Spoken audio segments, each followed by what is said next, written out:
Actually,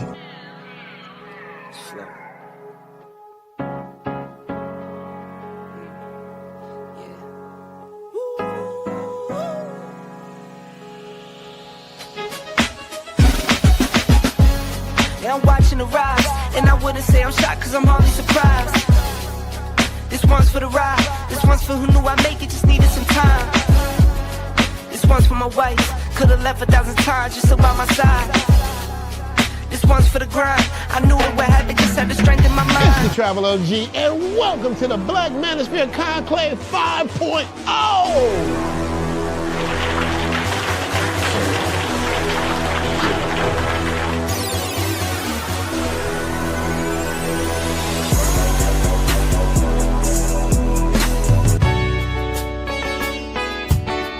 We got started in 2021 in Atlanta, united in the pursuit of excellence in all things. It's been one hell of a ride. Can I tell you what's on my mind? Cause I've been thinking about it for quite some time. Hey, can you give me a moment to declare my love? Can I tell you what's on my mind? We're now focusing more on opportunities for men, in particular passport bros. Guys who go abroad, they want to have a different lifestyle, they want to have a different achievement abroad. Oh yeah, there's without a doubt the narrative has changed for us greatly. I just finished speaking and having a chance to tell individuals about how to live the American dream outside of America. And I was here to help so many men when it comes to understanding what they need to do in order to relocate. With the political climate, things that are happening worldwide, guess what? Nobody's coming to save us. So it is indicative that we all bound together, tighten up like a fist, and strike a mighty blow against everything that's fighting to stop us, man. It's nothing but good, positive people, good, positive energy with one goal in mind, and that is to make money, get the hell out the Matrix, and enjoy your life. You dig? So shout out to all of y'all. Theme music. Yo, what's going on, y'all? This is your man Marcus A. Brown, and I'm here to tell y'all that I just got done with my first consultation with the brother Andre of Love Crossing Borders. I just wanted to give him his praises. I need y'all to do two things if you haven't already. If you haven't, subscribe to his YouTube channel, Love Crossing Borders. Also, if you are going to Colombia, if you're thinking of going anywhere, traveling internationally, please consider booking a consultation with the OG Andre of Love Crossing Borders. You will not be disappointed. And y'all, get in tune with him if you haven't already. Tell him MAB sent you. Peace. Where are all the black men? And I'm not talking about the scammers, the drug dealers, the robbers, and the crooks. well, actually, they're here with Andre and Andre's Love Crossing Borders. Shout out to you guys that are here.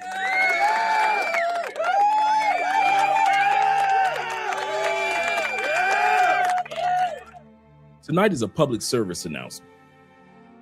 I saw in one of the travel groups a question that often comes up in these travel groups, whether it be the passport broker or passport cartels, the passport kings, Black Men's Travel, Black Men's Expats.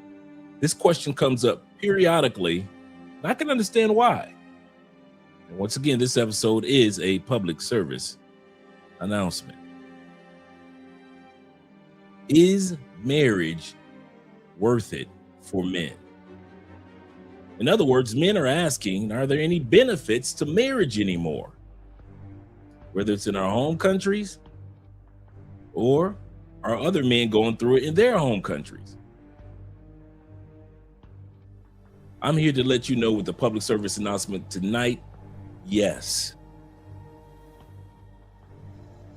But there's an asterisk. It depends on the scenario.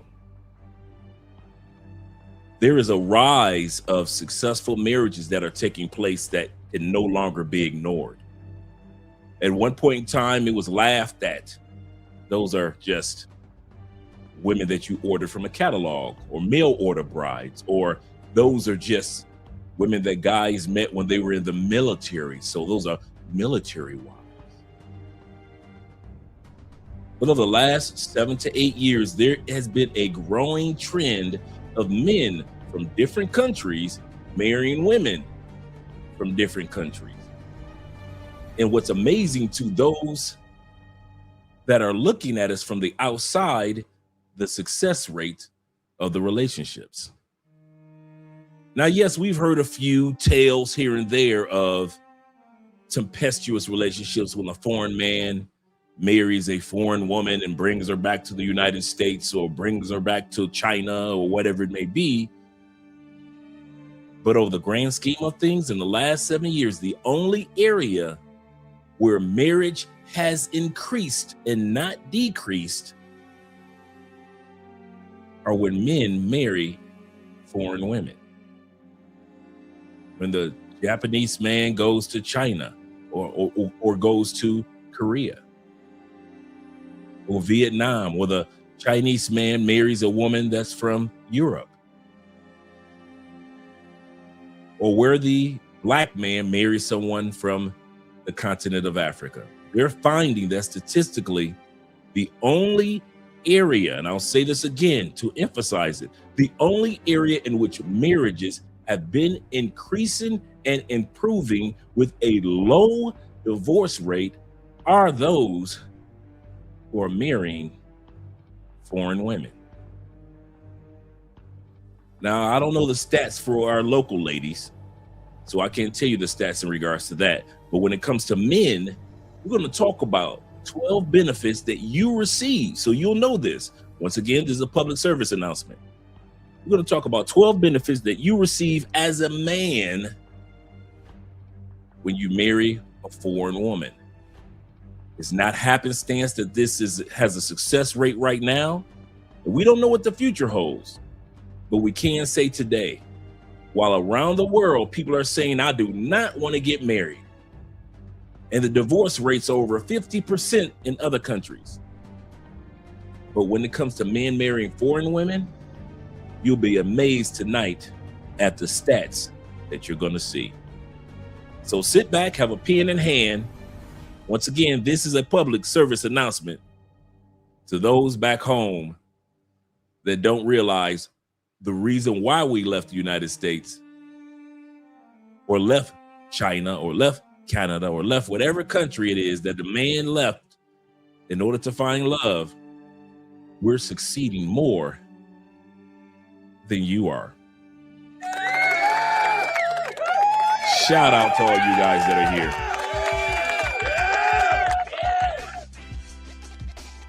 Shout out to all you guys that are here, rocking my Zoom to Thailand shirt. Yet don't have yours, go to Richie Max Facebook or Richie Max channel. He has the link for you guys to be able to get your shirt. Zoom to Thailand. Shout out to my brother Richie. And salute to all you guys that are here. Tonight's going to be a great episode. We're addressing a question that's, like I said, often pops up on Facebook platforms. TikTok question popped up. They even do shows on them. Is marriage worth it anymore for men? Is it worth it, gentlemen? And even though it may not work in some marriages for men who marry foreign women, we understand that nothing has a 100% guarantee. I'll say that again. Just because you marry a foreign woman does not mean that a divorce might not take place. But statistically, the numbers we're going to look at tonight, you'll be amazed by. Shout out to all you guys that are here. Let's get started with our brother Kenny People, numero uno. Kenny People's in the building. Glad to see that you're here, Kenny. Appreciate you being here, brother. Always. He said that'd be one day to marry overseas and be in a country with better laws. Like I often say, in America, you might find a great woman, but you won't find great laws. You find great ladies, but you might not find great laws. And the women will take advantage of them like they have. So good evening to you as well, Kenny. Glad to see that you're here. We got 29 in the building. Do us a favor, guys. Click that like button. Shout out to my Uncle Ghostface who's watching over there from Andrea's channel. Let me drop the link over there if you guys want to support by just watching from Andrea's channel. Help her get the views over there. We appreciate that. Let me drop that link for Andrea's channel, and we'll get to that in a second. Shout out to my brother Raymond in the building. Numero dos. Nice topic. Good morning and good evening, gents. Yes, sir. Every gent, good morning. And all you guys that are out there in Southeast Asia. We got a great episode coming up this Friday. You know, we already did the Blasians in South America. We did the versus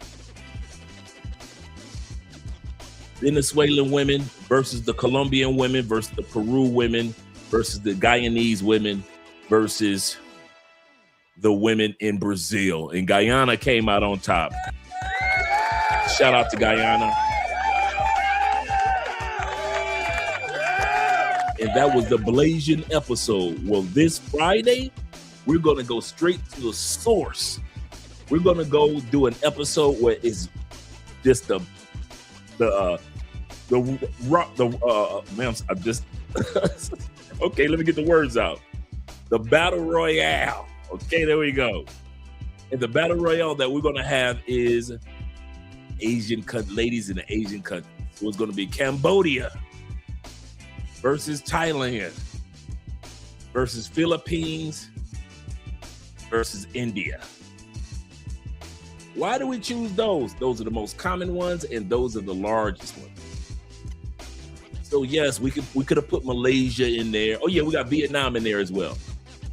So we got Vietnam, Cambodia. We got Vietnam, Cambodia, Thailand, Philippines, India versus each other this Friday. We're going to see who the winner takes all. Who has the baddest of the baddies? Shout out to you guys. We'll be ready for that episode this Friday. Shout out to my brother Tevin King in the building. Always supporting the channel. Appreciate you gentlemen being here. I really do. Shout out to my brother Bobby Coltrane of the Coltrane family in the year of our Lord, 2026. Glad you're here, Bobby. Hope you guys had a great day. Hola to you as well, brethren. Hola to you as well. He say, how we doing? We're men, ain't we? We're men, ain't we? Absolutely correct. This episode is dedicated. We're going to talk about that before we get started. It is dedicated to encouraging men to know your value. It's as if when Kevin Samuels died, we fell off when it came to understanding our true value. And women have been attacking us, and we've been going for it. We've been going for it. Well, enough is enough is enough. It's time for us men to realize how valuable we are. And I mean on a global scale. On a global scale. So shout out to all us men. We men, ain't we? Absolutely correct. Absolutely correct. Shout out to David Dice of the Dice family. Glad to see you here.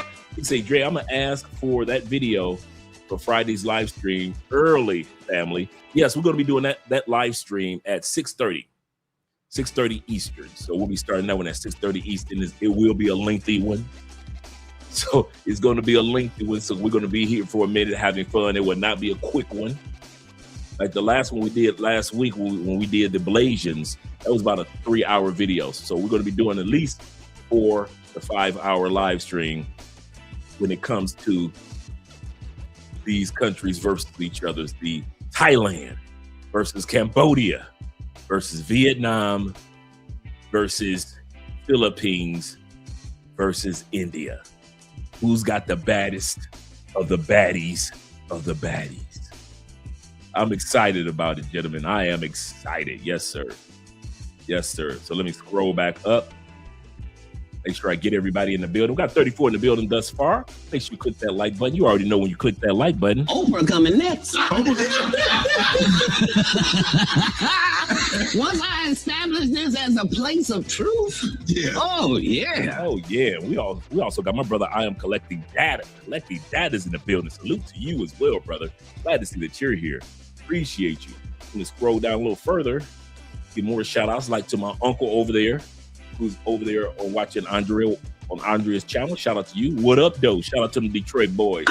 You better back the fuck up out my face, goddammit. I'm from Detroit, Michigan. Don't play with me. Don't play with us, Detroit boys. You know how we get in public. You know how we get in public. Dave say pen and paper in hand. Yes, we're going to go over 12 benefits that you receive when you marry foreign women. I know the stats are looking bad in the States and in other countries such as China and Japan. The stats are looking bad. Marriage is falling in Italy as well as in Spain.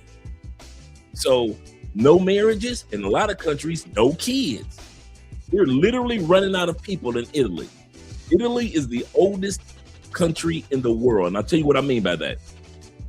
Italy has the most senior citizens than any other country because the young people are born and they're leaving Italy in record numbers for jobs and other opportunities. Where now they just basically running out of people. They got all these lands and all this property and all these buildings. That's why they're selling certain property for $1 because they're running out of people. You got countries that are willing to pay you to move there because people are not marrying and having kids with their locals anymore. But the only area, it seems, and I researched it, the only area of marriage and childbirth that continues to increase as the years are going by are interracial children and men marrying foreign women. That's on the uphill, and interracial children are on the uphill. Every other group is on the decline. Black marriages and black children on the decline. White marriages and white children on the decline. European marriages and European children on the decline. Asian marriages in the East and Asian children on the decline. The only group that is growing are interracial children being born in record numbers and men marrying foreign women. Notice I said men on purpose because there are not as many foreign men marrying our local women. Nobody's flying to America to marry American women in record numbers, and American women aren't being married to foreign men in their countries in record numbers compared to how many of us are getting married. Because even Kevin Samuels used to say that men control marriage where women control access to sex. So I can understand why it's like that for the men. Shout out to T-Mac in the building, my Medellin brethren. Glad that you're here, brother. Really, I'm glad. And the official one, Kobe, that is. Shout out to you, Kobe, man. I watch a lot of your videos, Kobe. I come across a lot of your videos, man. I kid you not, man. Keep up the good work. Keep up the good work. And you ain't never in the same place, I swear. You like Ace Live, man, and Check in Effect. You always somewhere where don't nobody know where you are. Shout out to you, brother. David says this. He said, I'll entertain the idea of marriage overseas, and that's it. Absolutely correct. Shout out to my brother Sean, my friend, my mentor, guide, my brother Sean D. Upshaw. In other words, make sure you subscribe to his YouTube channel that's just started, or his Facebook page, which is This Is Going to Get Ugly. Yes, This Could Get Ugly is his new YouTube channel, the TCGU. This Could Get Ugly, which is great content over there. And shout out to you guys who are following over there on Andrea's channel. Make sure you, if you decide that you want to support the channels, plural, but also watch over there from Andrea's channel. We got 44 people in the building. Yes, sir. We also got Bobby Coltrane in the building, who's always here, of the Coltrane family, as I gave you a shout out earlier, and my boy, my SpaghettiOs.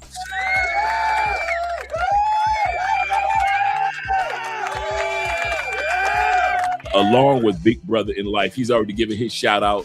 He's given his vote already. The women in India got the baddest baddies. We shall see. We shall see this Friday. I'm excited about it. I am excited. Our brother James, JC that is, he says this. He said, good day, Drake. He said, once a man finds a man and find excellent chemistry, has an element of solid foundation. Absolutely correct. Once you and that person have a solid chemistry about yourselves, you know that she holds certain qualities that fill the gaps of your life. Like you take care of all the other things in your life, but you notice like teeth, there are gaps, and that the right woman will fill the gaps of your life. Yes, sir. Shout out to Coach Big Spin in the building. Yes, sir. You say bonita to the brothers. Yes, sir. Shout out to you, brother. Glad to see that you're here. He say, living the married dream here in Brazil. Yes, sir. Gracias dias. Good evening to you as well, kind sir. Good evening to you as well. Glad to see that you're here, and glad to see that you guys that are in solidified relationships that are here as well. And I mean that. Some of you guys are here because you got girlfriends. You're not married yet. You just got girlfriend or a couple of girlfriends that's in foreign countries, and you're at peace. Some of you guys are in common law relationships where you're not married, but you guys have been together for so long, you might as well be. Shout out to you guys. And then you got the guys that are like your boy. Happily married, rings on hand. Shout out to you guys. And shout out to all you other guys that say, I'm on my journey to look for somebody in the long run. Shout out to you guys as well. But we're going to be talking tonight because this public service announcement is going out to 3 people, 3 groups of people who need to hear this public service announcement about the benefits of men. We're going to talk about 12 benefits that men get when it comes to marriage. Of course, we're going to start off with what Kevin Samuels has to say about this when he was alive. Shout out to our brother M.A.B. in the building. Yes, sir. Salute OG Dre and the chat supporting Andrea's channel. Yes, sir. I see you over there, brother. I see you over there. Appreciate you, man, with the $10 love. Yes, sir. Glad to see you guys over there supporting on Andrea's channel, watching the exact same live stream.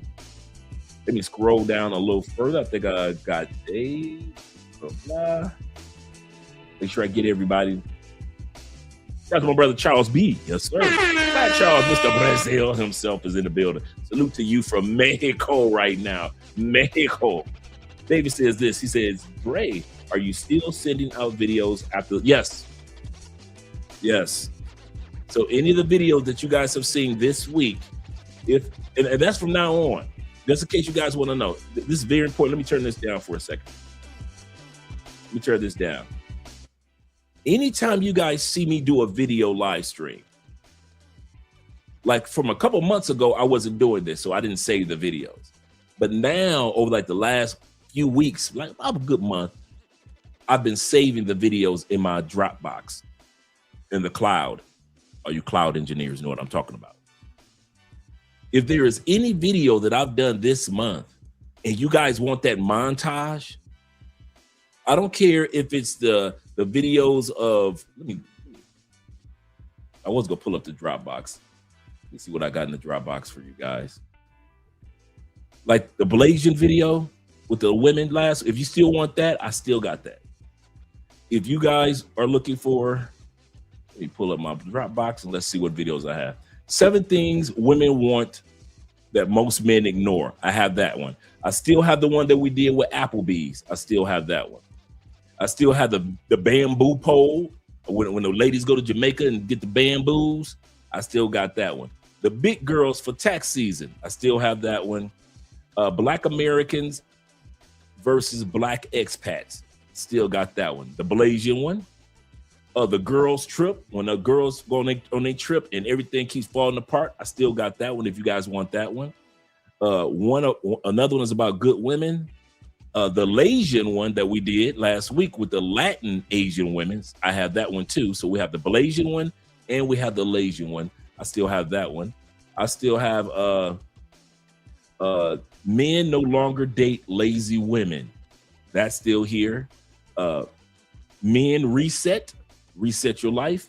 I have that one. I still have the one with the passport sis went to jail for 4 years in Costa Rica. Still got that one. Bitter truths about passport sisters. I got that one. Remember the bitter truth is about the sister, the light-skinned sister that just moved to Medellin about a year ago, and now she bitter. All the passport bros keep going in my comments. Da-da-da-da. Remember that one we did? The light-skinned pretty chick from the States with the daughter? That's the one. So the Passport Sis with the Bitter Truth, I still got that one. The Real Truth about being born Blasian, I've got that one. Oh, the one we did with T.I. and Corey Holcomb talking about what countries they would live in if they would leave the United States. I've got that one. I've got the Dr. Umar versus Kevin Samuels when it comes to interracial dating. And I also have Western women shaming men for not dating them in Thailand. I still have that one. When the women were just tripping, like, y'all come to Thailand, y'all want these Thai women, but y'all won't touch a black woman. Y'all don't want to be with a queen no more. Yeah, that's why they came to Thailand.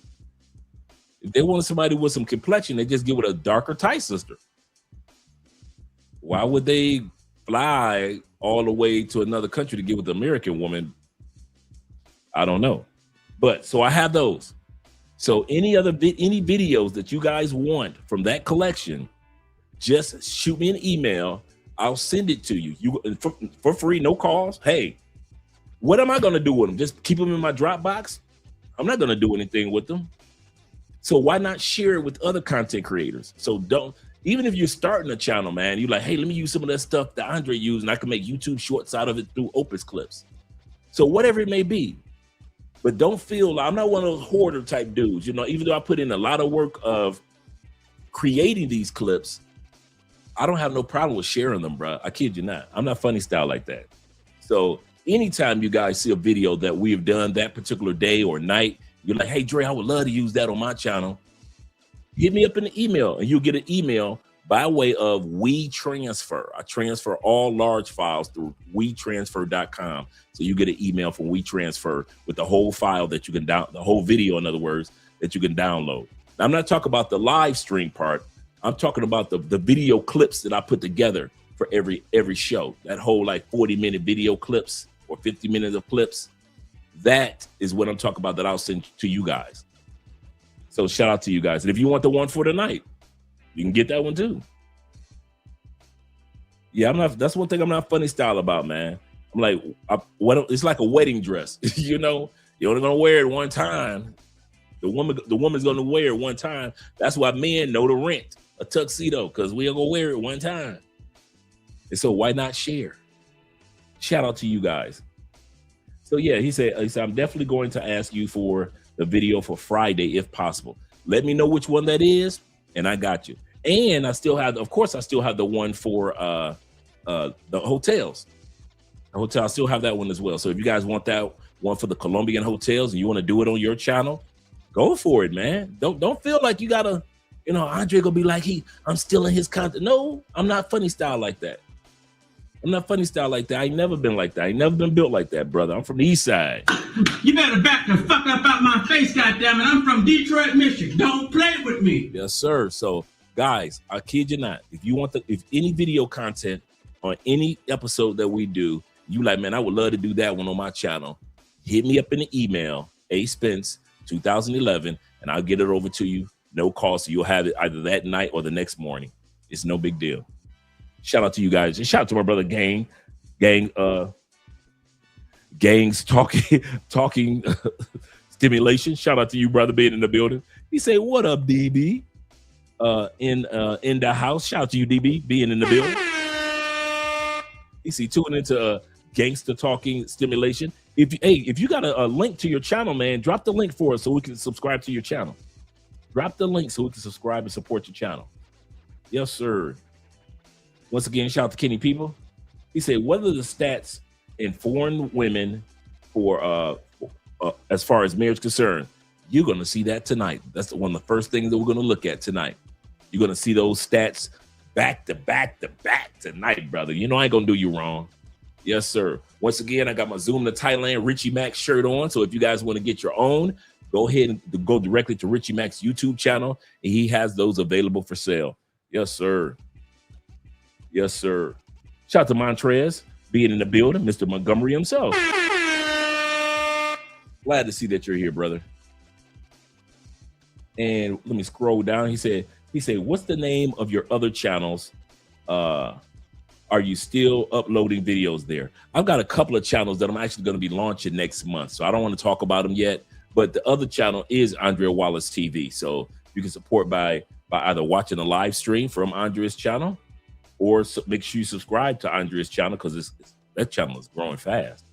And so shout out to Andrea Wallace. She's doing great. And other than that, he said, I'm still uploading videos. I got 2 more channels that I'm going to be launching next month. One of them is basically a music channel, a smooth, like you guys always hear me have all these really nice neo soul songs and all this stuff that I get from Epidemic Sound. And I've been paying into Epidemic Sound for almost 4 years. I never thought once, Andre, why do you have access to over 30,000 songs and you haven't made a music YouTube channel? I'm always sitting up here doing Theo's homework, class for cloud engineering, and I'm listening to smooth jazz or old school R&B or whatever it may be, right? And a lot of the times you guys will ask me, hey, Dre, what's that song that you playing for the Cowgirls? Or what's that song you playing on the outro? And I'm thinking to myself, like, why am I paying to have music that I only use for outros? Why don't I just create a YouTube channel that's dedicated to music, just like the Loaf Beats and all those other YouTube channels, smooth jazz YouTube channels? Why not just create one with the music I already have access to anyway? And so I've got a music channel coming out, and I also have late night conversation, TikTok conversations channel that's coming out. I already have over 30 videos already uploaded on that particular channel. It is nothing but men and women going at it late at night on TikTok. And I kid you not, they say some of the craziest stuff to each other in the United States, to where you like, man, I'm glad I'm getting out of here. Yes, sir. Shout out to you, brother. And once again, big brother in life, glad you're being here as well. He said, interested in that topic for tonight. He said, the expats, he said, a expat by the name of Mike just proposed to his girlfriend in Thailand. Shout out to him.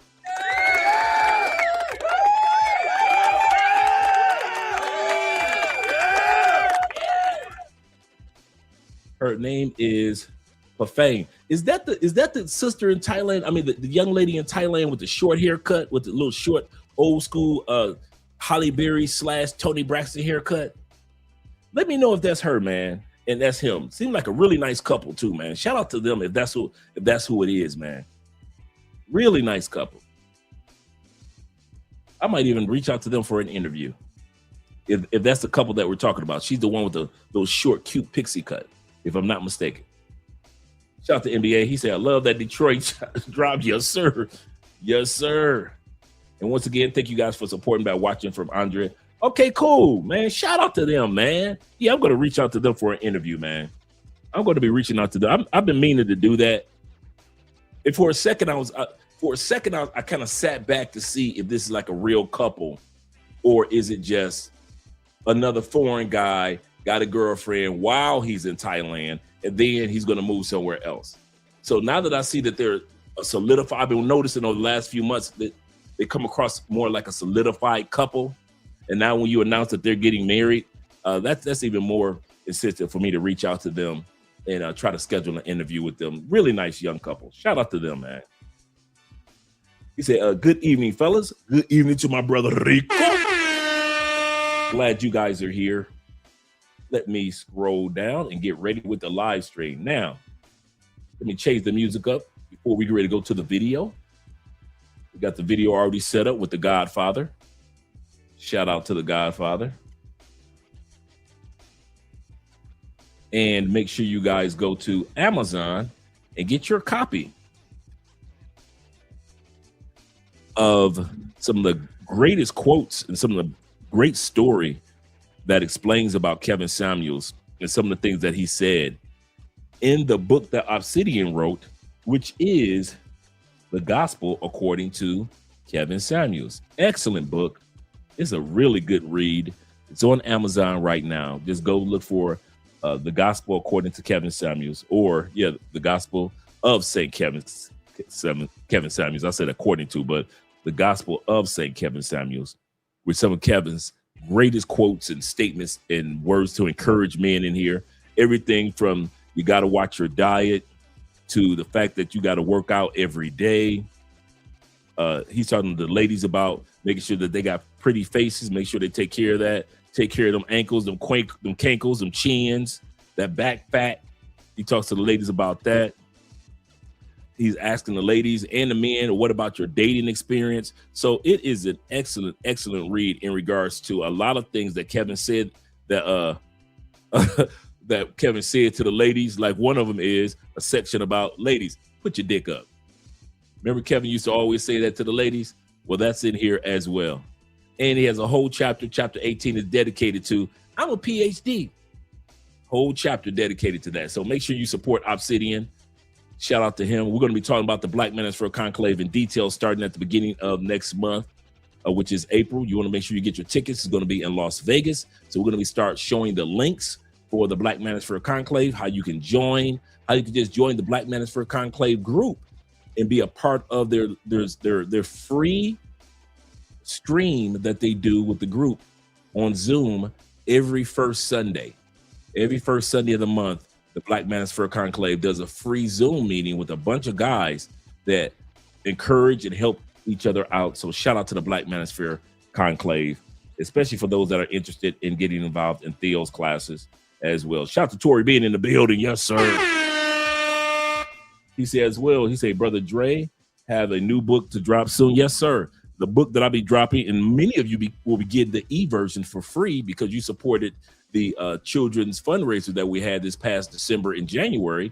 So many of you will be getting the ebook for free, and it is called The Unshakable Man. It is stories about how some of the most famous men, from Bruce Lee to Kevin Samuels to Warren Buffett to Jeff Bezos, when they had a moment in life that they should have been shook and broken to their core, they didn't.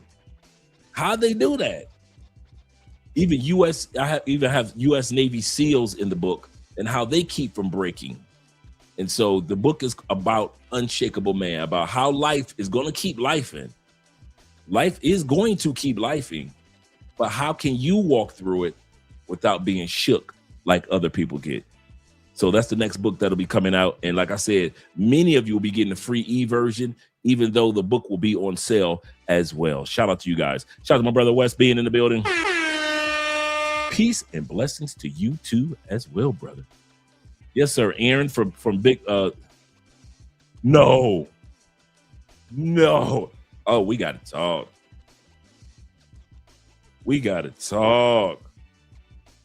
You lying.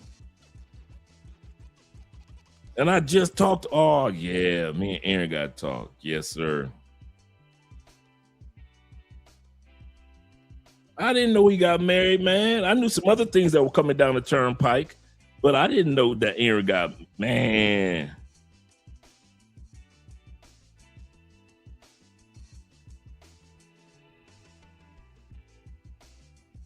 Yeah, let me get this man a call real quick, see if he's available.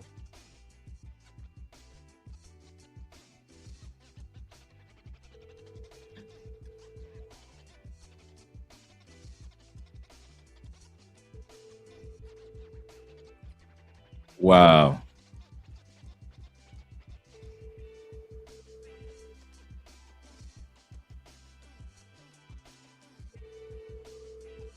I know it's still early over there, so I'm gonna let him. Oh yeah, it is early. I forgot it's like 7 o'clock in the morning over there. My bad. so I'll hit him up a little later. Yeah, man. Dudes sitting their ass down somewhere. Shout out to all these dudes that learn. See, y'all laughed at me for years for sitting my ass down somewhere early. Oh, y'all talked about Dre so bad for getting married. Oh, y'all talked about Dre so bad. I was like one of the only ones. And y'all like, oh man, we partying in these countries, man. We trying to get 15 of them, man. What you trying? Man, y'all talked about your boy so bad. So bad. Now I'm seeing all y'all jumping the broom. All the brethren. Shout out to all you guys out there, man. Those who already have, those who are thinking about doing it again, even those who are thinking about not doing it again and just have you a nice girlfriend. Either way, shout out to all you guys. He said, what's Chris's Shields need to do? Put your dick up. Seriously, for real. That's a good point, Jay. Shout out to Tori once again. He said as well, a brother. Oh yeah, you talking about the book. Yes, sir. Let me make sure I got everybody. Got my man Cool in the building. Glad to see that you're here as well. What up, brother? What up, Doe? Glad to see you're here, brother. We got 59 in the building. Let's get ready to get started. Let me change the music up for us.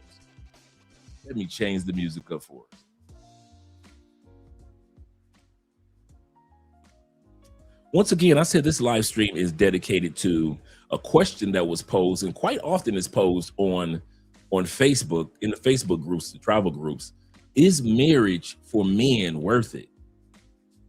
And we all understand when guys are saying that, they're talking about in the United States, but I'm seeing around the world, men in their home countries feel just like men in the United States, like, man, it ain't worth it. You got the dudes in China saying the same thing American men are saying. You got the men that in Morocco are saying the same thing that the Chinese men are saying. The Moroccan men are saying the same thing that the Italian dudes are saying. These dudes are saying, my local women ain't worth it, bruh. But then there are countries that you can go to and find quality women if you are on a quality woman journey. And so I decided to put together a public service announcement in regards to, it's worth it. As long as you're not in westernized countries dealing with westernized women. Now, it doesn't mean that you could just land on a plane, as we all know, and just walk up to the first woman and she's going to be the one. Normally, it doesn't work like that, no matter where you go in the world. But when it comes to the percentages of opportunities that you get to marry a woman or find you a common law woman or to have you a girlfriend or girlfriends or wives, plural, the percentage increases in other countries compared to some countries.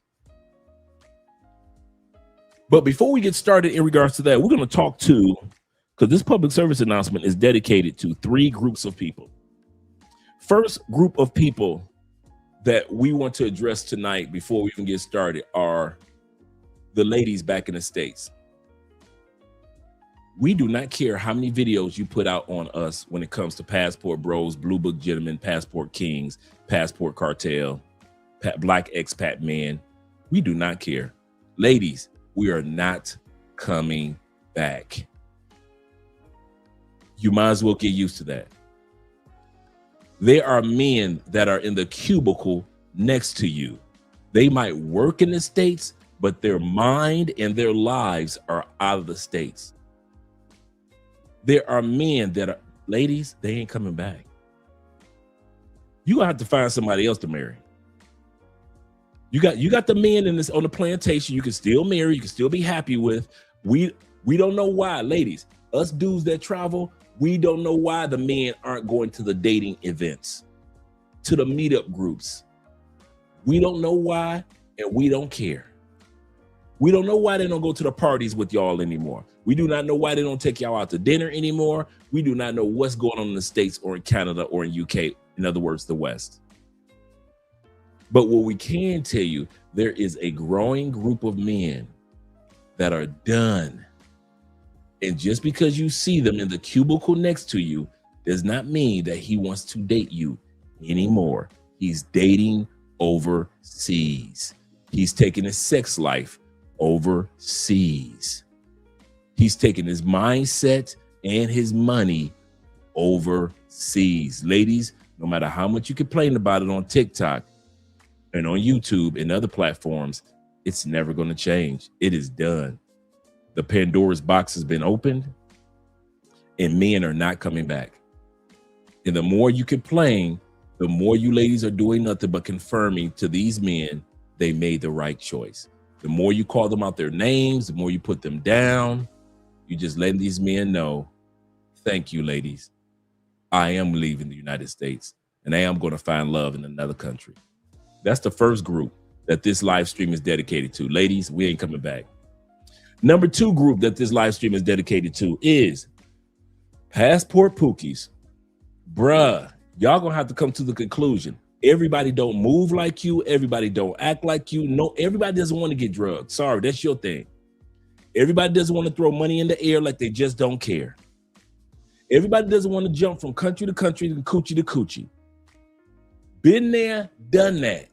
Some of you passport pookies, y'all are bitter. And I mean bitter. I thought the women were bitter. You passport pookies are bitter because some dudes are deciding to solidify themselves into solid relationships. Doesn't necessarily always have to be marriage, but at least they get a girlfriend in DR. Y'all get pissed at your boy who got a girlfriend in DR. And I mean a real girlfriend. You get pissed at your friend in Colombia who got married in Colombia. You get pissed at your boy who partied with you like a rock star for 5 years. And then he said, you know what? I want to get married in Thailand now. Or I want to get married or be with a girlfriend in the Philippines. And you pookies are pissed because you ain't got no more party partners like you used to have when all this travel experience with black men first started. Now you bitter. Now you making videos. Now you hating on dudes in Facebook groups. Y'all got to come to the conclusion. There's a time period of partying for all of us. But guess what, passport pookies? Ray Rays, Nook Nooks, and this is ageless. Some of us know how to grow the hell up. And y'all don't like it. Some of us know how to just get a girlfriend or maybe 2 girlfriends, maybe 3 in different countries, and just sit our butts down somewhere. Some of us get married and have some kids and sit our butts down somewhere. Some of the brothers take the ladies home, and some have bad experiences, but many that I know have great experiences with their wives that they got from foreign countries. They learned, I party like a rock star. Now I'm sitting my ass down. Shout out to our brother El Guapo. El Guapo got a million stories to tell of his adventures. But the greatest story he always tells is the relationship he has with his wife and his son and the life that he has now. That is his greatest story of all time.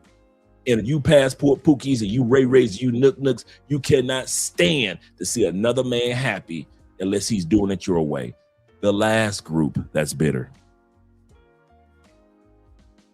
And you worse than the passport pookies.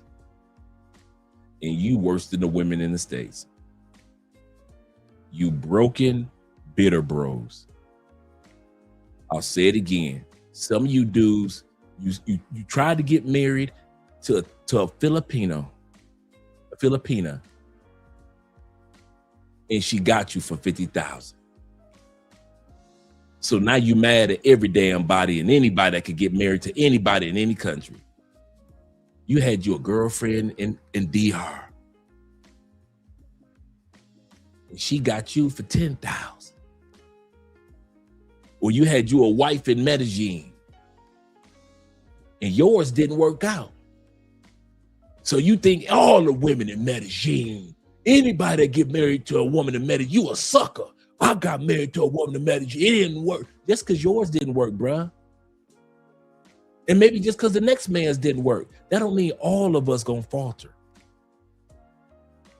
Social media has some of the most bitter, broken men with passports that you will ever see. They cannot, you dudes, some of you dudes, we gotta keep secret that we're about to have some kids. We gotta keep it secret that we got a girlfriend. We gotta keep it secret that we're about to get married. Because we know it ain't the women that's gonna come for us. It ain't even the pookies that's coming for us. Pookie too busy partying.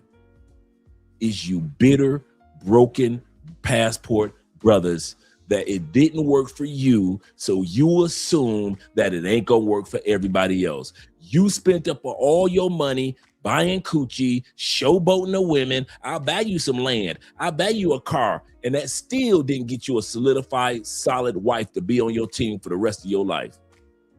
You've been through 3 divorces with 3 foreign women, and you hate any of us who dare to be in a solid relationship overseas. This live stream is dedicated to all 3 of you. You bitter ass women back home in the States, You pookies that don't nobody want to hang with no more. We've grown up. We've been hanging out with y'all since we was 35. We are 45 years old. We're done with the partying like y'all dudes do. Does that mean that we don't like hanging out and do cigars and having some drinks? No, we're not saying that. But what we're saying is we're not going to the brothel every single night like we did when we all met at 35, 25. And you just cannot stand that we grew the hell up. And then you broken brothers. This public service announcement goes out to you too. Just because you got broken doesn't mean we gonna get broken. Just because you think every woman want money and only money, that don't mean that the women that we gonna meet want money and only money. We know that all women on the planet want resources. You ain't telling us nothing new. But the way you say it is because you were broken and you hurt and you bitter and you need to take your passport, put it in the top drawer and go get some therapy before you go on another trip. These are the 3 groups that I've ran across in the last 7 years of doing content creation that cannot stand to see other men happy. Doesn't matter the race, doesn't matter the country. Guarantee when you do something and you're happy, I promise you're either going to run across some bitter women, some bitter pookies, or the bitter broken dudes. So let's get ready to get started with the video. Shout out to you guys that are here. All you broken brothers, man. Y'all funny, man. He said, don't forget the old haters. Oh yeah, them broken dudes are part of the whole old haters. Oh, those broken brothers, that's ageless. That's ageless. Doesn't matter what race, color, creed, or age. I know some broken dudes, man, that's so bitter. They're in their 50s and 60s. Can't stand you happy, mother. How dare you happy? You bought a piece of land in another country. They ain't happy for you. You got your driver's license in another country. They ain't happy for you. You got you a nice girlfriend. Y'all been together for a year in another country. Do you think everybody is happy for Austin Holloman? That he grew up and kind of drifted away from Floyd and those guys that think like Floyd. And he started looking for relationships. Some of them worked, some of them didn't. Some of them worked, some of them didn't. And now he's with this just wonderful young lady and they're traveling the world together. Do you think dudes are happy for Austin? It's dudes that wished Austin stayed the way he was and got caught up like Floyd and had to flee the country like other dudes, other YouTubers we know did. They would have been happy if Austin lost his channel. Look what happened to Austin Holloman. He lost his channel. They would have loved that. Instead of celebrating with the man who said, you know what? I'm not the 23-year-old Austin that I used to be that used to say, it's just that bad. I'm a grown man now. I haven't even reached 30 years old. And I think it's time for me to start looking at relationships a little bit more seriously. And y'all can't stand that, Austin. You bitter dudes, you cannot stand seeing that young man happy. Can't stand it. And that's of all ages. Some of you dudes are 60 years old, bitter at a young man under 30. Uncalled for. Now, I'm used to the hatred. I ain't gonna lie to you. I'm used to it. Me and Richie Mack, we be laughing at y'all now. Remember, dudes got so many, there are content creators to this day that are still making anti-Love Crossing Borders, anti-Zoom to Thailand videos. To this day. People we've never met in our lives that we've never said anything to. So if you guys think that it's only women that are upset that we are solidifying good relationships in other countries, Pookie mad at y'all that y'all don't hang with him no more. Ray Ray and Nook Nook, they mad. Ray and Nook Nook would have rather you had gotten drugged with them in an Airbnb and woke up 12 hours later with all your stuff gone, Nook, Ray Ray, and them and Pookie with the passport would have been happy with you getting drugged with them, with you getting robbed with them. They would have been happy if you was in Parque Yeris with them getting scammed by the Colombianas for higher pay-for-play prices. You think them dudes happy that y'all left pay-for-play and got y'all a couple of real girls? Oh, no, y'all don't think these dudes be talking? Dude, I promise you, take it from Dre. These dudes talk about you so bad because you decided I'm gonna leave the pay-for-play world alone. I got a little Spanish down pat and not in Medellin anymore. I'm gonna go and walk up to local women in Barranquilla. You think them dudes happy that you got you a girl in Barranquilla? Hell no. They wish you was still in Medellin getting drugged and strung out on Tootsie like them. They wish you was still popping bottles in Medellin like them. How dare you get your Spanish game up and leave them alone? How dare you meet some women, not just a woman, but some women that's really on your team? They would rather that you hung out with beautiful bottom feeders for another 10 years, just like they're gonna do. And for the bitter dudes, it's dudes, the bitter broken dudes, man, it's dudes that's licking their chops, can't wait for Richie Mack and Elle to break up so they can say, I told you so. Cannot wait for me and Andre to break up so they can say, I told you so. All the foreign women are alike. I don't see why them brothers even got involved in that. It's dudes that's waiting because they shit didn't work out. Those are the three groups I constantly come across in these last 7 years that will not give you a pat on the back or congratulations. Bitter motherfuckers, Pookies, and the ladies back home.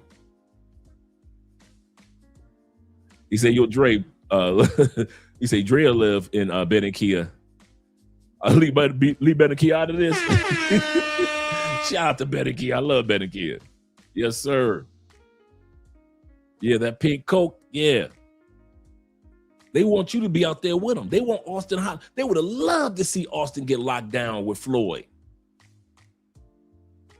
Y'all think they wanted Floyd to go down solo? No, they would have wanted Austin to be, I told you, I told you. Just so they can sit back and say, yeah, look at him now. You think them dudes put on a show when Austin left Brazil the first time? Just imagine if he had went back and got arrested along with that Floyd mess, even if he didn't have anything to do with it. Or let's say he ran out of Brazil, like a couple of YouTubers that we know about that ran with their tail between their legs, no longer talking about Brazil. What if he'd have ran up out of Brazil, just left Floyd there? Y'all have talked about him then. But because Austin stayed in one continent and just took his time to develop his manhood, y'all can't stand that. Y'all can't stand the fact that that young man has decided, I want to grow the hell up. Can't stand it. You hate to see that man. You hate to see men happy. I can't stand men that hate to see men happy. That lie to men. If you ain't got no money, she ain't gonna come your way anyway. The only way you can get a foreign wife, you gotta come out of this type of money. The only way you get any woman, you gotta have a certain amount of resources. That's everybody. So what are you crying about? All you dudes that talk about money all the time, the only reason she with you because of money. All women want resources. What are you crying about? You just looking for something to cry about. That's the part that gets me. Men that hate to see other men happy. You were born with enough pressure on your life as a man. Society doesn't even care about you. They care about children. They care about women. They care about old folks. They care about special needs people. But a man, your butt's supposed to run into fires. You're supposed to jump in front of bullets. You're supposed to drown in the flood trying to rescue somebody else. You were born, hey, for the destruction of wars. You got bodies being shipped back to the States and on a regular basis, day after day over the last few weeks.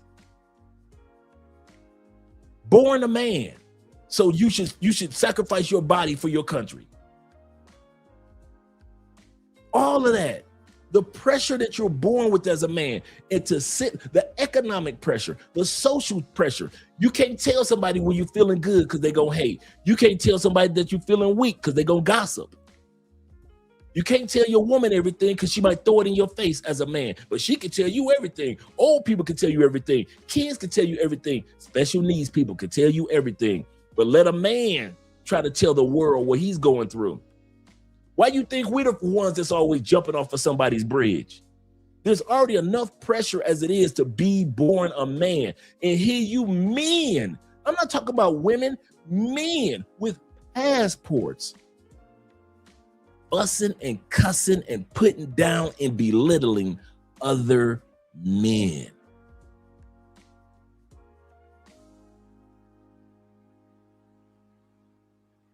If you are that broken, bruh, take your passport and just take it when you get home, put it in that top drawer in the back, leave it alone until you stop being bitter. Get some help, bruh.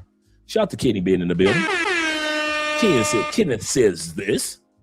He said, there are too many haters in America, especially in the passport bro communities on Facebook. Absolutely correct.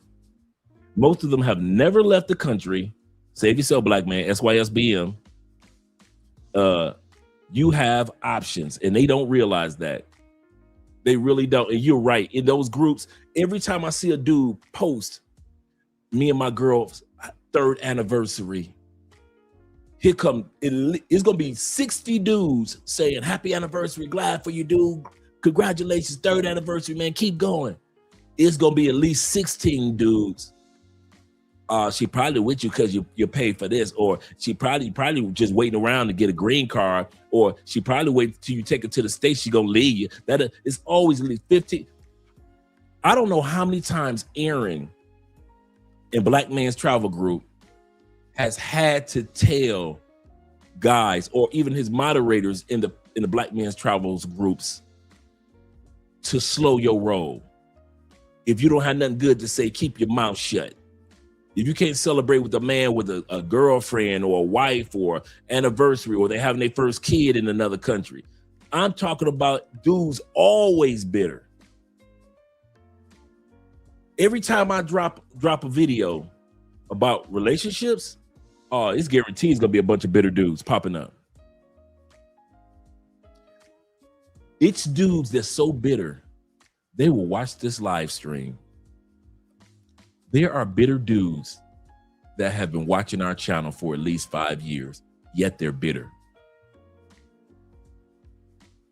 And when I drop a video or a happy anniversary, or me and Andre went out to dinner here or there, those dudes can tell me stuff about us that we've only revealed on the channel, and it'll be stuff from 3, 4, 5 years ago.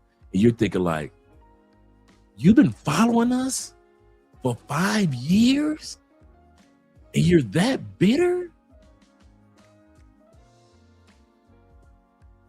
I mean, it could tell you everything. And you'd be feeling like, who the hell is watching our shows just to hate? Just to hate. Never met me, never met my wife, never met Richie Mack, never met Elle, and they will watch our shows for years in the background and will quote stuff that I said like 2.5 years ago. You be like, how the fuck?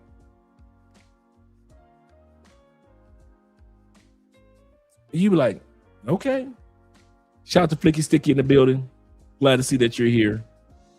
As well as AMF representing. He said, having the consciousness to know the difference between the shaft and the wheat. Absolutely. That's a good way of putting it. Biblical. To know the substitute crab in the bucket, plantation pride versus passport bros wishing well for each other. Absolutely correct. Because I'm happy for everybody. Anytime you guys post something in any of the groups, I'm happy for you, whether it be a solo something that you did or a business or getting your degree while you're overseas or whatever it is, or a woman, I don't care what it is. I'm happy for everybody. As I always say, it's hard enough to be a man, and people don't even like us being men. Then they ain't never happy for us, man. Never. And so now we can't even be happy for each other. Like, crazy. Shout out to my brother being in the building. Written due 22. He say some people just want to see the world burn. That's true. That's true. I watched a news headline a couple weeks ago, about a month ago, and it was about a stat that they're trying to put together, doing a little survey in certain neighborhoods. Did you know? I didn't know this. I didn't think about this. There are Black people that don't want the hood to ever disappear. If you gave them $1 million of reparation, they will all still make sure the hood is hood. There will still be shootouts going on. There'll still be liquor stores on every corner. There'll still be gun shops. There'll still be gangs. You give them $1 million, they will not leave the gang. They'll stay in that gang. And I mean violently. There are statistically certain people that I don't care how many Malcolm X's you put out, how many Stokely Carmichaels, I don't care how many times you say I'm put on the t-shirt, I'm a man, and how many Martin Luther Kings you have. There are Black people that are dedicated statistically to watch the Black community burn. And if it's like that in our community, it's probably like that in our country and among brothers with passports. We're going to actually tomorrow we're going to be doing the episode on what happened in Houston. We all know what's been going on with Houston. Like over the last week, I don't know what's going on with Houston. They came out with the new STD stats for Houston, the new stats. Wrap it up, Houston. And then they had to cancel the Black rodeo for one of the first times in history of the event. They had to cancel the Black rodeo because the ninjas showed up.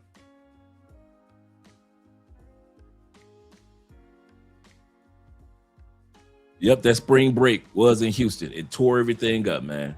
So we're going to be talking about that one tomorrow. Shout out to Anthony in the building. AT says this.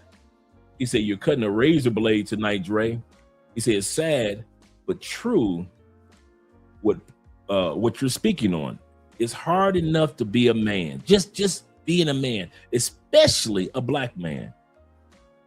The passion in your voice speaks volume. You know how I feel? I have the same passion, and I wish I had that video. Hey, MAB, if you get a chance, bro, if you still got that video of you and DR with your rant that went viral back in the day, I would love to get a copy of that. Because that's how I feel at times. I feel like you standing on that beach just ranting.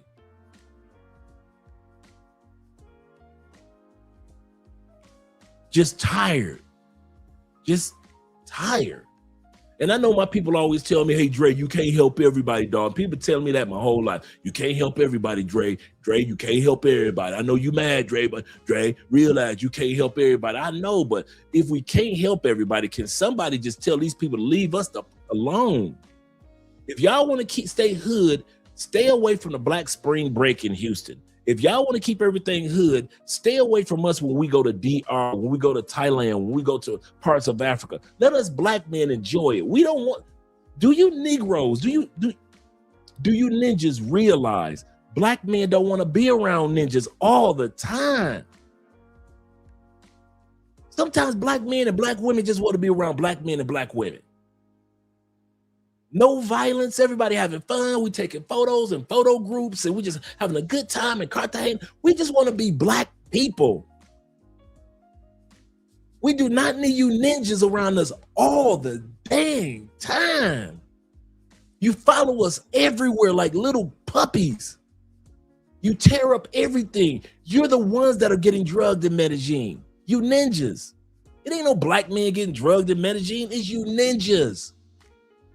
All the time. Every time, you black ninjas and you white ninjas. So if you think you ain't no white ninjas, or you rednecks, or you peckerwoods, however you want to pull it, y'all always getting yourselves in trouble in Thailand, and always want us who are the decent dudes to be a part of. They're out to get everybody. No, they're out to get you. They're out to arrest you. They're out to scam people like you, rob people like you, hustle people like you, not us. Not all men, especially black men, are created equal. And we're tired of it. Enough is enough. Stop following us around like puppies. You know how when you first walk in the door and the puppies just come running to your leg? That's you ninjas when you come to other countries. You tore up DR. Sosua is a shell of what it used to be, not because of black men, not because of white men, because of you white and you black ninjas. You mess Sosua up. And you go from country to country, just following us like little ass kids, tearing up everything, staying in trouble. You stay under arrest in a country. You can't name one country where the white ninjas, no matter what age they are, don't get arrested. You got white dudes that been going to them countries, to Indonesia for years. No issues at all. Here come you white ninjas trying to ship in 12 pounds or whatever it is. When Indonesia told you, you try to ship in a toothpick, you're going to go get the death penalty. They told you, and you white ninjas don't care. So you're messing it up for the other white folks. They don't hang out with y'all. They don't hang out with you hippies. They try to ship in everything. You older white ninjas, they got 300,000 in the bank when you left France. You had 300,000 in your bank account. You are 62 years old, white ninja. And you let a lady boy in Thailand scam you for all of it.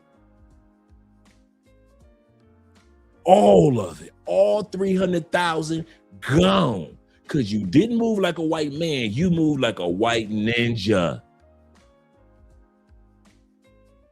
And white men are tired of when they get off the plane, women looking at them like prey, because they're like, whoa.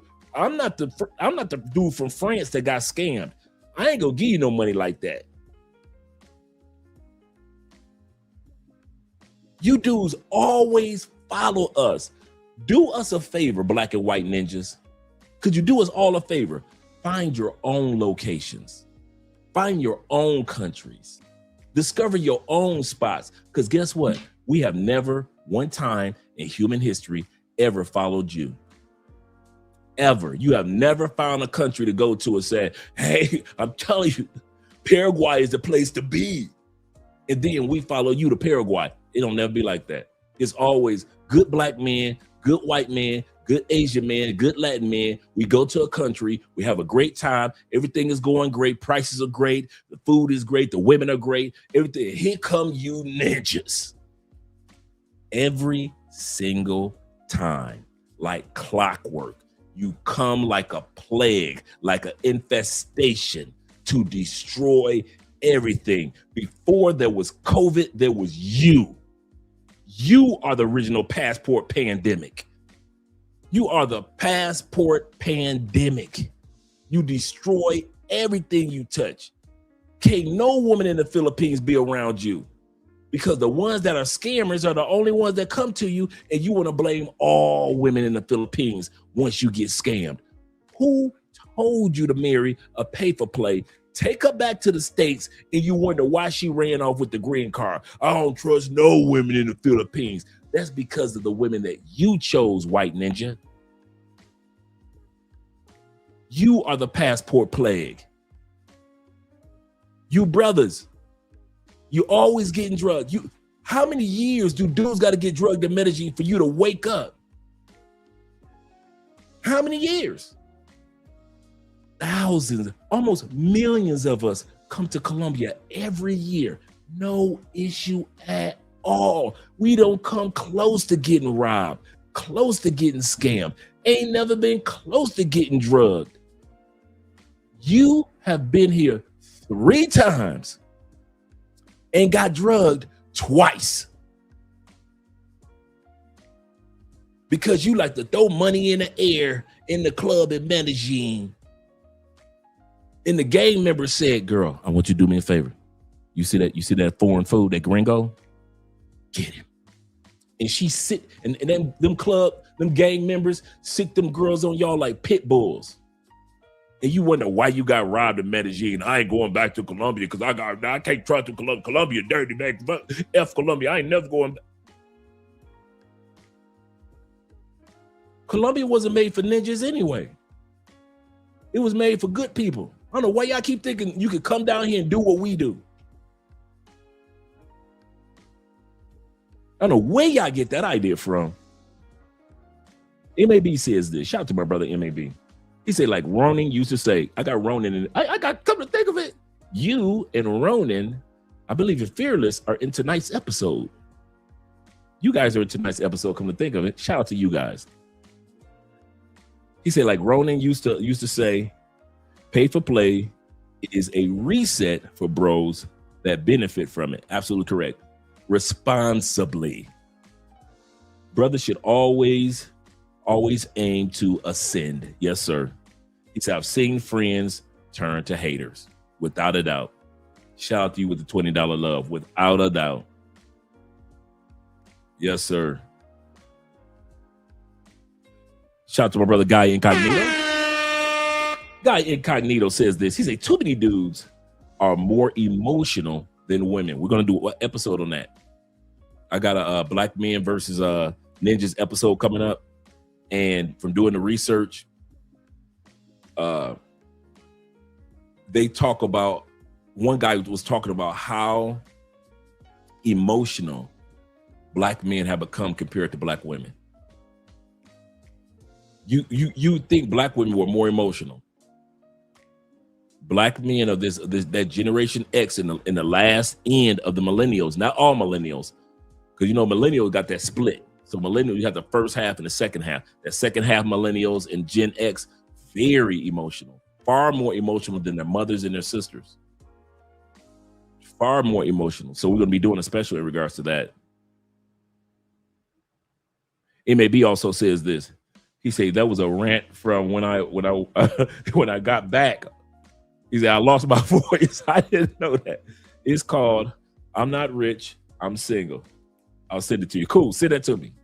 I've always wanted to do an episode that's centered around that particular rant, man. Classic. That made me a fan of yours, man. Right out the gate. I kid you not, man. You snapped off. And it was well deserved for many men. Shout out to Father of Many Nations, my brother Abraham. He said the gray beard gang represent. Yes, sir. Yes, sir. Shout out to all the truck drivers out there that are listening in. Appreciate all you guys, man. Appreciate all you guys. Shout out to Kofa being in the building. Kofa says this with the $5 love. He said, gotta put something in the collection plate for that. He said, before there was COVID, there was you. Yeah, seriously, man. These plantation, plantation passport plagues. That's what they are, man. They are passport plagues. Everything, everywhere they go, everything they touch, everything that they do is always an excuse behind it when it doesn't work out. Always got an excuse for everything. You think women don't take accountability? These dudes that got passports take no accountability that they chose the wrong woman. They went to the wrong club on the wrong side of the city.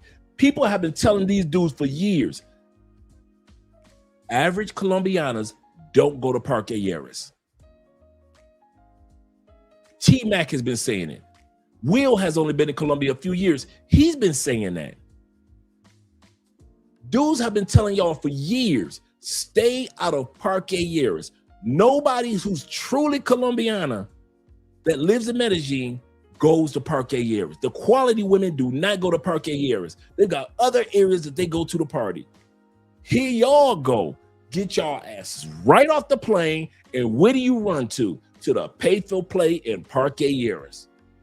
And then when you get drugged or robbed or scammed or overpriced by that same paper plate, you want to blame all the other women in Medellin who don't even go to Parque Aries. You got women that go to Parque Aries maybe once a year for their girlfriend's birthday, or co-workers are hanging out one night. They don't never go. And they will tell you, I don't go to Parque Aries. You got couples, Colombian couples that haven't been to Parque Aries in years, and they go out every weekend, go out dancing. They just don't go to Parque Aries. We've been saying that for years, but y'all don't want to take accountability. Tell us we don't know what we're talking about. We just a bunch of haters. Y'all just hate. Y'all think y'all know everything because y'all live in Colombia or y'all live in Brazil, blah, blah, blah, blah. You bring your ass down here, go to Parque Aries, take the chick back to your Airbnb instead of the love hotels we were talking about. And what happens? You end up on the Colombian news in Spanish. And your family got a phone call from the U.S. Embassy because your ass ain't make it out the morgue. But we haters. When are y'all gonna wake up and realize there's nothing that y'all got that we want or didn't already have? I'm serious. When are y'all pookies and you bitter, broken men gonna realize anything that you do in these foreign countries, we've either already done, already had, been there, done that. We're not jealous of you. We're not envious of you. We're not sitting around with our wives thinking, man, I wish I was in them streets again. I wish I was flying from country to country and being with our, dude, we fly with our wives. We fly with our girlfriends. We still enjoying life. We still getting stamps all over our passports, just like you are. I don't know why y'all think that somehow, some way, you gonna have the upper hand if we get jealous of you. We're not jealous. We're happy for you, dude. And that's the part that's really blows y'all mind. As much as y'all put us down, we're still happy for you. Because anytime a man can do some of the things that we are able to do with passports, we got to be happy for each other. We got to appreciate each other. But stupidity, oh, don't realize, I always got a big bowl of popcorn when you're doing something stupid because I'm going to sit back and laugh at your ass. Don't think I ain't laughing at your ass with my big bowl of popcorn. When you get drugged in Medellin, I ain't that dude to feel sorry for you in Medellin. No, the popcorn too good. This is, boy, y'all get drugged, that's when the popcorn get extra buttery. I'm sorry. It's extra buttery. Am I supposed to stop eating a big bowl of popcorn and laughing at your ass now that every time y'all get drugged every 2 weeks? Hell, robbed in Brazil. You think I'm gonna stop laughing at you older white men in Thailand, the Philippines? You getting hustled out of $300,000. I want to watch this. How did it happen? What was her name? When? How tall was she? A lady boy. 2 lady boys. So you got by 2 lady boys? Damn. This popcorn is buttery with the extra salt. I'm gonna need me a Presidente beer from DR. I'm gonna need a Presidente. I ain't gonna stop laughing at your asses. So just because I love you and I try to tell you be safe, when you do something stupid, I'm pulling out the big bowl of popcorn with the extra butter. So your ass might as well get ready to be laughed at because I'm gonna laugh at your ass. That's serious. Once again, shout out to Father of Many Nations. He say not passport plague. They are, man. Shit. He say that's tough. Shout out to Proto be in the building. Shout out to you being here. He says this. He said they see everything that's happening in the U.S. and then are too proud to say that you guys were right. That's a good point. He said, I'm gatekeeping for my mental health. Absolutely correct. That's exactly how I'm doing it. I kid you not, man. All the pressures that I see men going up under in the States. That's why I say, men, get your money in the States, man. But build your social life outside the States. Nothing wrong with getting your money in the States. Use the United States for what it's for. It's a corporation. Get your money. But all that stressing and being on suicide watch in the States, man, don't sacrifice your life making mistakes you know, for those ladies out there. Shout out to MAB over there on Andre's channel supporting, as well as the rest of the guys that are over there. Shout out to Tori Brown over there on Andre's channel. Shout out to JC over there on Andre's channel. Shout out to Tori once again. Shout out to Jeffrey. All you guys that are watching from Andre's channel. Appreciate you, gentlemen. Yes, sir. And Abraham says this. He says, I ain't telling these ninjas that I'm going when. He said that I'm gone and when I'm coming back. He said, get Colombian friends and see how much easier it is to meet great women. You ain't never lied. These women, these men, and I kid you not, if you, we're going to give you a secret. Abraham is absolutely correct. The fastest, easiest way to meet quality women are through the local men. Here in Colombia, man, it's like pretty sisters and aunties are on sale. Am I lying? Every other taxi driver got got 3 or 4 beautiful daughters or nieces or his sister or auntie. They got somebody fine waiting on you. And I'm talking about quality, good women. I kid you not, man. I kid you not, man. Some of the best women that I have met in Colombia, I kid you not, were through somebody else. Bruh. I remember I told y'all that one, before we go to the video, y'all know I got a story. Remember the story I told about when I met the one baddie?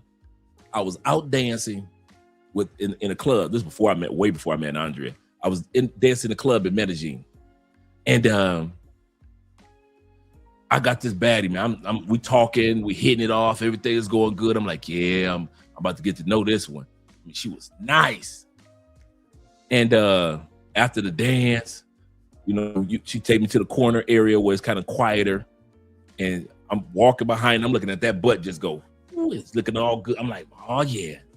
And realize this before everything was dangerous in Medellin, right? And I'm thinking, we about to holler.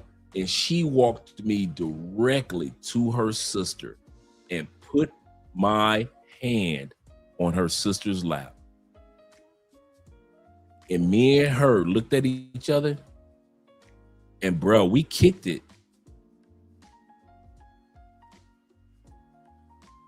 It had to be like 6 months when I was in Medellin. Because you talking about somebody used to preach the gospel of Medellin, your boy. Probably about 6 months, you know, me going back and forth to trips.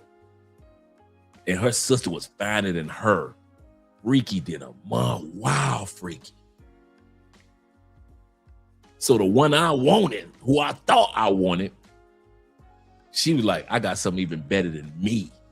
Better than you? My sister. Me and her sister danced the whole night, exchanged information, met up the next day, we hung out, and we started just slowly but surely just kicking it every time I went to Medellin.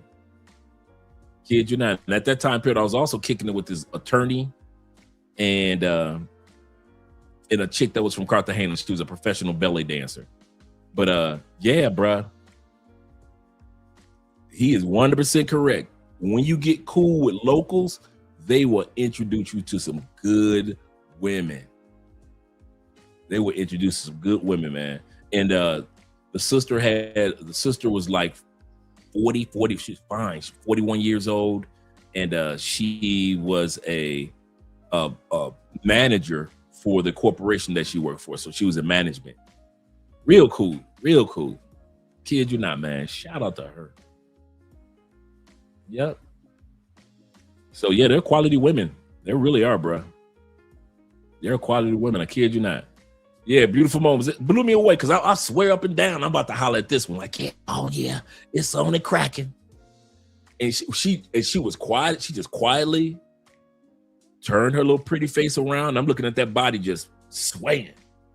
And she, you know, she got my hand and she just escorted me to the back. I'm like, oh, she wants to be where it's quiet so we can just have a good conversation. She walked right back there. And I see these females and I'm looking like, dang, but I ain't studying them, right? and she just walked straight to her sister, put my hand on her sister's lap. Her sister put her hand on top of mine, and I just escorted her sister to the dance floor because I was looking like, man, she finer than her.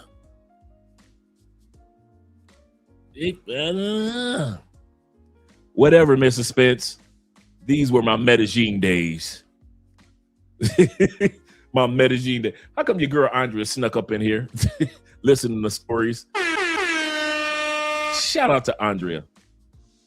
Shout out to Andrea. Yep. So if you want to meet good people, I'm telling you, there's some good people here. Then you can meet the Andreas too. Shout out to her. And all you guys here. Give your girl Andrea a shout out.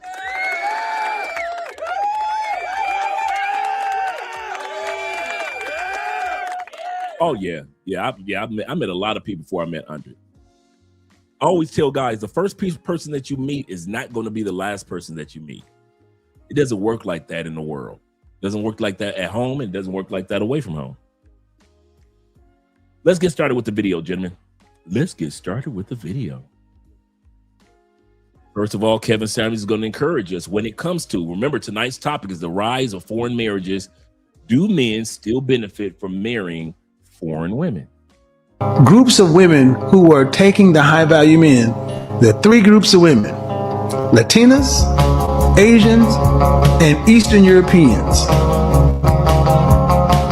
These women are taking all the high value men, no matter where I go across this country. And I'm just gonna marry someone that's not from America. Reason being is, countries overseas have seemed to do a better job at preserving their culture and sticking to their core values. So much so that if you're looking for a long-term partner and someone that you're actually gonna marry, be the mother of your kids, to me, it makes more strategic sense to marry someone that aligns with those same core values. A lot of women, black women, need to understand something, that your biggest enemy is not a white woman.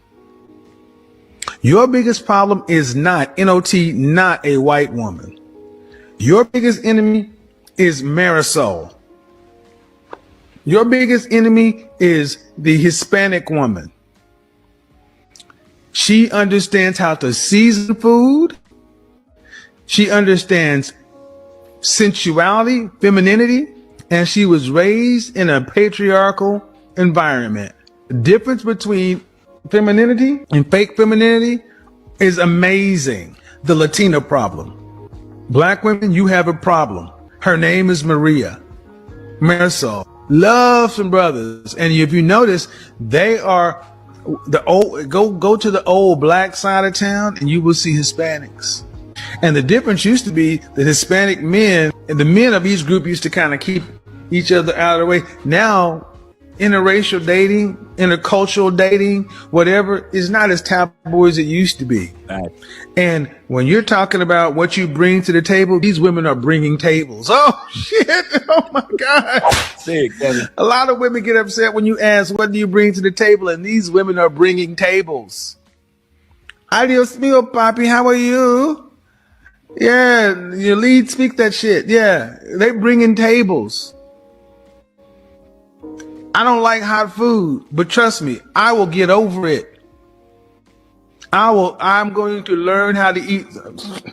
I'm going to start. How come he just gave the lead a shout out? I didn't realize that. He said lead speaks that shit. See, when he said that back then, a lot of us didn't catch on because lead attorney hadn't blown up yet. And we all know that lead attorney lived in Mexico for 6 years. He said, yeah, lead speaks that shit. Let me bring that part back. I've heard this many a times. I never realized that he gave lead attorney a shout out.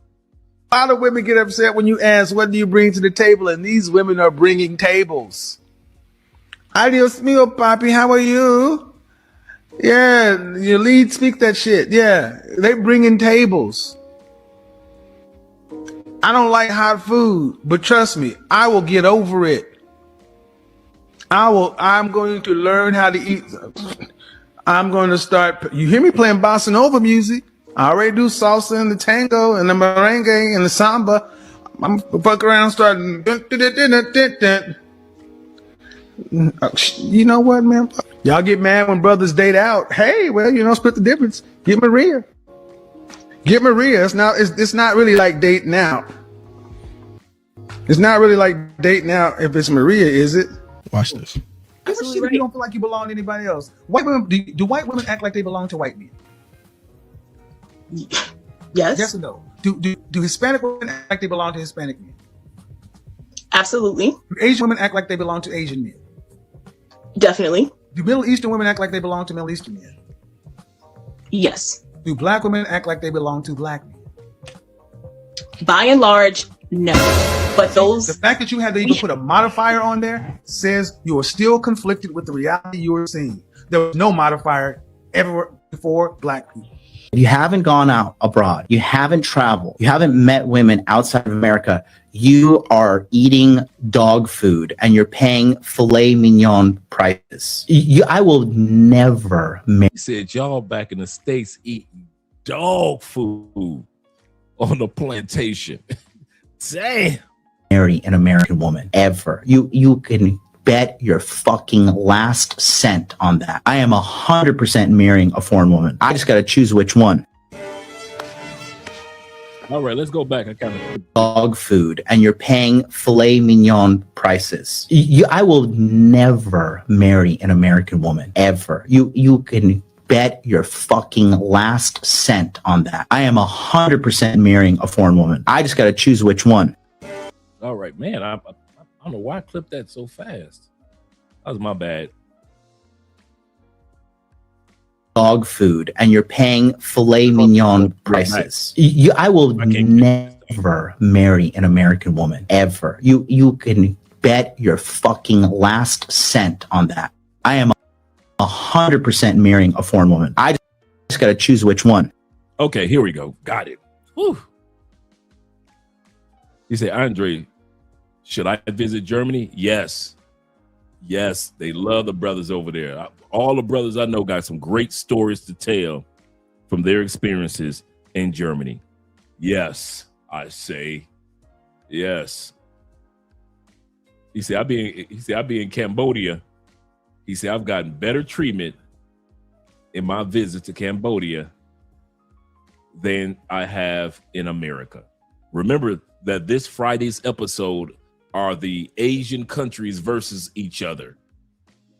The Asian baddies who will win the battle royale. So this week, this Friday, so is the Thai women versus Philippines versus Vietnam versus Cambodia versus India. The baddies are the baddies out there. I know it's other locations like Korea I could have put in there, Malaysia in there, but we're just going to start with those 5. This Friday's episode is dedicated to that.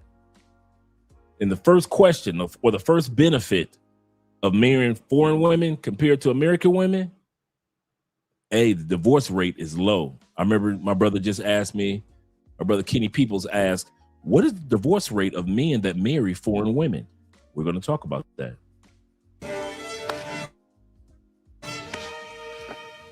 It's showtime. Let's take a look. The divorce rate in America of men who marry women in the United States is 45 to 51. I actually know that it's up to 57%.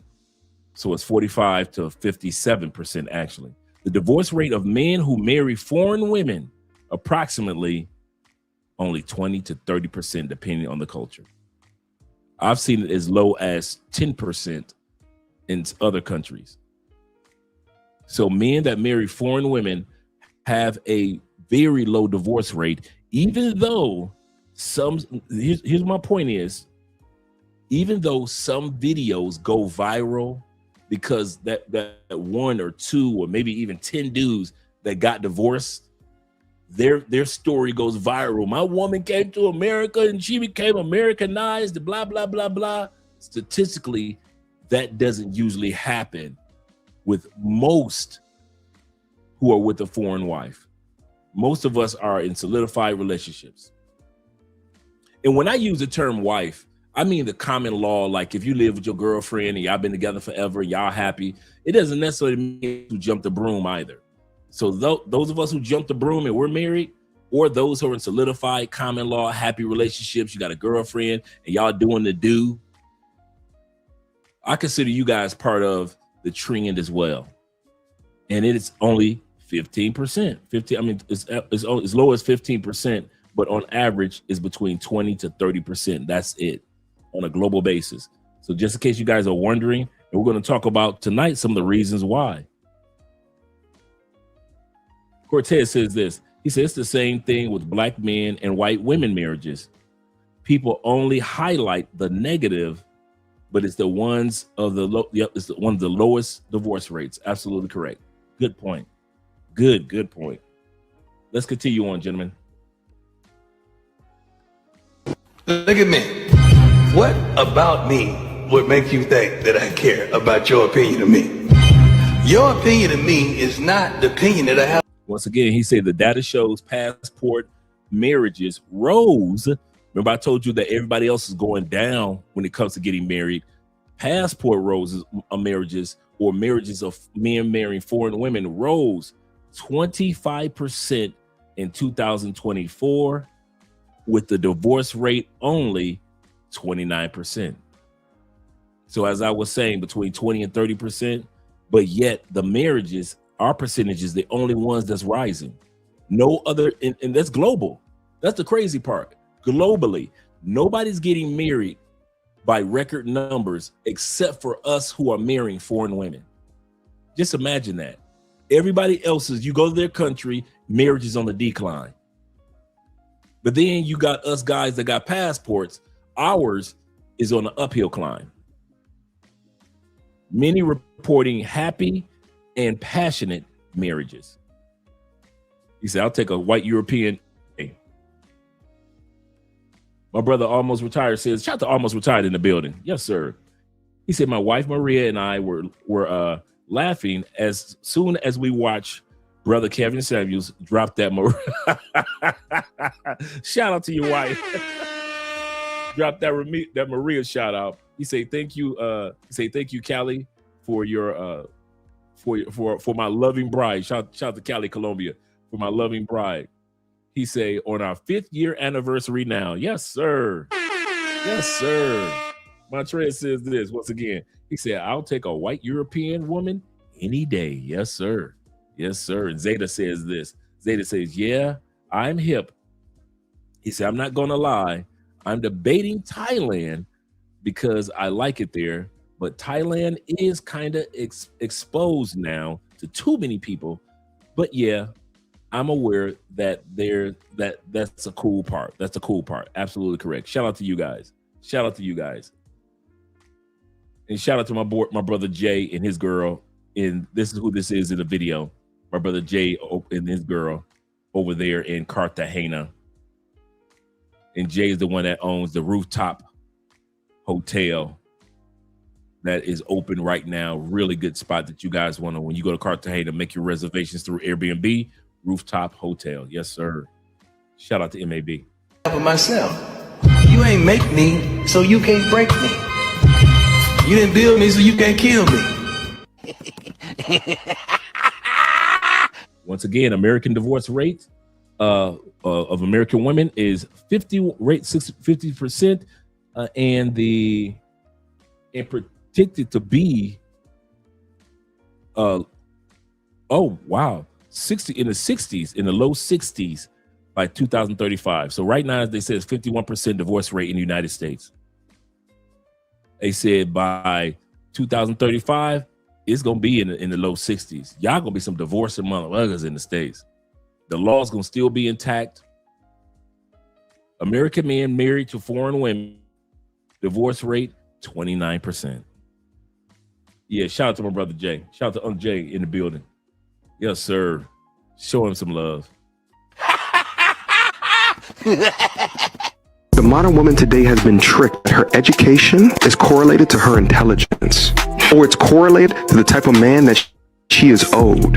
Modern women today will shame and guilt you out of your standards. And that is why men are flying over from the West to another country and getting play. The women from the West, they can't fly over somewhere else to go and get men. No. They're pushing their men away to these other countries and then cursing them out for going to these other countries while pushing them away. We feel like we own our men in our culture. They don't want you having more options outside of what they're giving you. If Western men are not wanting us and can't deal with us, we can't get a man here. Men from more traditional countries, which the vast majority of the other countries in the world are way more traditional than the West, especially the U.S. I don't know about the UK, but the U.S., if the men there say that you're a hot mess and they're not wifing you up, you're not going to go to Italy, Portugal, or Brazil and get a man unless he's trying to get a visa. Let me ask you a question. Why the hell do people keep getting married? You know, isn't anybody looking at the stats? People, if you were going skydiving and they told you half the parachutes weren't going to open. And he married to a sister. Shout out to him. He married to a sister. This dude is funny. He's married to a sister and he still is complaining about marriage in the United States. Shout out to my brother Ben Dixon in the building. Good morning to you too, brother, and all you guys out there in Southeast Asia. You say from hot ass Philippines. Yeah, I've been hearing about that heat. Let's continue on. You'd be like, yo, fuck that, I'm not going. But there's something about getting married. People just have to do it. They're just like, is this the line to lose half my shit? Awesome. I can't wait to lose my car, my money. Oh, look, the line's moving. One step. Even when they're in a relationship with you, even when they sign up to be your wife and bear your children, they want to have that autonomy within a relationship that says, I do what I want when I want because I'm an adult.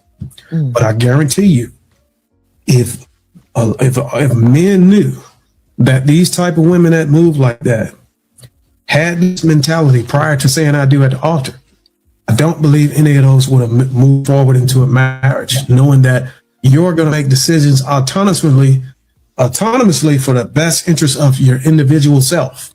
I had a conversation like that on TikTok so many times, and so many women would try to say that, yeah, they would. I'm like, and then I invite the guys up and they said, no, we won't. Because we wouldn't even do it. We always make decisions for the best interest of the entire household, not just us.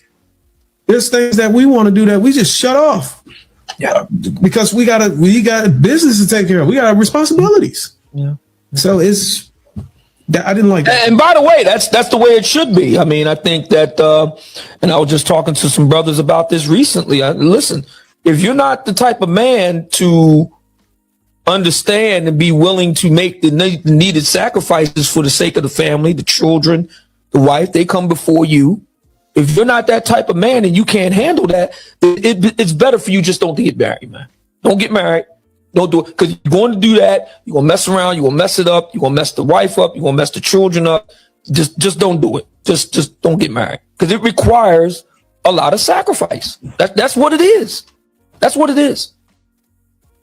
Yep. So any man listening, and you got to talk about something, you need to talk about it right now. You need to push the issue to, hey, look, we need to talk about this right now. Damn, whatever this man's saying in this video. Let's get back into that. Somebody. So, like, whenever my friends talk about their dating, like the few men who is not going to live their life like that. Whenever a woman wants to open up and talk to you about certain things, that's when you want to talk about it. Like, you can't be overbearing, because with patriarchy, with masculinity, it's kind of like you trying to talk about something you want to talk about and shouldn't even want to talk about that. That's you exerting your masculinity over somebody. So, like, whenever my friends talk about their dating, majority of my friends are introverts. They're real kind of like to themselves. They don't like to talk about their business. When they do open up, that's when I ask, like, hey, like, you know, you have X, Y, and Z. Is he providing you what you need?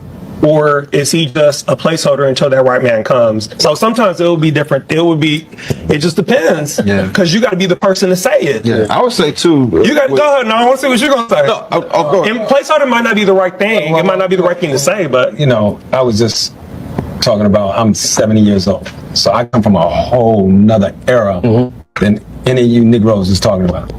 And what I've learned, and I'm not saying I'm right, I think everybody is right.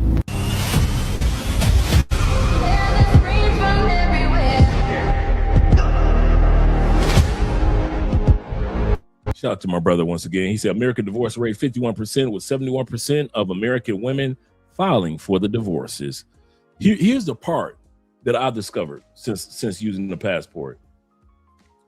I don't think men are afraid of solid relationships. They try to sell it in the West as if we men are afraid or scared. Like we're scared to get married. We're scared to have a girlfriend. We're scared to have 2 girlfriends. We're afraid of commitment.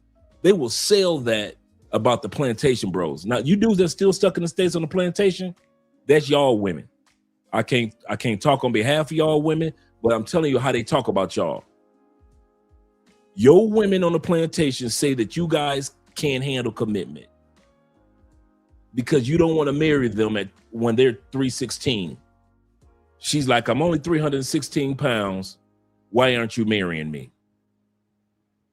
So since y'all don't, they say, you ain't ready for commitment.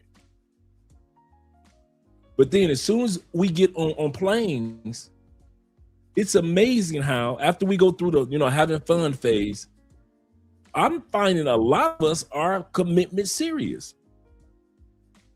A lot of us are coming, yes, we're having our fun and the ladies and all that. But after a while, a lot of us kind of like, okay, I live here now. I ain't got to be all wild as much as I used to. And then you find some ladies to be serious with or hang out with or get to know in different countries. So the myth that men don't want commitment and men don't want marriage, no, men don't want divorce. And the consequences of divorce in certain countries, especially in the West. Men are tired. We're not tired of marriage. We're tired of divorce. We're tired of 60% divorce. 50% of what you brought in, not what y'all worked for together, but what you brought in, gone. Divorce. We didn't leave because of the ladies. I know y'all try to sell it in the United States. Y'all left because y'all couldn't get none of us. Ladies, if you only knew how many y'all we ran through, you would never say that again. And also, you plantation bros, stop selling that stuff. You plantation bros, stop telling the world that we couldn't get women in the United States. Bruh, we were smashing your mamas, smashing your sisters to smithereens. You plantation bros, the best thing that ever happened to you was the passport bro and black men expat movement. Now you can get to sleep with the co-workers. I'm gonna say that again. Because we're using passports and we don't sleep with American women like we used to, now you can sleep with your co-worker and the other, because we were beating the brakes off of the co-workers. You couldn't get close to that coochie as much as us dudes was destroying it before we start traveling. So that myth that y'all trying to sell, yeah, it's the passport brought some dudes that couldn't get no coochie in the States and they had to leave. Bro, we was running through y'all like the plague. We was running through them ladies. Running through them ladies so much it got boring because you had nothing else to offer us but sexiness and sex. America's a one-night stand country. You can meet somebody at 15. Dude, is it just me? Have you ever had intimacy with women you ain't even remember their name the next morning or the same night? Bruh, is it just me? Was everybody babe? Everybody was baby? Oh, baby, stop that now, baby. Baby. Why? Because really, I don't know her name. How you don't know her name? You been dude, it's females. True story. It's females. I had to wait to hear their name. I ain't never said this before. I literally had to wait until they were telling a story. I mean, true story. This is true. With many women, I had to wait until they said their name again to know what their name was. True story. sometimes it would be months. There were chicks that I would be smashing off and on for months. That's how unimportant they were to me, and that's how easy it was for me to get sex. I will be just as long as I call them baby, they was happy. I'm literally waiting for them to tell me a story when they be like, and then my mother said LaWanda, and I'll be like, so your name is LaWanda? True story, true. So your name is LaWanda? Okay. Put that in the back of your mind, Andre LaWanda. Your mama said LaWanda. What your mama say talking about some LaWanda? What your mama say? So they finished telling me the story. It's been 2 months. I ain't know her name was LaWanda. Dude, I would go over chick's house, true story. I would hope I would see some male. Catherine. Oh, okay. Her name, Catherine. All right. It's been a year. I've been smashing Catherine a year. I ain't know her name. I just called her baby all year. I just call her baby. I ain't know her name. Her name was Catherine. I met her. I don't remember her name was Catherine. True story. One chick I was smashing off and on. Every time I flew back home to Detroit, it was her and I. Foreign chick. To this day, if you put that snipe to my head, I couldn't tell you what her name was. Couldn't tell you. Some of you dudes, y'all can remember. You know how some people's like, I just can't remember names. Like, I guess when it comes to women, I can remember a dude name like that. But when it comes to women, 7 years. Couldn't tell you what her name was. Beating it up on a regular. If I land and that's in Detroit, I already knew who was gonna take care of your boy, who's gonna spoil your boy. Couldn't tell you what her name was for nothing. This is the first time I ever told this. Couldn't tell you what her name was. When they say that we're leaving America because no women wanted us, actually, we left because many of y'all wasn't even worth remembering. Many of you ended up just being a tale for us to tell. You're a storyline if we're sitting around with cigars and brandy. You are the verse that Michael Jackson didn't put in when he was singing Remember the Time. You are a verse in a Short Dog song. I met this girl, her name was Dawn, and all night long she had it go. You a verse in a Short Dog song, baby. I'm sorry. That's all you were to me. So all you dudes on the plantation that think that you can go on TikTok and say that we wasn't getting women, bruh, I was running through your sister, your baby sister, the one that was 27. I was breaking her back in your mama's basement. You know, your mama's got that you know, the basement with the, you know, the furnished and everything, the really nice basement. Me and your sister, 27 years old, was running through your mama's basement. Don't you ever think that we wasn't getting no coochie. I would smash your auntie too. Who you think your baby mama was sleeping with when she was sending the kids your way? Future passport men. Men that will eventually leave her with the passport and go to other countries and get married and be happy. We was running through baby mama. Running. The best thing that ever happened to you being able to get back with your baby mama was the fact that we got passports and we wouldn't smash her no more. Because if we hadn't used passports, you would have never been able to get near your baby mama coochie ever again, as much as we was running through her. Your baby mama didn't tell you one time she told me to invite a friend, male or female. She ain't never had a threesome with you, but she was definitely doing with me. I'm bringing all the dyke friends over to your baby mama house. Every dyke I can find. Hey, girl, hey, I got one. Stop playing, Dre. I got one.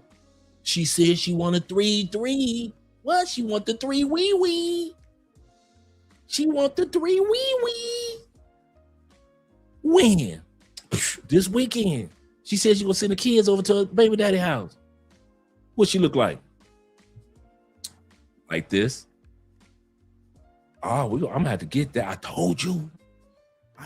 Man, I used to keep dyke chicks on speed dial. What you talking about for y'all baby mamas? Keep dyke chicks on speed dial. Crazy, man. Yup, 3 the hard way. She want the 3 wee. The 3 wee.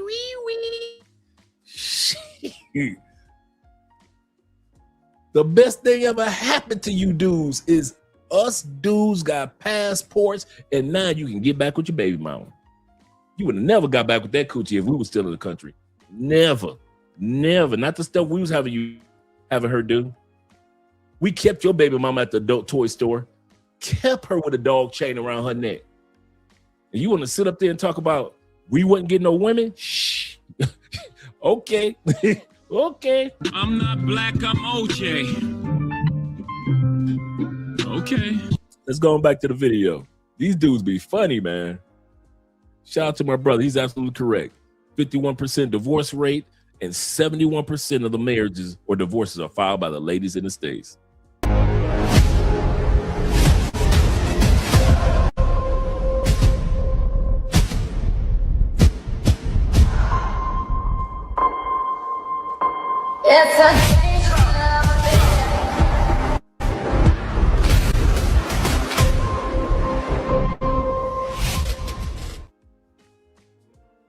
Number 2, benefit of men marrying foreign women is this: lower cost of living per couple overseas. It's one thing to be married and you stuck in the expensive United States, but it's another thing to be married overseas or have a girlfriend or solidify a relationship overseas compared to the unnecessary costs for the exact same products. That's probably the part that blows me away the most about living overseas. That we back in America brag about the fact that, yeah, we spending money like that on the exact same products that you can buy in another country, pennies on a dollar. That blows me away. You would sit up there and pay in the United States 79 cents, 80, $1, $1.15 per banana, and then you go to another country, that exact same banana is 4 cents. Or $1 for the whole bushel. And you're looking like, are you serious?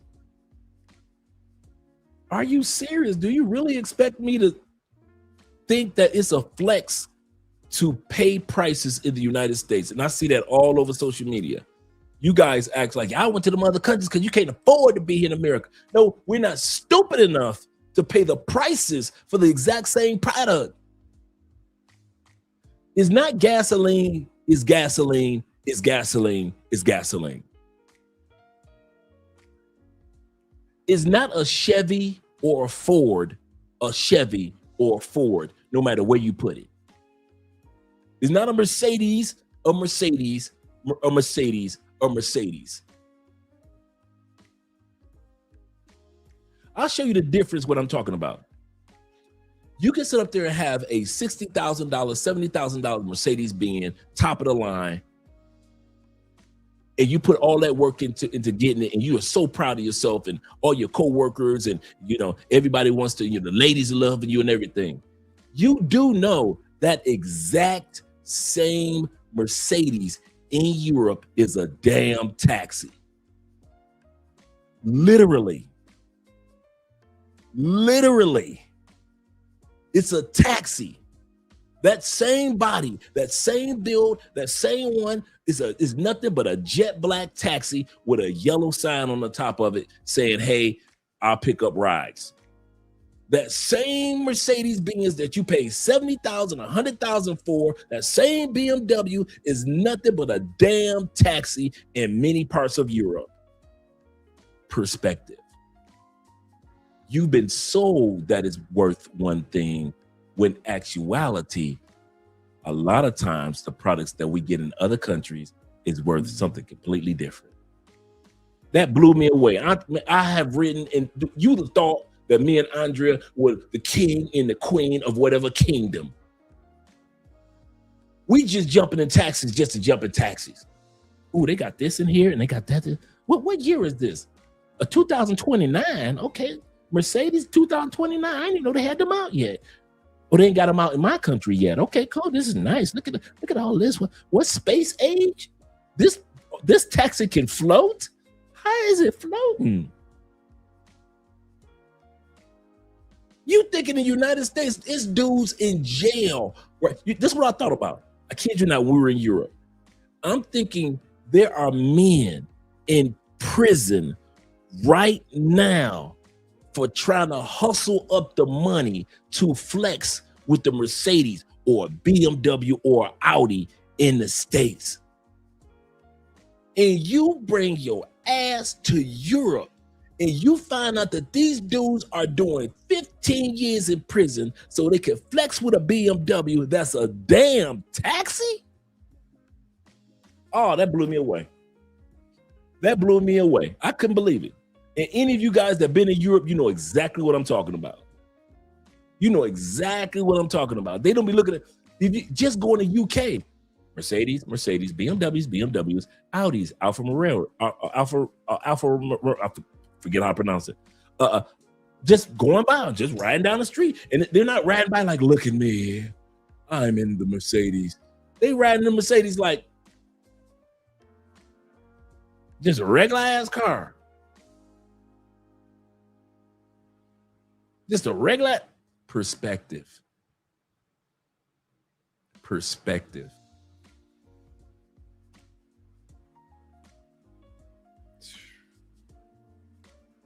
It's amazing. So when I say number 2 benefit, shout out to MAB. He said I pick flights over car notes every time. Absolutely correct. Yep. Absolutely correct. Let's continue on. I know you guys got other comments that you put in. Shout out to you guys for the support by way of PayPal, Cash App, and Super Chat. Appreciate you guys. Yep. Absolutely correct. Unless I'm in Europe, that's the only time you would ever see me with a BMW or Mercedes-Benz or an Audi. Them days are over. When I'm jumping in them taxis and I'm looking like, and I'm talking about top of the line. You looking like, how the hell are these taxis? And Andrea's laughing at me because I'm just flabbergasted because I'm thinking about how much these would cost to the States. So she laughing at me the whole time, every time I bring it up. And I'm just looking at these taxis just lying. Dude, you thought it was like presidents and kings and prime ministers were inside the building. No, these are the equivalent of yellow taxis in the Americas. I say, this is some more bull. Yeah, I said, man, they done lied to us. They got us thinking that these cars were like all that. And then you come to Europe and you find out that they like, it's just a regular car. What y'all tripping on? You will go to jail for this? You will go to jail for stealing this? This is just a regular old car. Let's continue on. Crazy, man, crazy. That's the value of a passport, teaches you things. As a man who has traveled overseas and actually gotten married to a foreign woman and loving it, I would say I would welcome this. You know, and I'm not here to bash on women, you know, in the States, but There is a difference. It is a difference. I'm not even being funny. And if you ever want to see what that difference is, I mean, it's all over the internet. The only thing I would say for women is, instead of taking it as a slight, take it as constructive criticism. But I digress. Let's go on to the next one, you guys. You marry any of these Western modernized women, you're a fool, because you ain't getting a real wife, not a traditional wife. You're not getting it here, which is why passport bros are a thing, and guys are going to get foreign women that are raised with traditional beliefs. The traditional belief system here, dead, over with. Number two, a man's success isn't defined by marriage, a woman's is. Our success is defined by the success we create for ourselves. Your success is defined by, can you get a husband? Did you procreate? Because let's just say, even if you got rich, if you never procreated as a woman and was a mother, you're a failure. Because you were put here for a man and to repopulate the earth, to reproduce. So even if you go get all the money and all that shit, what does that mean for real? Then what's your purpose now? If I take your career away, if I take your degree away, what's your purpose as a woman? There's no Birkins, no nothing. We just humans. What's success now as a woman? Number three of 12 that we're looking at tonight. She cooks healthy meals. She cooks, I meant to say healthy meals. I say health meals, but healthy meals. And that's important. A lot of times women in other countries realize the expression of love is not just sex or when you say that you love him. But women in other countries have been raised that there are non-verbal ways in which you show your man that you love him. One of those ways is not just cooking, but cooking healthy meals. Some of y'all are gonna get mad at me about what I'm about to say. I'm not even going to talk about the food. I'm going to talk about the food that your woman chooses for you in the United States. Some of us are so programmed from childhood to eat unhealthy food that when your woman do cook you a plate and make you a plate in the United States, she don't even care that if it's healthy or not. Many women in the United States have some of the most unhealthy recipes for men on the planet. Oh yeah, it tastes good, but your butt gonna die at 55 eating her recipes. You keep on eating the recipes some of the women in the United States feed y'all, man. It is crazy the stuff that they put together. And it tastes great. I ain't gonna lie to you. But many of those recipes are unhealthy because the food in the United States compared to other countries is unhealthy. I bet you oxtails in Jamaica are more healthier than oxtails in the States. I bet you when I make macaroni and cheese for Thanksgiving here in Colombia, I bet you the cheese is a lot more healthier than it is than the cheese that y'all, that Velveeta bullshit did in the States. On every package in many countries, they tell you, hey, before you buy this, that's extra sodium. They don't put it on the back only. They put in Colombia, you get that black logo. That black logo lets you know if it's extra sodium, if it's extra this, if it's healthy for you. They're on every, I don't care if it's on whatever it is. From the Kool-Aid, the tea, to the cereal boxes, to everything has those black, in the grocery store, potato chips is warning you, hey, you know these potato chips, right? You know it got extra sodium and extra this and that. I mean, then they'll put another one on there and say, hey, this is really not good for you. America, they ain't put no labels on there. Go and buy them. Hey, Detroit, go and buy them Better Made potato chips. Go ahead, eat them chips. I know they're extra salty, but go and eat them anyway. Get the barbecue flavor. America don't care about you. Since America doesn't care, America, and more like the West, have a tendency of only allowing women to give us recipes with unhealthy foods. So even if your woman does cook for you in America, she dang near killing you off the planet anyway. So my woman cook for me, what she cook for you, bruh? I love when you dudes tell me, my woman cook for me in America, she make my plate, what she cook for you? She make you beef? That's illegal in most countries of the world. American beef is illegal. She make you pork. American pork is illegal in most countries in the world. What else? Poultry. American poultry is illegal to even bring in many countries of the world. What else? Come on, what else? The fish. American fish is illegal to ship into most countries in the world. What else? The canned foods. Anything with GMOs, you can't even bring that to Colombia because Colombia is most of South America. GMOs are illegal. A company will be shut down for shipping that stuff. Anything with GMOs to South America. What else? What else your woman make for you that's so good in the United States, but yet your heart and you can't sleep. You wonder why you got anxiety. You wonder why you got liver problems, intestine problems, bloated, overweight, big feet. You wonder what the hell is going on, but you sit up there bragging about your woman made you a plate. What she make you a plate of?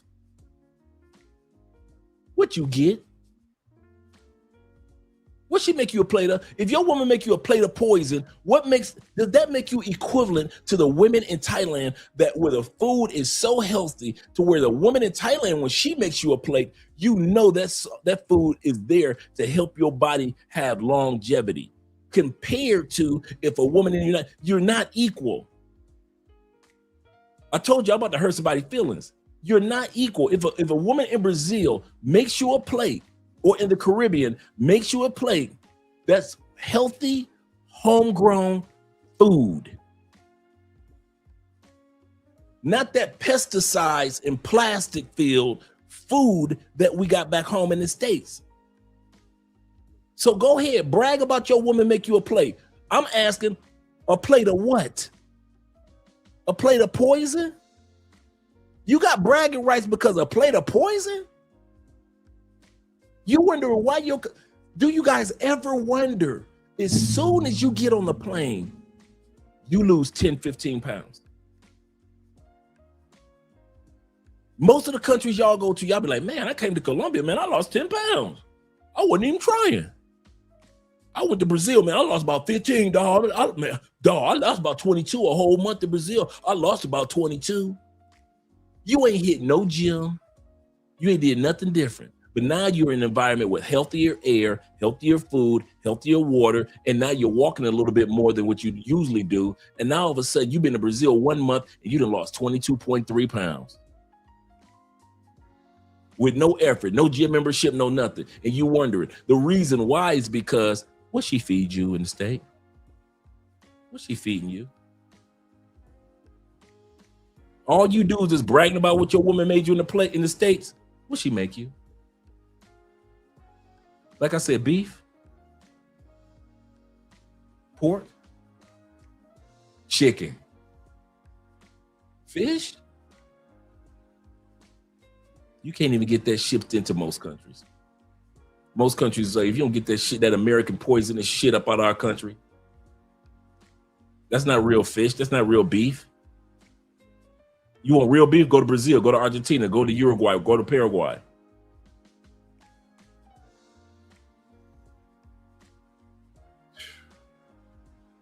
I told you I didn't want to hear this one.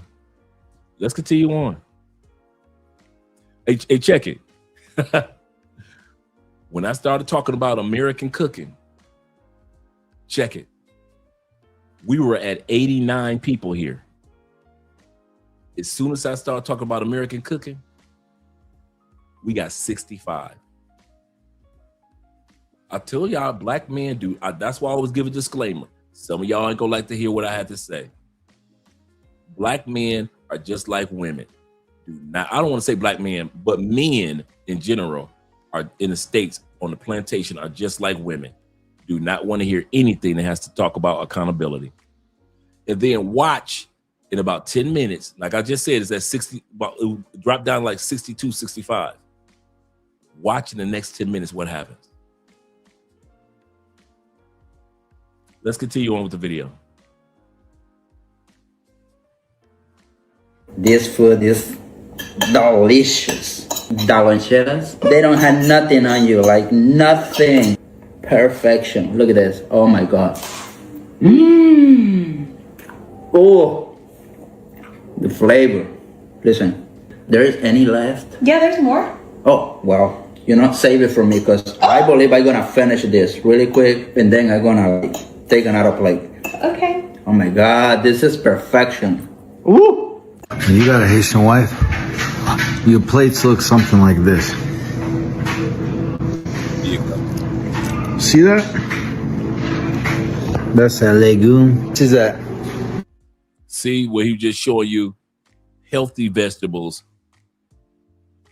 along with the healthy beef, not that trash that they try to make through computers now in the States. Por a legume.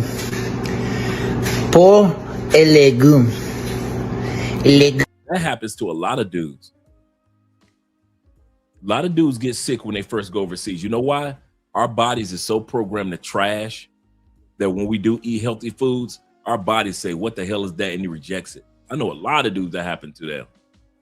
A lot of dudes that came to South America, their bodies were like, what the hell is this? Healthy food. I'm not used to this. And they got stomach sicknesses and everything else took place. Their bodies were not ready for that type of food. No. Let's continue on, gentlemen. That's tomato salad. Make from scratch. Tomatoes, onions, lemon juice, pepper, salt. Tomato salad.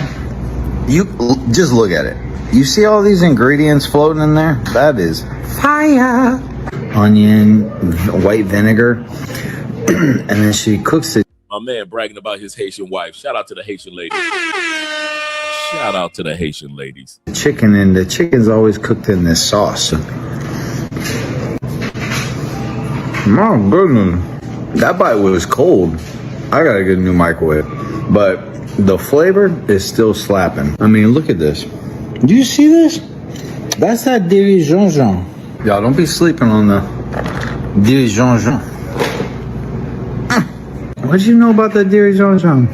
Listen, God bless America. God bless me because he gave me a Haitian wife. Amen. Hey everyone, this is why you should marry a Filipina.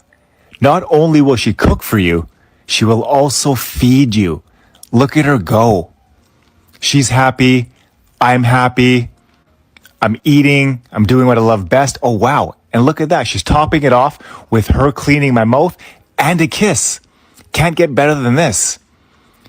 The way to a man's heart is through his stomach. And Filipinas know this. So what are you waiting for? Go find yourself a Filipina. Would never want a guy to cook or clean. No. I feel like that's a woman's job. No, the cooking bit I don't mind. No, I like to cook. no. Look, the best The cooks only- in the the world are only men. time The you best can- cooks in the world are men. You understand? The That's best fine. chefs in the world. So I don't mind cooking. I like cooking. Well, they can do cleaning up afterwards. That's down on you. I'm speaking about me personally. I don't Yeah. want a guy to cook or clean. The only reason why guys find themselves in this situation that you're saying, they go back to cooking their own meals, is back to the 50-50. If he was doing what he should have been doing, Yeah. taking care of everything, being Yeah. a provider, There you go. doing all of that, there is no way a woman will have the audacity to turn around and be like, go and cook your own That's meal, right, and you're doing everything. That's right, Loops. That's not possible. No woman would do that, right? Later. If your woman is doing that, okay, if your woman's doing that to you, Yeah. and you're genuinely taking care of the bill, she's got no stress, no worry, no nothing, and she says to you, make your own meal, then you're a mug in that situation. All right, number 4 of 12 is benefit for men who marry foreign women, where we looked at the stats where we see the low divorce rates. Now we're just looking at reasons why divorce rates are so low for men that marry foreign women. Is this peace and less stress? A lot of foreign women might have a little feistiness, a little energy about them, but they don't just be yapping. They just don't be talking to be talking. Like the Bible says, it's better to sleep on the roof of a house than to sleep in a mansion with a nagging wife. And a lot of us are so happy that we do not have nagging wives in these other countries.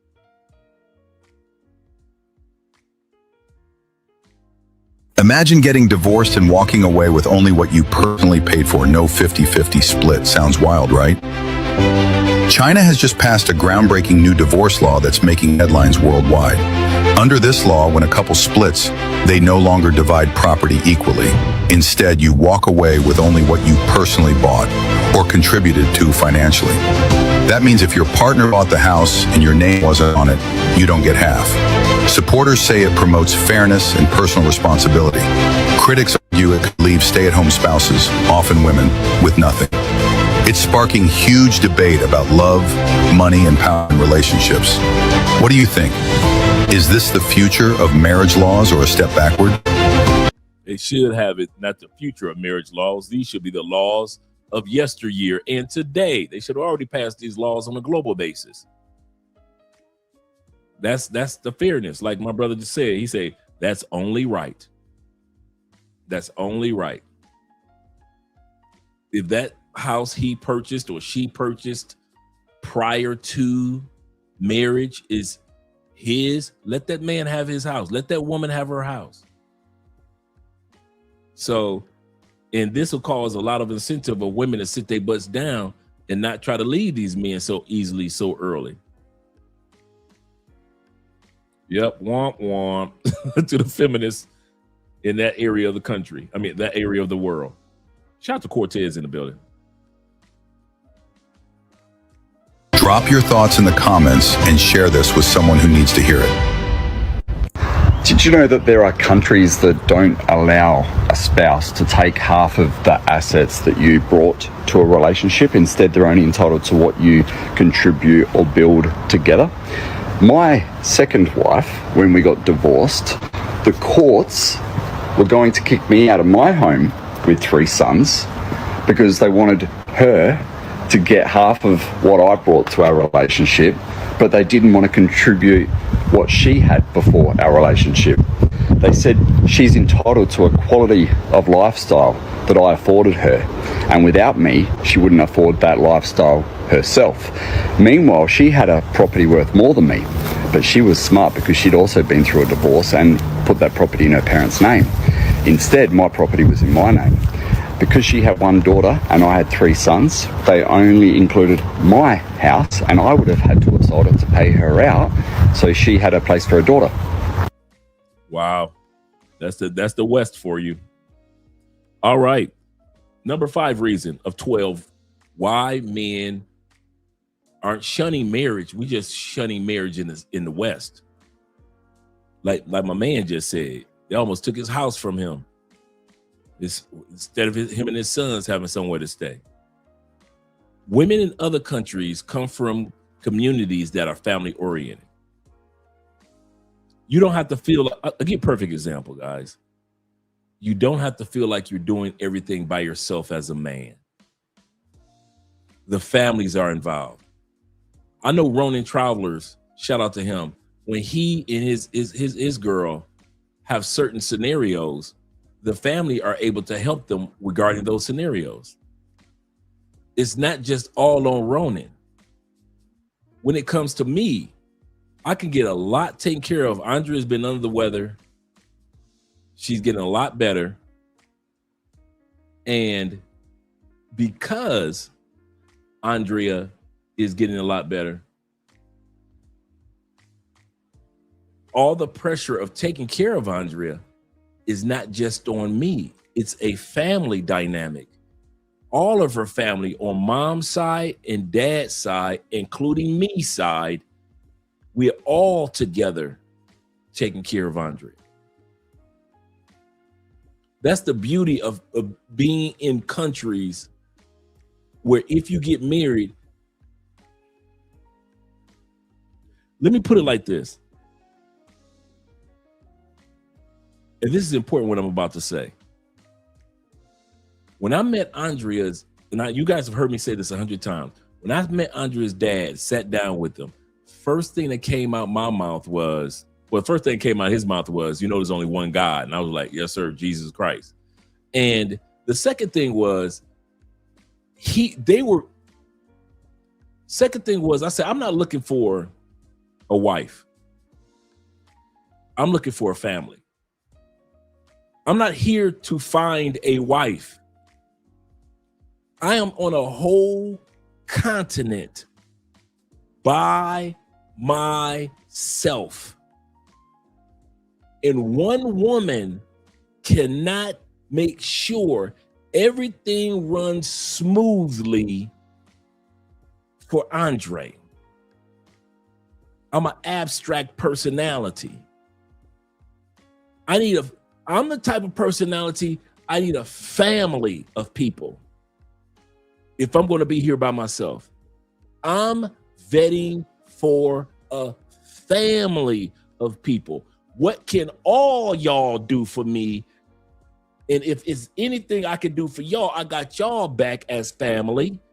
What can y'all do for me? I'm not coming here for no poor family.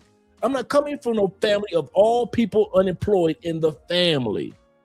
All the people, nobody in the family's got an education. Nobody in the family is married. Nobody, all baby mamas in the family. I'm not part of that. I wasn't part of that in the States, and I'm not coming to Colombia or any country to be in a family of baby mamas, broke people, people that don't own any property, people that argue and cuss and gossip about each other.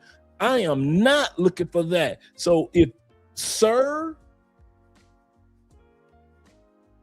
I see in your family a bunch of people that don't own nothing, don't want to be nothing, ain't no education in these families, I'm out.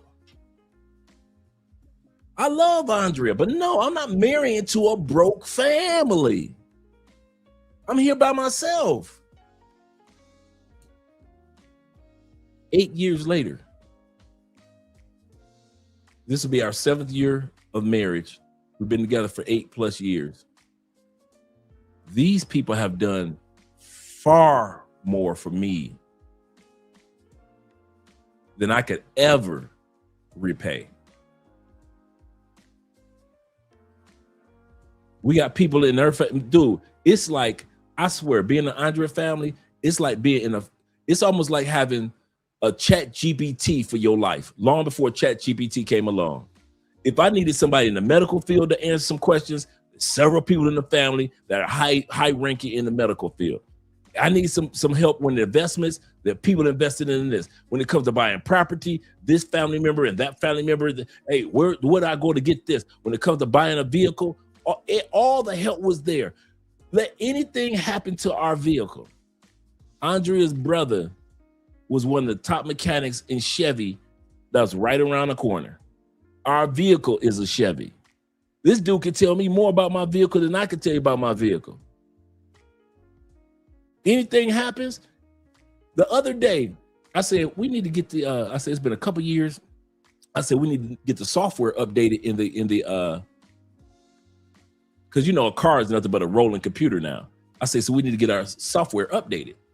Nothing wrong with our SUV, but and our SUV is an Equinox, right? It's called a Captiva in Colombia, but it's nothing but an Equinox, a Chevy Equinox. And so, you know, every few years you got to get the software updated. He got on his, just a couple days ago, got on his phone, called his boys up in Chevy. Hey,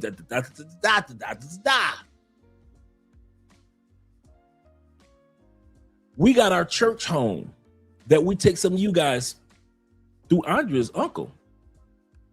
He's like, man, we're looking for a church home. He said, I got a spot for y'all.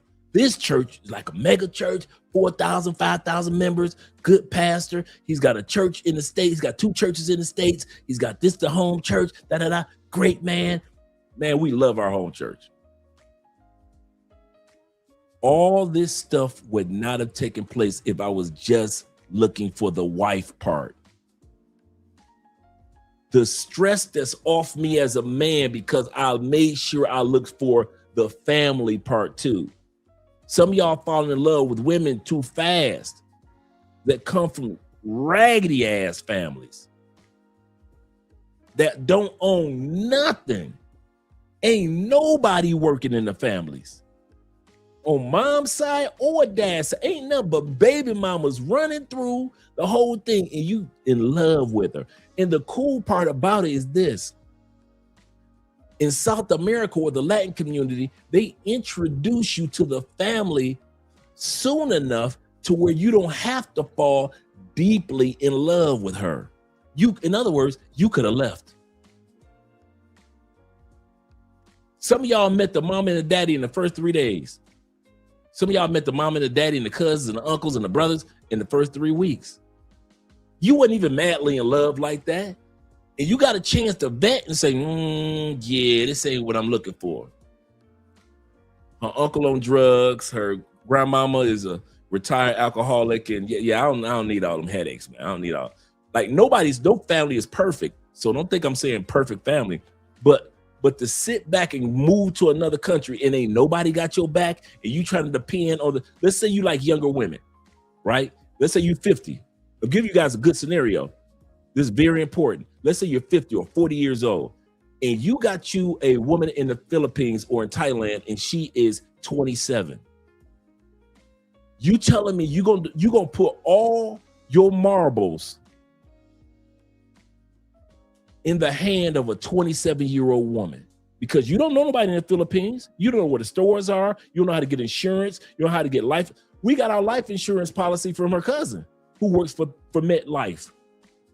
Her cousin works for MetLife. That's how I got my whole life insurance. So I got my life insurance for the States, but I want to get some life insurance for Colombia.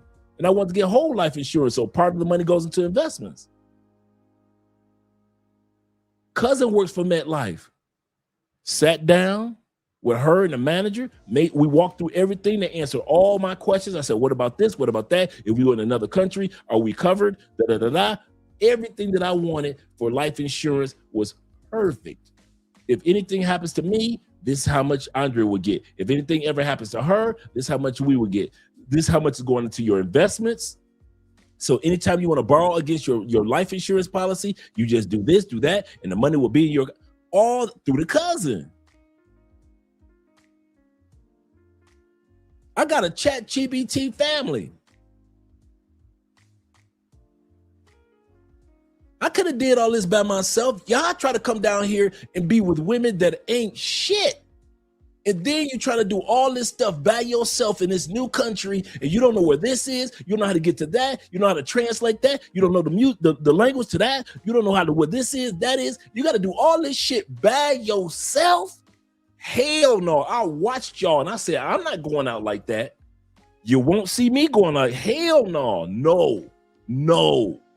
I don't need a woman like that. I've had enough women. I need a whole family. I need everybody. I need everybody to be on point. Not just my woman. I need everybody to be on point. I don't need to go to a family with a bunch of juvenile delinquent kids that get kicked out of school all the time. I don't need to go into a family where nobody graduated college. Nobody.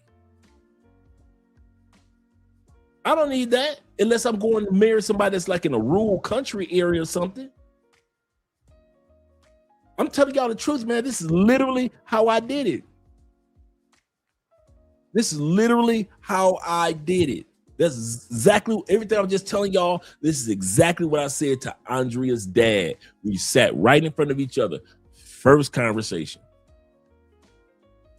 By the time we got done with the conversation, Mom had reminded me that Dad had cooked dinner for me. He made a seafood shrimp meal from really good, stir fry for me. Welcome to the family. Here's the other part. They were also vetting me. This is the most important part. They were vetting me. If we have all these benefits to offer you, Andre, what do you bring to the table? Are you just one of those Americans that's going to use Andrea and toss her to the side like a lot of dudes when they come to Colombian women? Are you with Andrea because she's a Latina and you really don't really like her like that? You just like because you could have something to brag about? So they were vetting me. Are you one of them dudes that's too cool for school? Oh, let me have, dude, my salsa, I wasn't even good at salsa.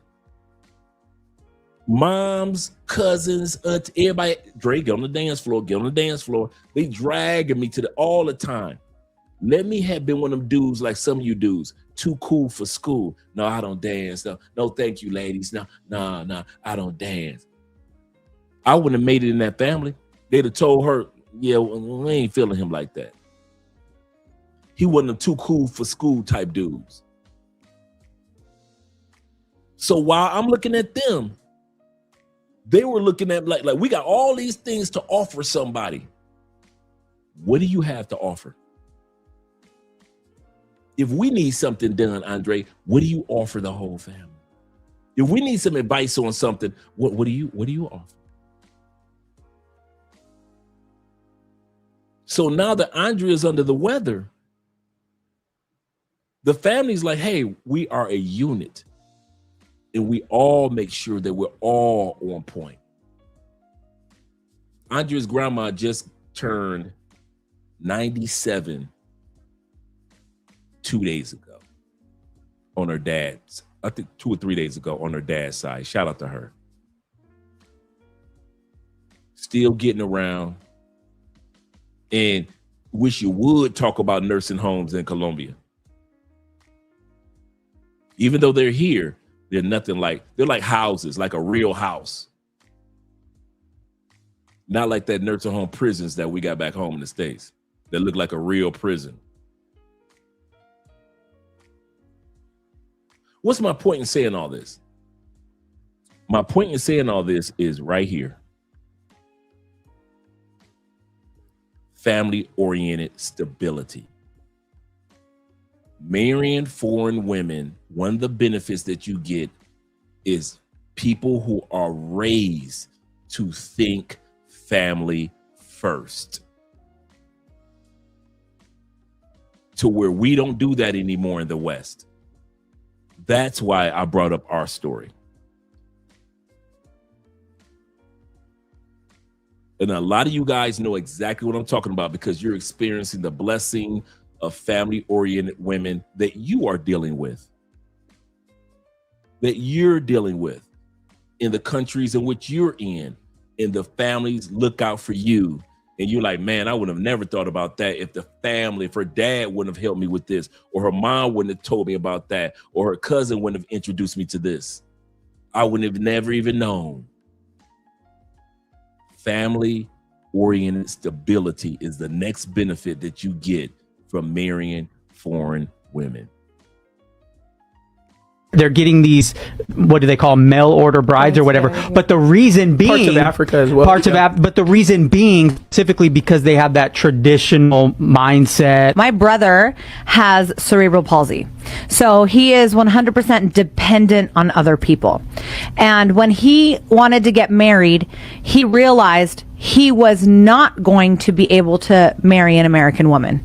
Because an American woman is not going to take care of him. And he needed somebody to take care of him.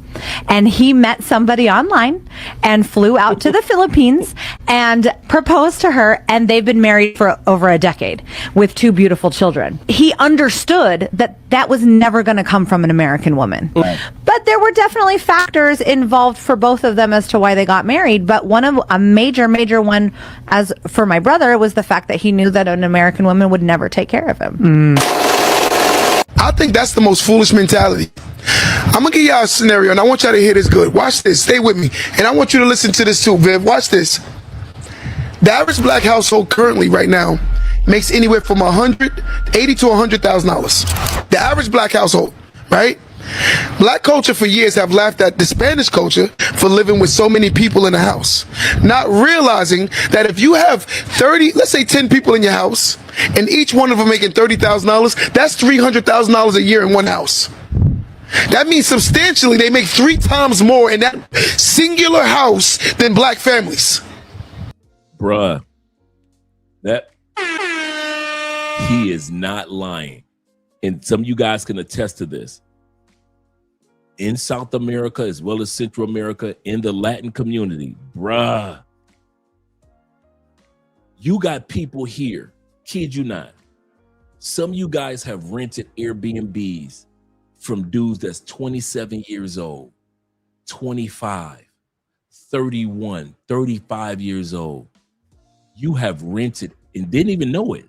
You've rented Airbnbs from men or women that are this age that still live with their mama, but they own 5 Airbnbs around the city.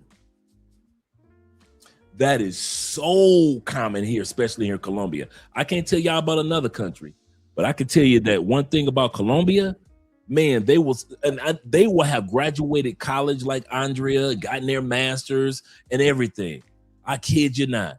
And will still be living with their mom. They will be police officers and fire department. They will be in the military, and they own property here, property there. They own 3 over here. They got a finca farm that they building. Andrea's family just built their fincas. I kid you not, boy. Latin people got it. While we laughing at them for having 15 people in one car, keep on laughing. Because they own that, and that. And that's, I'm talking about average Colombian family. Why do you think Colombians are not fast to sell their property? Because it doesn't have a mortgage and they don't have to. We're quick to sell our property because, hey, we got a mortgage left. We got about a good 20,000 to 100,000 left on the payment of this house. We're going to sell it for 300,000, pay off the mortgage, and pocket 200,000. That's how we think as Americans. Colombians like, I stayed with my mama. I stacked my money. I paid $200,000 or $100,000 for that property. I don't owe the bank. I don't owe nobody. Taxes next to nothing. I don't feel like selling it.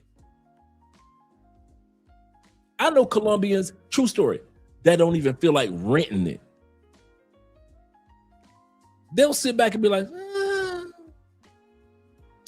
I guess I'll rent it out. You be like, in the States, you be like, you know how much money you can make? But here in Colombia, they're like, I live with my mama, my dad, my uncle. I live with my cousin. And we own 3 Airbnbs throughout the city. And you be like, you lying. You would think like, because in America, we like, if I buy a piece of property, I'm living in it. Colombians like, I ain't going nowhere. If I ain't marrying nobody, why would I leave? And just be as happy and peaceful and you kind of look at it like, that makes sense. You be like, that makes sense. My man Black Lex says this. Sandra, just curious, how do the ladies view young men that still live at home? The same way young men view ladies. See, it's different. It's so crazy how it's different. It's crazy. It's family oriented is part of the cultures in many of these countries, especially Latin countries. For example, if you got enough money to get to a love motel, take her out on decent dates, she appreciates you just as much as if you had your own spot. All she care about is, do you got a spot where we go have sex? Yes, all them love motels. Okay, cool. Can you afford to buy me an ice cream cone or a nice little meal every once in a while and spoil me for, my birthday and events? Yes. Surprise me with some flowers. Yes. Okay, you got enough money for that? Cool. Boom. Ain't no, you live with your mama. They don't say that down here. Hell no. I know dudes down here, man, got hella careers. And unless they get married, they ain't moving. I know women down here. Come on, y'all. How many of y'all have been with Colombianas or women in Brazil that still live with their parents and they in their 30s? Don't act like you ain't met no woman in Brazil. I'm gonna tell you like this about South America. It's so common for a woman to be living. And you know what? I'm gonna say something after. It's so common for a woman in South America to be living with her parents that you're more likely to just say, she probably lived with her parents, before you say to yourself, she probably lived by herself. You get so accustomed to, she lived with her parents. And you don't trip on it. You don't judge it like, man, you still live with your mama, your dad. Because of the next thing I'm about to say. There is more protection in groups than it is as an individual.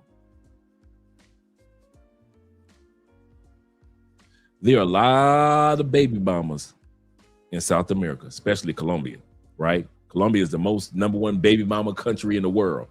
True story. 87% of women that have kids, not 80% of women, not 80% of women, but 80% of women that do have kids are baby mamas in Colombia.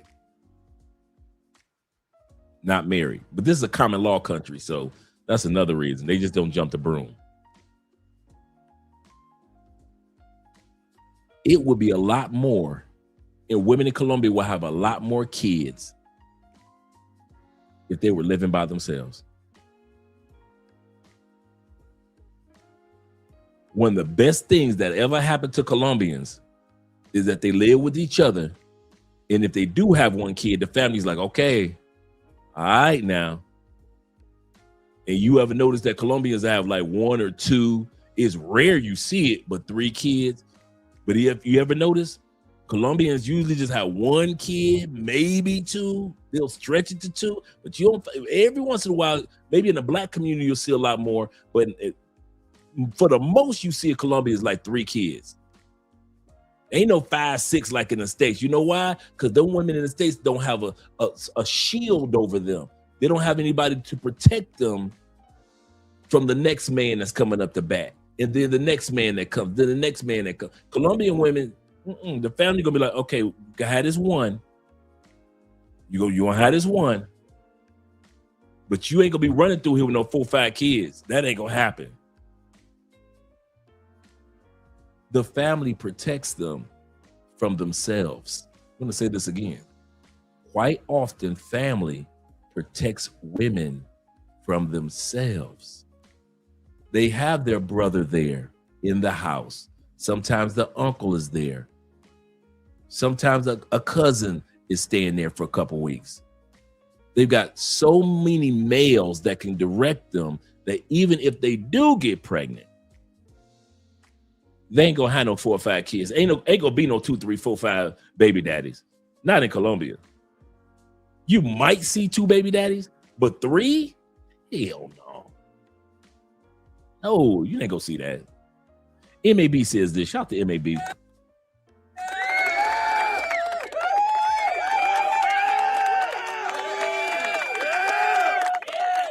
He said a lot of that speaks to the fact that their families get along with each other. Absolutely correct.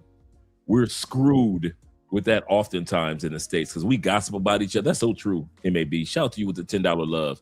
We gossip about each other. We put each other down. Now, mind you, being in a Colombian family, it ain't perfect. It is not perfect at all. So don't think that I'm talking as if Colombian families are perfect and they have no flaws. I'm not saying that at all. But when the shit hits the fan, you want to make sure that you got a group of people that's on your team. And they think that, yep, family first, Philip. Without hesitation, they are family first. Shout out to African Wolf being in the building. Shout out to you, brother. Glad that you're here. Let's get back to the video because we're looking at number 5, I believe. Let me say that again. Somebody hear me. Let me say that again. Listen to this. They say the average black household makes anywhere from 80 to 100K, right? The Spanish families will have about 10, 15 people in the house making 30,000, 40,000 a year. If you look at 10 people at 40,000 a year, that's $400,000. And then you wonder why the culture they buy real estate so fast.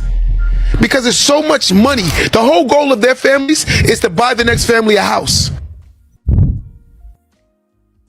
Tell you what, though, the foreign women will take care of their man and be proud of it. Like a lot of times, these Americanized women, no offense to, I'm just saying in general. Speaking, talk your talk, Joe. Talk your talk, man. Let's go. It's like this whole thing where like it's like I ain't no stay-at-home mom. This ain't old-fashioned. We think it's 1950. I ain't no Susie homemaker. It's like, well then you go to work I'll stay home. I'll watch the kids. I'll raise the kids. I'll cook. I'll take care of the house. That is the most important job in this life, is raising a household and raising a family and making sure everything's good at home. That's the most important job you can possibly have in this world. And it's like, all right, I'll do it then. You know what I'm saying? The whole idea of all that, you know what I'm saying? Like, that ain't, you're sexist. You're this, that. Like, I'm not sexist. I'll stay home and do, you know what I mean? I'll be putting on Miss Rachel. I'll be running around and be like, you know, whatever is needed. You know what I'm saying? Whatever's needed. Because when you grow up here, you are trained. When I tell you trained, I tell people this and they're so shocked. You are trained on how to be a wife. You're trained. Like every girl you see here walking. Of course, my generation, not with this Gen Z, because Gen Z is a bit different. With my generation, you are trained on how to be a good wife. So you know how people have like summer school? We have a thing here called Sagati. You know, it's like no summer school, but it's like they have a summer school for training women to be wives. I ain't mad at them.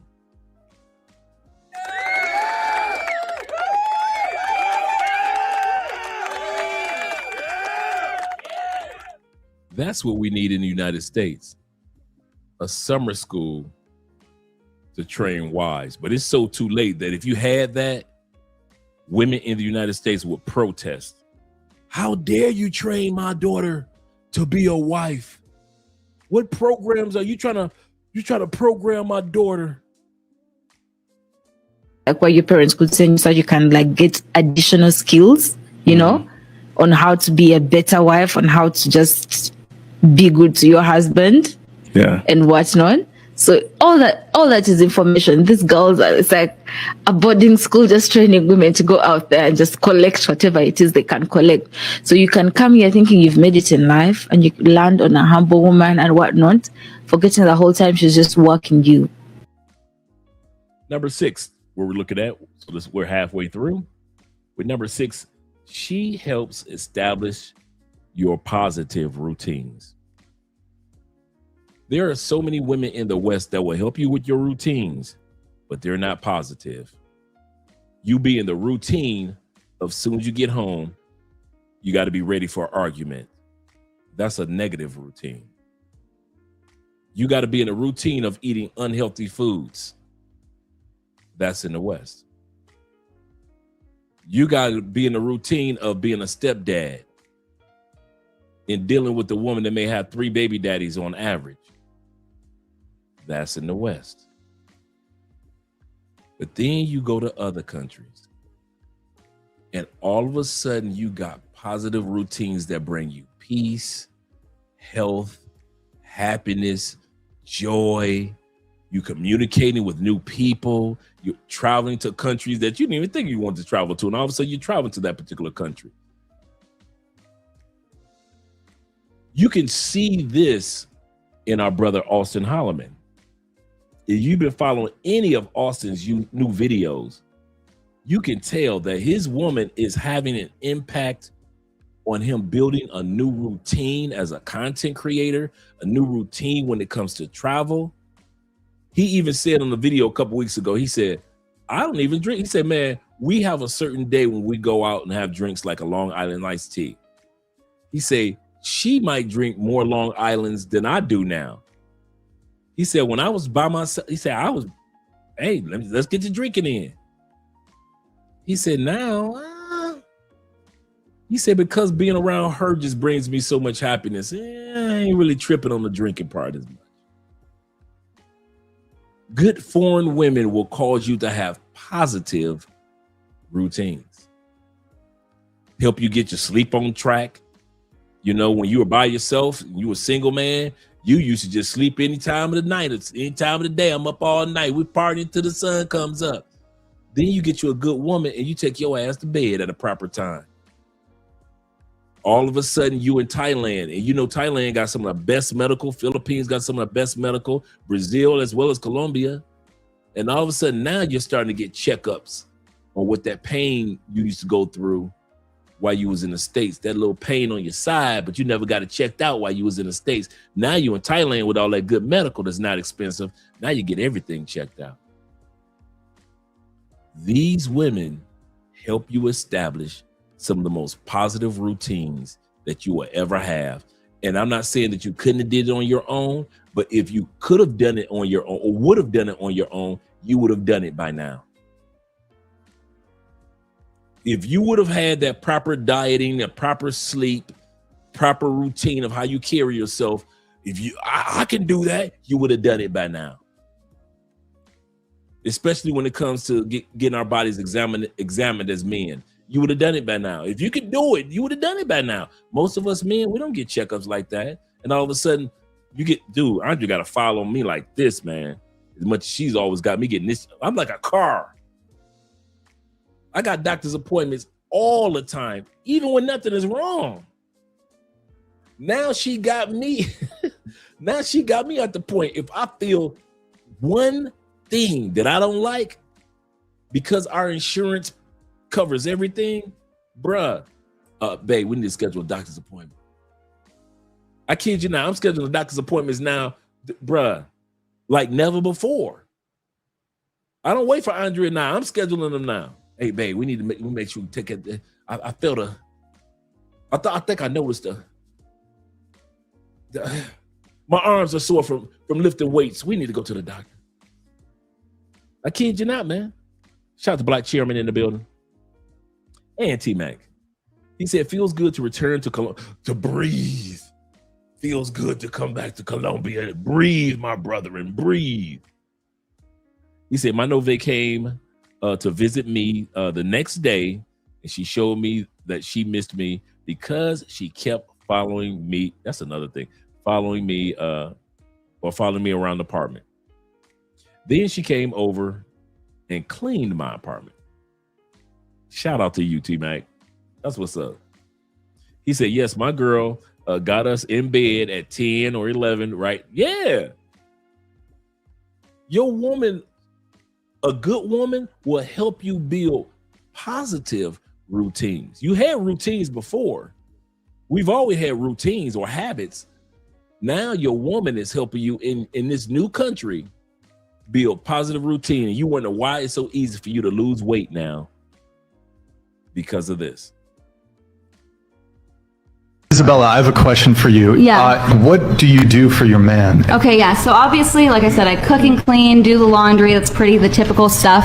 But kind of like what you said, you want to make your house like a safe place for your husband to come home to and just make him comfortable and serve him. So every morning and every night, I literally massage him until he goes to bed. So every night I put my daughter to bed and then I massage my husband to sleep and then I go to sleep. And that's what I do because he wakes up and he works hard to provide for the family.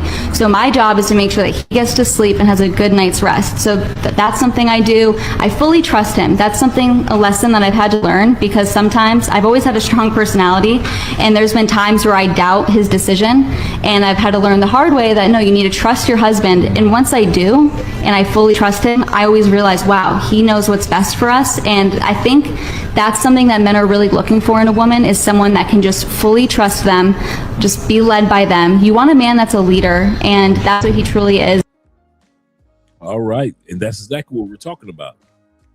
That's exactly what we're talking about. She does all these little, and even though we know this show is in America, that portion reminds me of what foreign women do for us. So once again, even though that woman was one of the rare women in the United States, her points were points that are commonplace in other countries. Shout out to Bobby Space Goes in the building, as well as IMF in the building.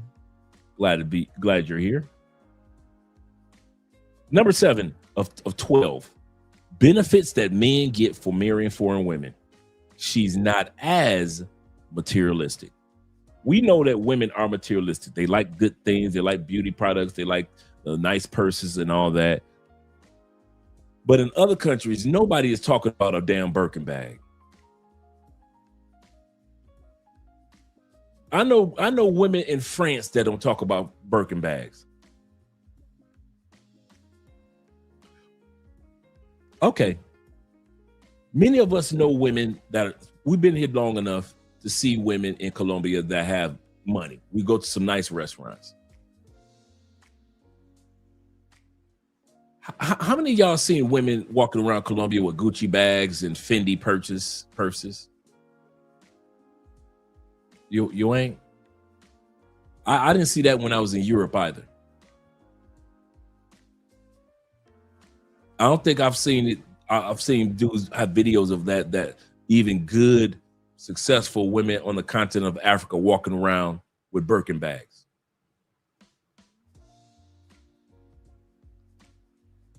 Women and men in other countries like style and fashion more than they like what's on the tag.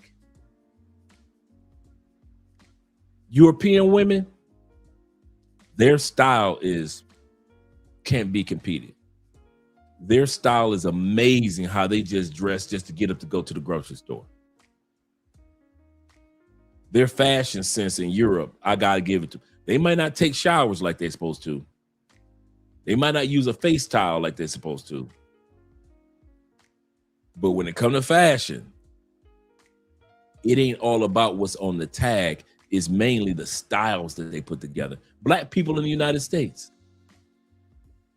Once you get black people in the United States away from the labels or the brands, our fashion sense cannot be competed with.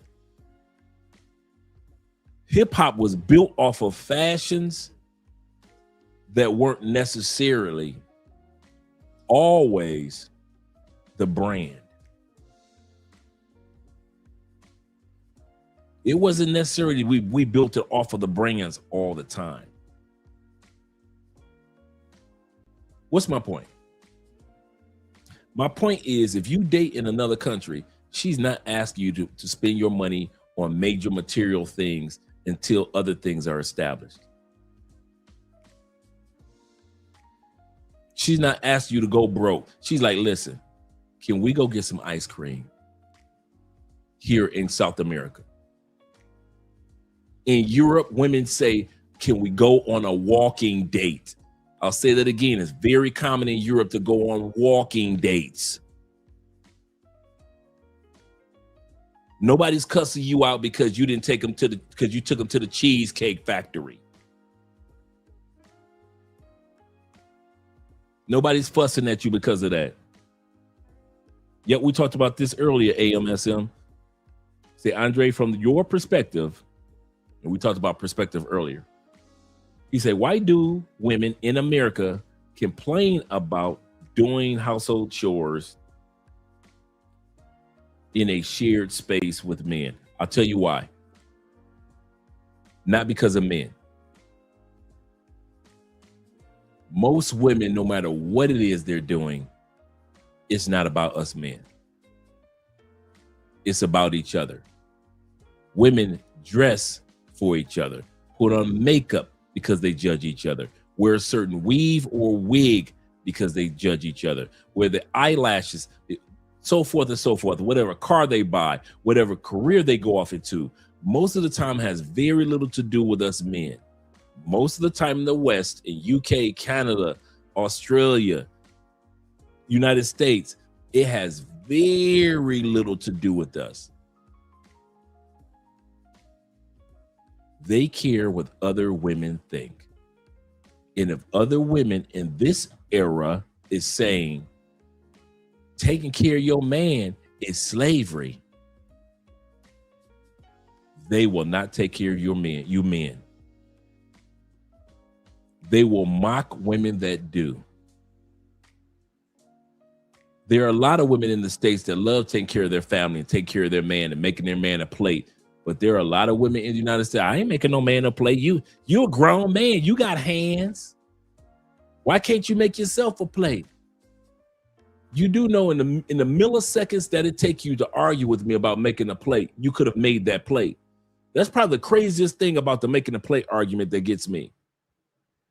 She literally will argue with you 3 to 5 minutes about making a plate that only takes 3 to 5 minutes to make.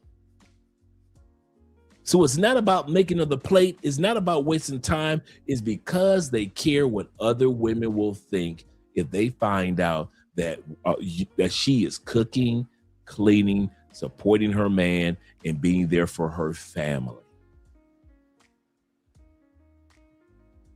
They're judgmental. Women are judgmental and jealous of each other. They judge each other and are jealous of each other. He said, but don't complain when they do those same household chores and stay by themselves. When it's time, when they're by themselves and they got to watch the on Sunday and they got to do all their chores, washing clothes and do all that, no complaints. Because these are mine. Your man is not yours. Your kids is not yours. A woman will leave washing clothes for her family just so she can wash clothes for herself. A woman in the States will leave cooking a meal for her family just so she can sit alone, complain on social media,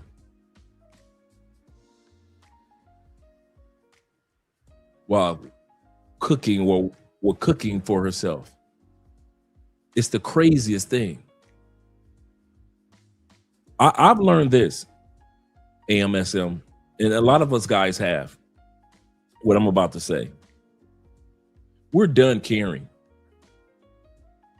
We're done caring if the sisters in the States and the white girls and whoever, ladies in the States, we are done caring about if you want to be traditional wives, trad wives, or if you don't. We're done. We're just going to go to the trad wives. We're just going to go to the trad wives that are in our country or the trad wives that are outside the country. And 9 times out of 10, we got to go outside the country. We're done doing panels with you, trying to get questions answered and then answer your question. We're done. We are done. And I mean off camera done. I don't mean this YouTube, social media done. I mean that off camera, real life, men are done. We're done answering your questions over and over again. Why y'all do this? Why? We answered that question over and over again. You still haven't learned from it? Cool. If you think taking care of your family is slavery, so be it. If you think being supportive, submissive is a curse, we are not about to shout you down. We're just going to go to places where women are submissive and supportive. And you can mock and talk about those women all over TikTok. And guess what? Those women still get the ring. You can laugh at them. Y'all getting these women in other countries that ain't got that. We already know that our women are highly educated, insightful. We know that our women have focus and drive. We know that women in other countries mature faster than Western women. We already know that. So when you ladies sit back and try to criticize women in other countries, even though you try to claim that you're pro women, no, you only pro the women that you want to be pro for. Because if you were pro women, really supportive of women, you would be supportive of women on a global scale. You talk about women in other countries like they are trash, as if they aren't even women. Do it. We don't care anymore. All the men that are doing videos about how much the ladies talking about us passport bros, you ever notice those videos are slowly disappearing? Nobody's responding to you all anymore. Nobody's in your comments. Put out all the passport bro videos you want. Nobody cares anymore. We're not coming back. We're still going to marry who we marry in other countries. Y'all can talk about the 1 or 2 or 3 drug dudes that got drugged and robbed, the pookies who are not even a part of what we do. You can, hey, we don't care. We're still not coming back. We don't want y'all back. You can't use our line on us. We said we're not coming back. We don't want y'all back. That's using our lines on us, ladies. So whatever man that you find to marry you on the plantation of the United States of America, enjoy them. You got enough men on the plantation to enjoy. You don't have to worry about what we're doing on this side. It's over. And I mean, it's over. And it's growing. more and more men, once these lights and these cameras go out, more and more men are still going to be leaving you ladies in the West and marrying women in other countries. We are not anti-marriage. We are anti-marriage in the United States. Can you quote us on that? We didn't say there aren't many good women in the United States or ladies. We're saying that there are not any good laws in the United States. We did not say that we fear commitment or marriage. We said we're tired of fearing when you divorce and take all of our stuff. Now, some of you ladies, you often say, with the average dude, you ain't got nothing anyway. Did you know the average woman gets in divorce? The average woman from the average divorced dude walks away between 30 and 45,000 over time. Whether it be in child support, whether it be in alimony. The average woman will walk away from a divorce. Let's say y'all didn't own a house, y'all had an apartment the whole time, y'all had 2 kids, nothing. You still in child support will walk away with $40,000. And 9 times out of 10, he'll end up paying the court costs or the attorney fees. So all you ladies that say the average dude ain't got no money anyway. Well, the average dude has children by you, and the average judge will make sure that he pays for 18 years child support, depending on the age of the child. So ladies, we're done. We don't care. If you really didn't care, you wouldn't still be making videos talking about men traveling. You wouldn't be following us to other countries, making content. Ooh, I saw what the passport bros are doing in the Philippines. I saw what the passport bros are doing in Cartagena, Colombia. I saw what the passport bros are doing in Brazil. Nobody's making videos talking about, I saw what you did. We see y'all get in trouble all the time in these other countries. You talk loud in these other countries. You don't pay your bill at restaurants in other countries. A lot of the time, ladies, we see how lonely y'all are when y'all be in the clubs in these other countries. Y'all be in y'all little circle with your little drink in your hand and don't nobody talk to you. We see how long, but we don't do videos on you. Lonely women this. The sister got in a fight for that. We don't. But y'all always got a camera in our face talking about what we're doing as men in other countries. Here's the kicker. We don't care. We're still going to be who we are. And you can be angry with us, and we understand. And I'm going to end it with this. I understand, ladies, why you're angry with men. Men with passports slept with you and beat your coochie up and broke your back in and broke your heart. No, they didn't. Yes, we did. None of these men running around with passports are virgins, and neither are you. Whether it be black, white, or whatever culture, none of these men are going to other countries because they couldn't get you. They are going to other countries because they got you and it wasn't worth it after the sex. You brought no value to him after this. Well, he ain't bring no value to me. We're not talking about him right now. Stick on the topic. We're talking about you, ladies. Stick to the topic. I know it's hard. Stick to the topic. I understand why you're upset. He sexed you. You fell in love. You may even had children together. And now he's in the Philippines and he smiles on photos. And you couldn't get him to smile on a photo no matter how much you did for him. And now every time you see him on Facebook, because you're still connected to your baby father on Facebook and other social media platforms, that pisses you off.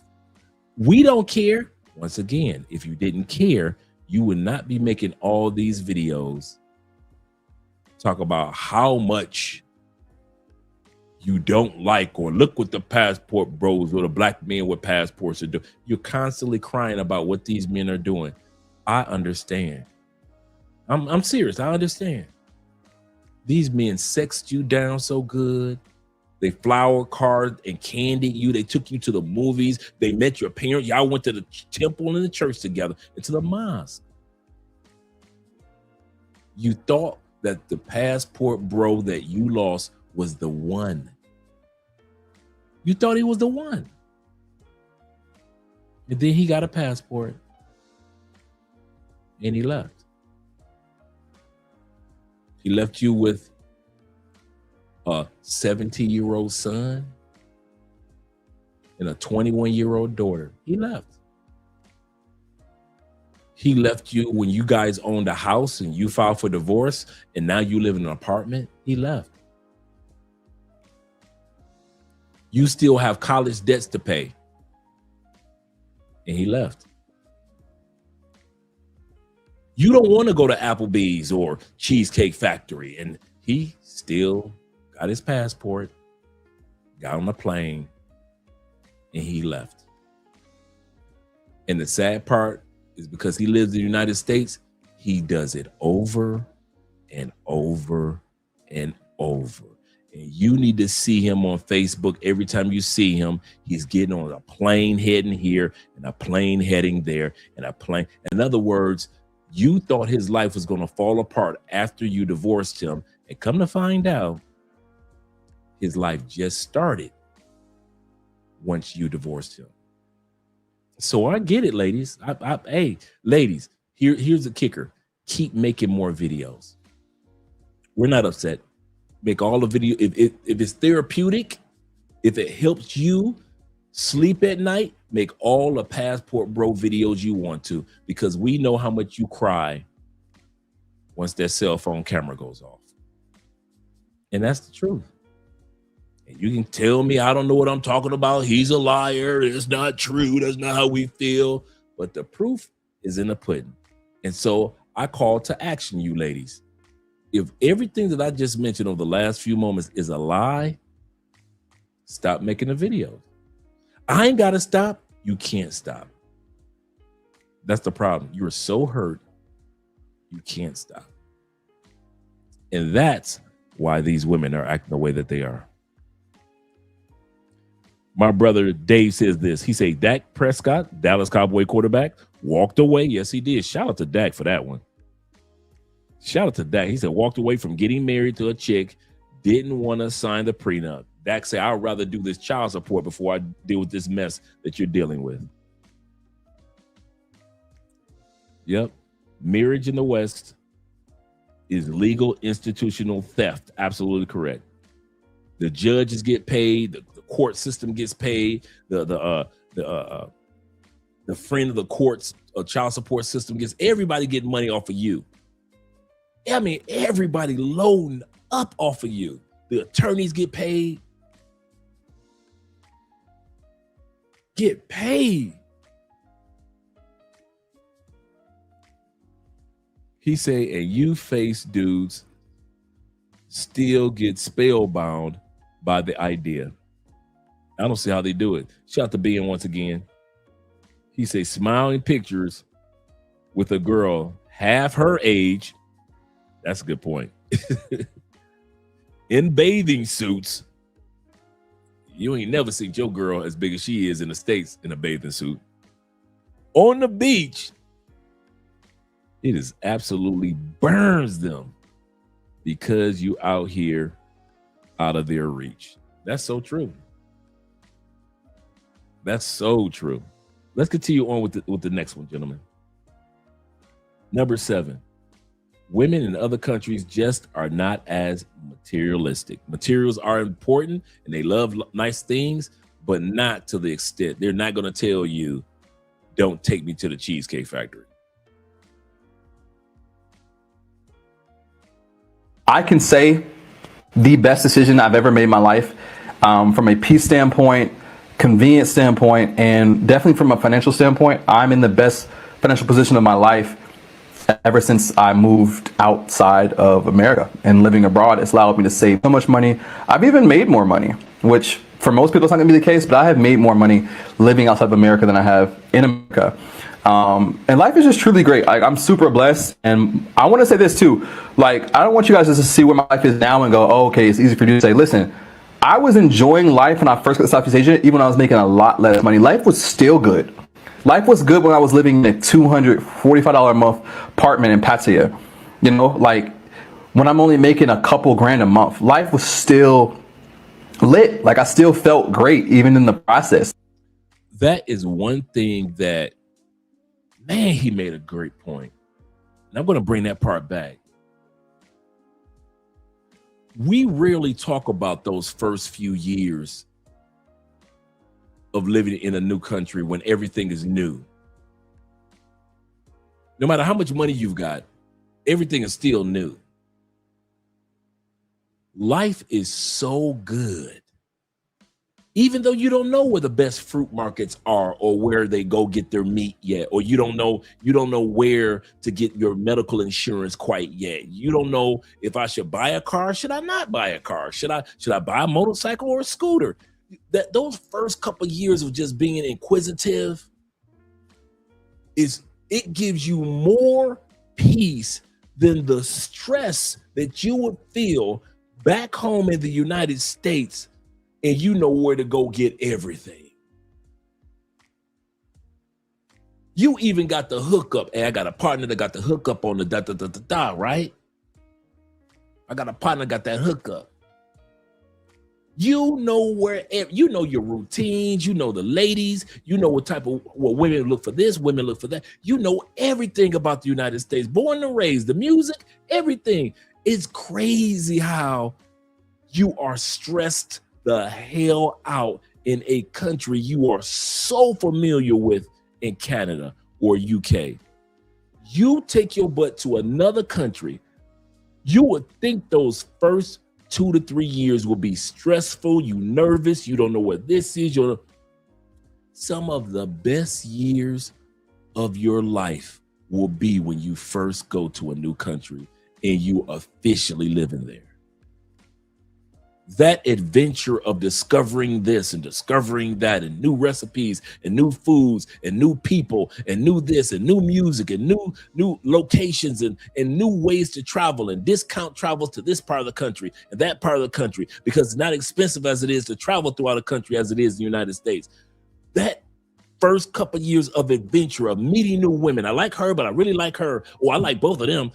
That experience, man, you would think it would be stressful to move to another country.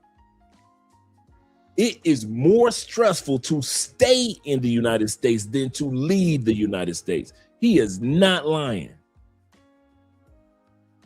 He is not lying. That experience in the beginning, if I had to put it on the Libra scale, being a Libra, it is far more stressful to live in the States than to discover a new life in another country.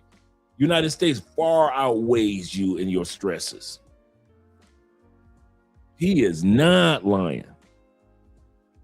Yes, sir. Because you're dealing with more people, the observer. You're dealing with more fit, feminine, and friendly women. Yes, sir. Yes, sir. Let's go back to the video. I don't want to hold you guys up too much. Like, I just felt like I had so much more freedom. Even though I didn't have like a whole lot of money, I still felt more free.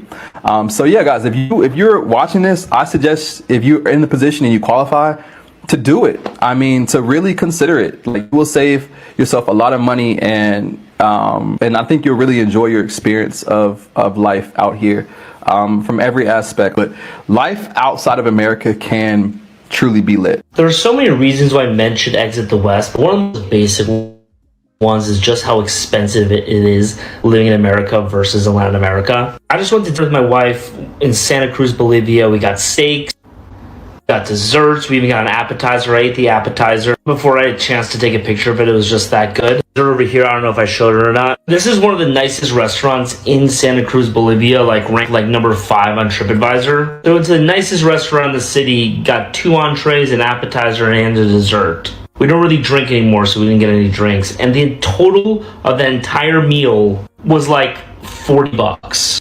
Come on now. $40 for 2 steaks. Now, mind you, Bolivia is down there with Argentina and Peru. We're talking about some of the best steaks because of the soil and the grass that the cow eats in that part of South America is some of the best soil and the grass in the world as far as raising cattle. That's why Brazil, Argentina, Uruguay, Paraguay, Bolivia are very well known, and Peru are very well known for their chefs and very famous for their steaks because of the grass and the soil. This dude him and his wife are literally eating some of the best steaks in the world with the ice cream and the chocolate mousse. He said we didn't get a chance to eat. We didn't get a chance to take a photo of the appetizer. He said we didn't buy any drinks. For $40. Try to get chocolate mousse, ice cream, an appetizer, and some of the best steaks in the world for $40 in the United States. Man, you can't get that at a mom and pop shop. $40 was all we spent on that. Talking to guys in America who are spending like $200, $300 per meal in the United States for just a decent, okay restaurant. Again, we're going to like one of the nicest spots in Santa Cruz, which granted is kind of at the level of a decent restaurant in America, but still, me and my wife, we eat out constantly. This is a churrasco place that we went to, a rodizio place that we went last week. We're constantly eating out, constantly ordering food once or twice a day. Our bills are absolutely nothing. So like, why live in a country where like you have to spend so much money to just survive? Just leave, just go somewhere else that's cheaper and enjoy your life for a little bit. What is the number that they have to bring in each month to live? Shout out to MAB, shout out to Ronin Travels, and shout out to my man Aaron Passport of the Passport Bro Movement. Shout out to you, gentlemen.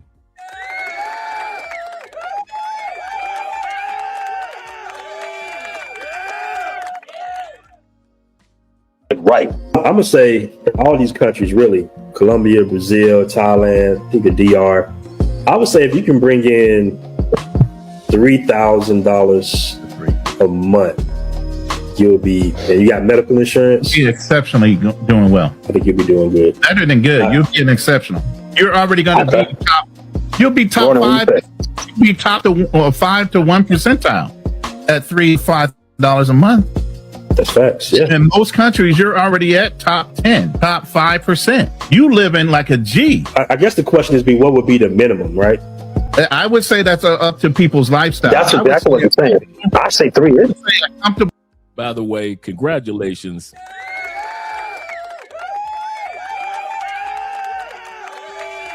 Let's bring this back.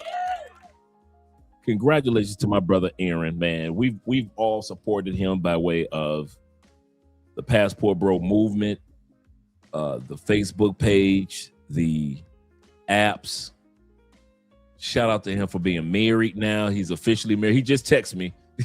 He just texted me back. Shout out to him for the newborn. Shout out to him for his marriage. They're married now. So he's built his life in Thailand. This is what I'm talking about. There's a time and a season for everything. There's a time where some of the brothers that you hang out with the most, they will grow up. They will grow up. They will have families. The Aaron that first started the Passport Bro Movement is a completely different man. He's a family man now. Ronin Travelers is one. MAB is on his way. Fearless, him and his, goodness gracious, Fearless, his daughter growing up fast. What are they feeding that young lady? Shout out to Fearless Travelers.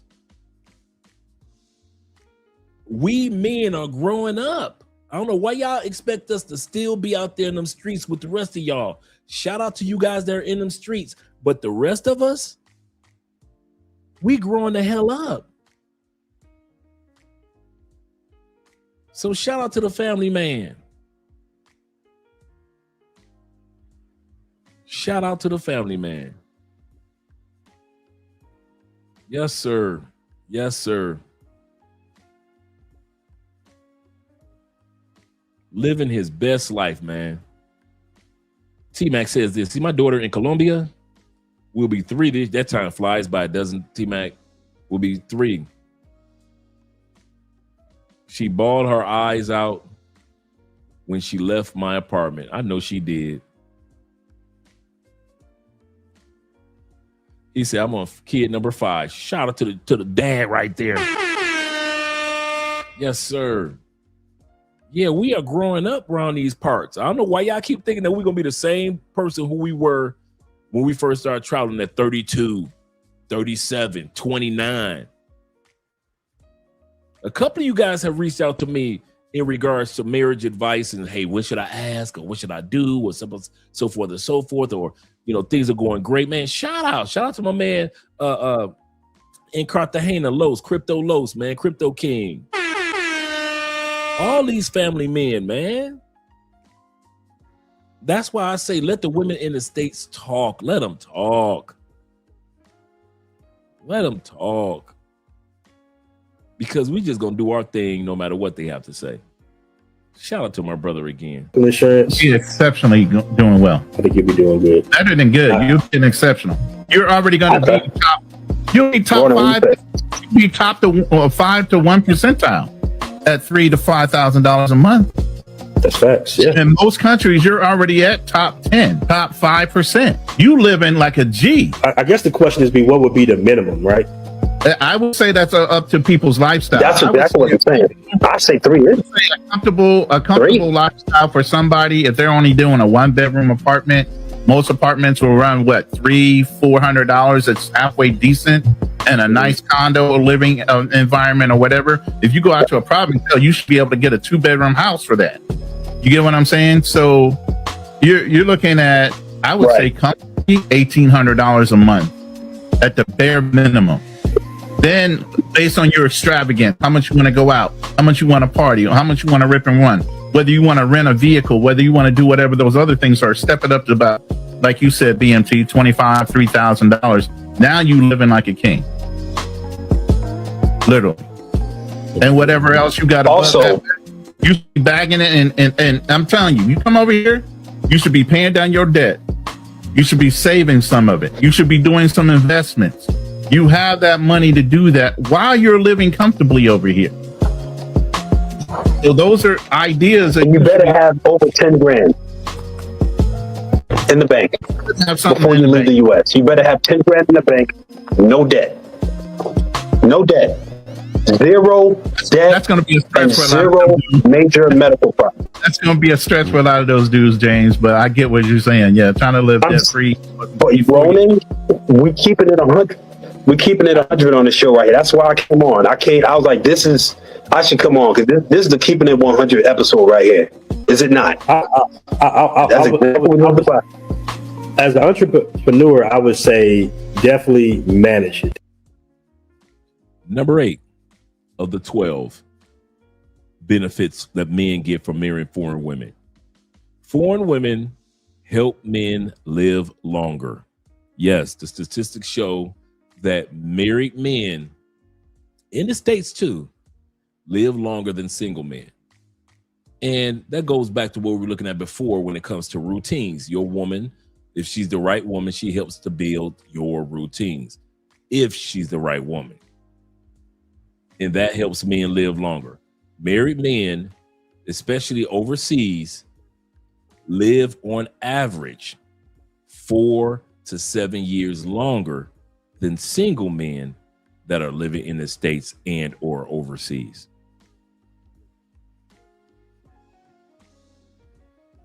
Basically, the stats say all men should go get married today. You'll be happier, healthier, whether you're healthier, you'll live longer, whether you're happy or not. That's what it says. That's what the stats say. You're not lying. Get you a wife. Get you a wife. It says married men live longer, healthier lives on average. It says it lowers the suicide risk for men, better mental health and stability. And men often earn more and advance further in careers. It says the benefits from emotional support, healthier habits, and it encouraged by the spouse. So maybe they do better in careers because you know what you have to support. But overall stats, single men face higher risk of poor health, loneliness, early death compared to married men.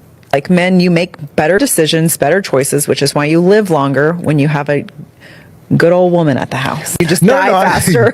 This has been my big complaint about living in the United States, that you have no access to any kind of decent foods. This is called San Miguel Market in Madrid. Tapas for $2, olives, dumpling, meats, like all kinds of things. That's what makes a nation great, not when you provide fast food joints that cause cancer for your people. That's not a nation, that's a system. This is a nation where people care for each other, they have great access to food, the best food. Matter of fact, they ban a lot of foods from the United States, and everybody just... Did I not just say that American foods are banned in many countries? Come here, you'll spend not even 15 euros and you'll eat the best tapas of your life. Pick and choose, right? You can come here with a family of 6, everybody's gonna have something for their taste. Why does a self-proclaimed greatest nation on earth doesn't have access like this in every major city? Why? Put it in the comments below. Maybe it has something to do with the fact that American government wants people to be sick and eat crap, cheap food with high margins. This is beautiful. Glad to see there's still places like this that are for the people. Live in America for my mental health. Like, seriously. It's draining here. Everything is so fast paced. And before you get into the next day, you're into the next week. Time is going way too fast, and it's never been like this before. Once you experience being in another country, there's no going back. It's just, you see things in a totally different way, and you cannot unsee it. Everything here is so rushed, and so processed. Nothing is real. It seems like the whole world is fake. America seems fake. It seems like we're in like a fake, like a globe or something. Does anybody feel that? Time is going way too fast. I have to leave for my mental health. Escape depression. What would you do if you had... I know that music was loud, but he made an excellent point, man. I kid you not. He made an excellent point on, like I said before, especially men of color. Let's just talk about most of us that are here tonight. The stats are the stats, man. Men that leave the United States do live longer. I wish I could put it another way to where I love the United States like the rest of you guys. I could call it a plantation because it's the plantation that I come from. But the facts are the facts. The food is healthier outside the States. People are friendlier. It's not as much noise pollution. You can say a lot about Medellin, but the one thing you can't say about Medellin is that it's loud compared to the New Yorks, Detroits, Chicagos, LAs, Dallas, Miamis. A lot causes men to be able to, you aren't in much of a,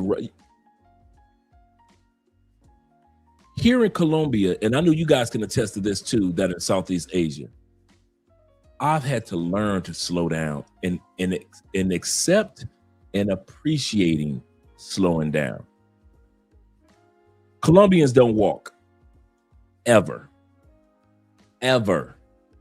You will rarely see a Colombian that walks, ever. ever. They stroll. These are the most strollingest people. I thought they strolled in the South, in the States. Y'all don't stroll. These people in South America stroll.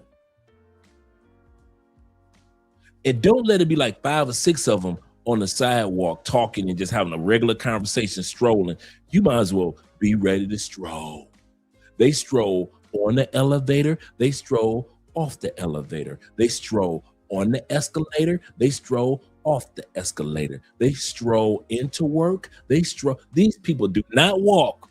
Not what we call walking. They stroll.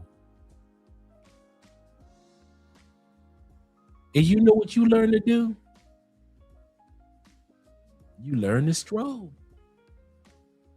I have never strolled a day in my life. I'm a big city boy. Cleveland, Chicago, Detroit, Indianapolis, like Chicago, Chi-Town, Atlanta, Yay Area, San Francisco, Tampa. I'm a city boy. I'm used to brisk walk. We got to get there. We got to get there. I have never strolled a day in my life. I'm a walker, right? Like a lot of you guys. And then we move to these other countries and they don't walk. They stroll. And you learn that life is good and you don't have to rush it. That 24 hours ain't going nowhere. It's still going to be 24. That 24 hours ain't going nowhere. It's still going to be 24. And so they stroll. And so you learn to stroll too. I kid you not. It's the crazy. And you be mad at them. Like, and they be walking with their grandmama or their granddad and just be strolling. Would be some teenage kids strolling. A person walking with dogs strolling.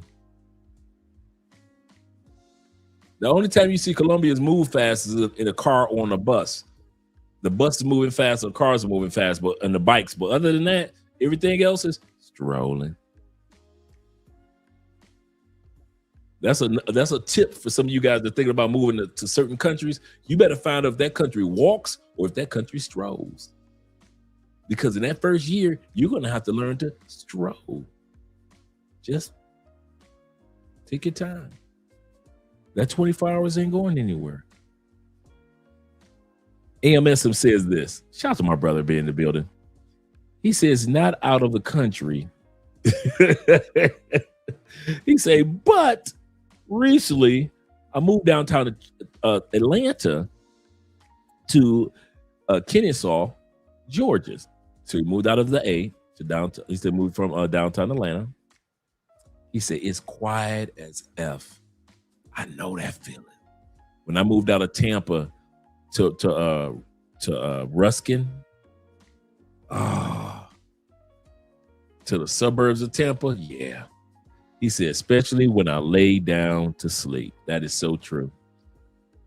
That is so true. That's one of the reasons why I love living out here in North Cali, because everybody will work out here, but by the time like 7:30 hits on this side, bruh, it is church quiet. Church mouse quiet out here on this side of the city. Our apartment, I mentioned this before, our apartment does not allow women to wear heels, except for on the weekends, after 8 o'clock. That walking through the hall and somebody hear a woman walking through the hall with heels, that's not even allowed in our building. Have your dog on the balcony. That's a no-no. Ain't gonna be no dogs barking at other dogs on the balcony. Don't play that.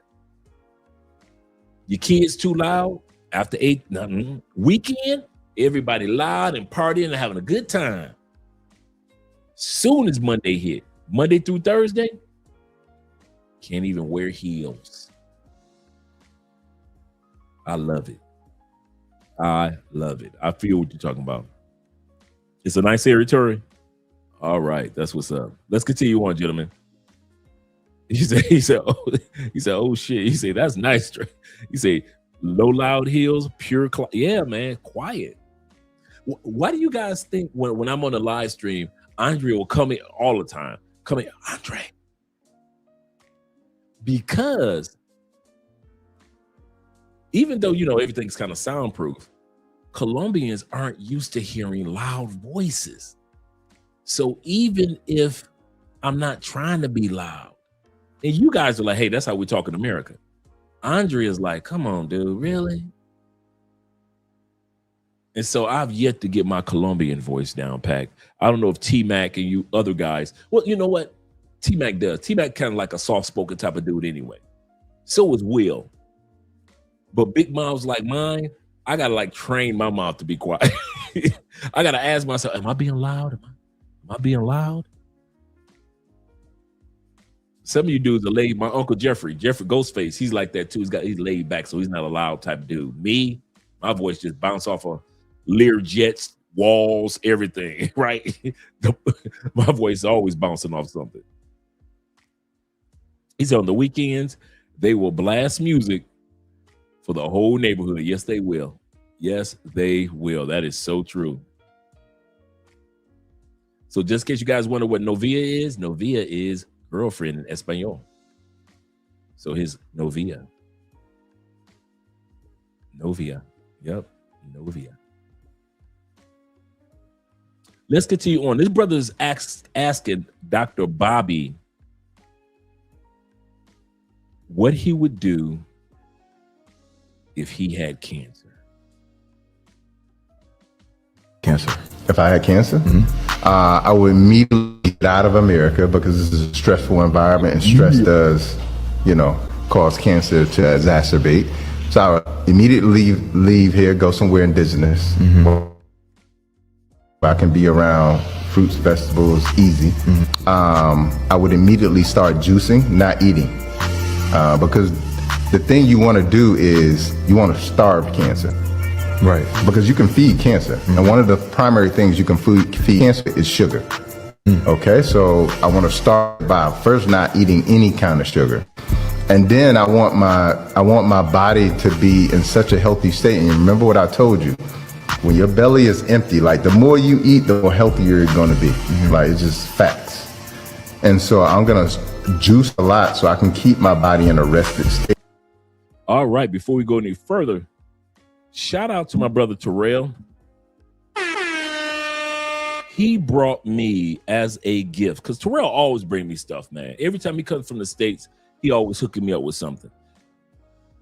Well, this past week, he said, Dre, I got something for you. I said, okay, T, what's up? He brought me Dr. Bobby's cleansing system for your intestines and it wasn't like I requested or anything, but he brought me Dr. Bobby's. Yeah, he's a good dude. Detox, holistic detox. And it's 14 days of cleaning your system. This is what it looks like. And it has the ingredients on the back and all the information on the back of it. And you take them at the same time, and it has the instructions. But what I like about it also is this. It comes with a card that explains everything that's going to happen to your body. I love it. Everything that's going to happen to your body, what foods or drinks you shouldn't eat during that 14 days and which ones you should eat. And also what you need. So it tells you about, what type of, you want the cleanest water that you can find, and natural spring water and all that, right? In order to take it. And it's a 14-day. I'm going to start this one this weekend. I'll let you guys know, in a couple weeks. But while Andre's at her parents' house, I'm like, you know what? I could do it. I don't have to work. Andre usually cooking. I said, I could go ahead and do the little herbal detox with the blend. Like this one right here says the ingredients is black walnut.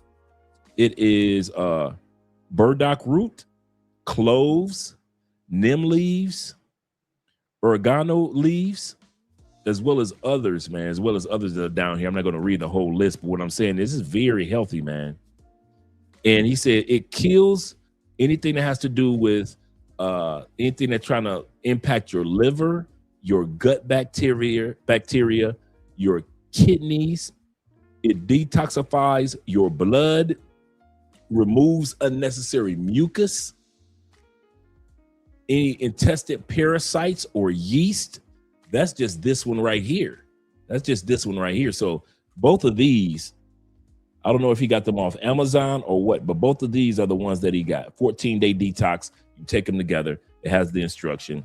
This one right here is called the tummy detox, of course. And it says that it helps alleviate bloating and gas, constipation, removes any unnecessary or bowel waste that couldn't cleanse out of your colon. It takes care of your colon. It's just basically a colon cleansing, and it also burns belly fat. So if you wanted to go ahead and start cleansing your body while you start exercising process, good for hair, skin, and nails. That's protein. And it only has, check it out, 7 ingredients. This one only has 10 ingredients. So these, I'm shout out once again to my brother Terrell, man, thinking about your boy. And it has drbobbyprice.com at the bottom of it. But I love that it also came with the card to let you know what's going to happen to your body over the next couple of days. It says what to expect. And then it has the detox instructions on the card. Then it tells you what type of food that you're going to eat and so forth. It has everything that you need. So I'll be starting these this Saturday. But I appreciate that, man. I appreciate Dr. Bobby thinking about men and our health. He said, yeah, man, I got to get my Slim Goody license back. I can't just let my Uncle Ghostface be walking around. Me and Jeffrey were the same size. We were both like right around 235, 240. I'm down to like 225, right? My goal is 210, 215. That's my goal. Jeffrey, he's already went down under 200. He like 190. He done got his Slim Goody license back. Andrea, she got her Slim Goody license back. Andrea looking good. I mean, she wasn't big, but she's looking good. I'm like, hey, oh, hell no. Everybody ain't gonna be walking around me looking good. I got to look good too. We ain't gonna be walking in the church and Andrea looking good and I ain't looking good. Oh, no. And then the other part about it is I'm older. Let's be real. I need to make sure that the intestines, you know, the Bible said, not the Bible, but they say that the stomach is the second brain. I got to make sure that my second brain is taken care of just like the first brain. So while I'm using the first brain for meditation, prayer, spiritualization, and taking Theo's classes, I got to make sure that the intestines are taken care of as well, proper bacteria and so forth and so forth. And all that comes from being around Andrea. And she's always talking about holistic this, healthy this, eat this, you know, make sure that you do this, make sure you do that. My number one of all of this that I'm going to focus on in the next few weeks is not just the detox for the stomach. My problem has been for my whole life, my sleeping habits have been horrific. I've never had a sleeping pattern outside of when I probably was in the feds. And I was still up late at night during that time period, reading a lot. I've never had a good sleeping habit. So for these 14 days also, I'm going to focus on mastering the discipline of having proper sleep. I'm going to force myself to walk in the world of, 6 to 7 hours of sleep, to where normally I'm 4 hours, 3 hours for my whole life. And that's not healthy as you age. And I do my juicing and I got my healthy teas I got really healthy teas that cleanse your kidneys. Really good healthy teas for that. So we're doing a lot of that, making sure your boy Andre lives longevity and healthy. And I'm doing my kettlebells. So by the time my birthday hit in October, oh man, your boy gonna be looking good. You say, please drop the link. Let me see that. I don't have the link to Dr. Bobby's. Here's what I'll do. Tori said, drop the link. Shout out to Dirk being in the building. While you guys are watching the videos, I'll look all this up and I'll drop the links. I think if that's what you're talking about.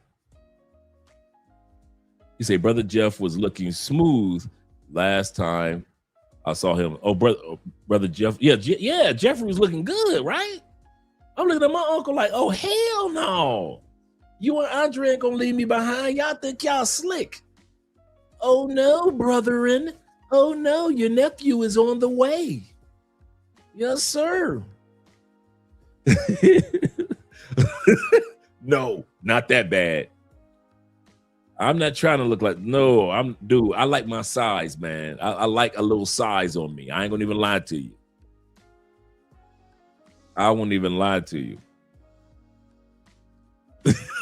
He said the new Al Sharpton. No. Yeah, we got a juicer. We do a lot of juicing here at the house. I can't say that, Dirk. We do a lot of juicing. We do a lot of juicing and we do a lot of teas. A lot of teas.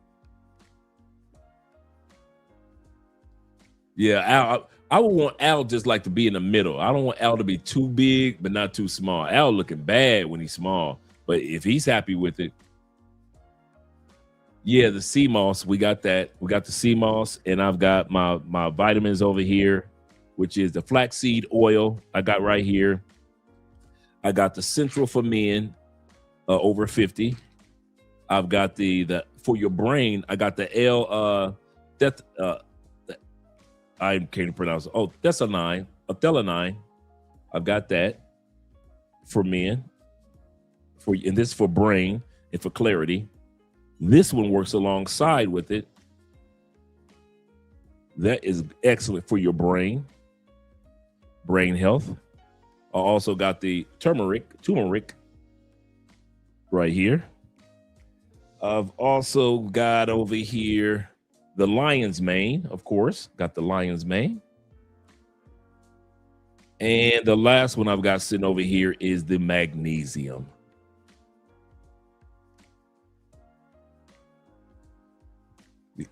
He said, yeah, and I do. I look way better than I do when I was living in the States. Yeah, I look way better, without a doubt.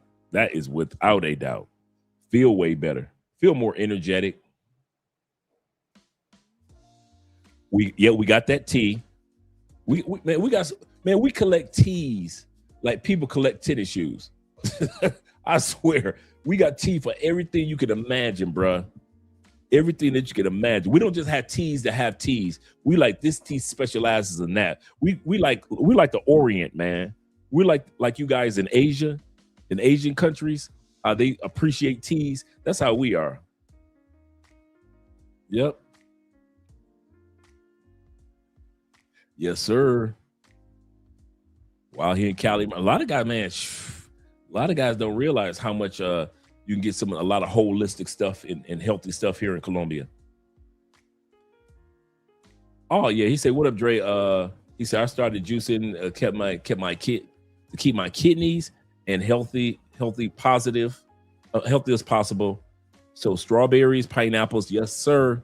I just made a fruit salad with all. Dude, me and Andrea are fruit salad junkies. For the last 4 years, we keep fruit salads in the house with those ingredients as well as more. We are very health oriented in this house. That's one thing I can say. And a lot of guys don't realize, man, you got to make sure your kidneys are taken care of. The first sign that you know something is not really right about your kidneys. You ready? When you urinate, and if you see too many bubbles in your urine, to where it looks like more like somebody pouring beer and you haven't had a beer, And I mean, it just bubbles everywhere. It's one thing for just a bubbles being there and for a minute and then they dissipate, right? I'm talking about when you get done peeing, it looks like foam. It looks like somebody dropped a bar of soap in your urine. That's how many bubbles you have. That's a sign that you need to go ahead and start getting do something to grab a tea or something to get your kidneys cleansed. I kid you not. That's one of the number one signs. Then one of the number two signs, you start getting certain back pains, not just at the bottom, but also you can get them in the middle of your back. So you might get them in the middle of your back, or you might get them at the lower part of your back. That's another sign of kidney issues. Another sign of kidney issues is that you mood swings. You're in a good mood one minute, next minute you're just pissed off at the world. Mood swings are another sign. Remember, this is the second brain. Remember, all this is the second brain. A lot of times we think it's the first brain only, but your stomach and intestines are the second brain. And so this is why you want to do sometimes do the cleansing to get your kidneys back on track, your liver on track.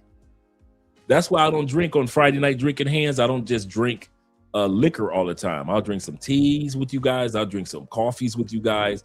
I'll drink, then I'll do some liquor every once in a while, but not as much as I used to.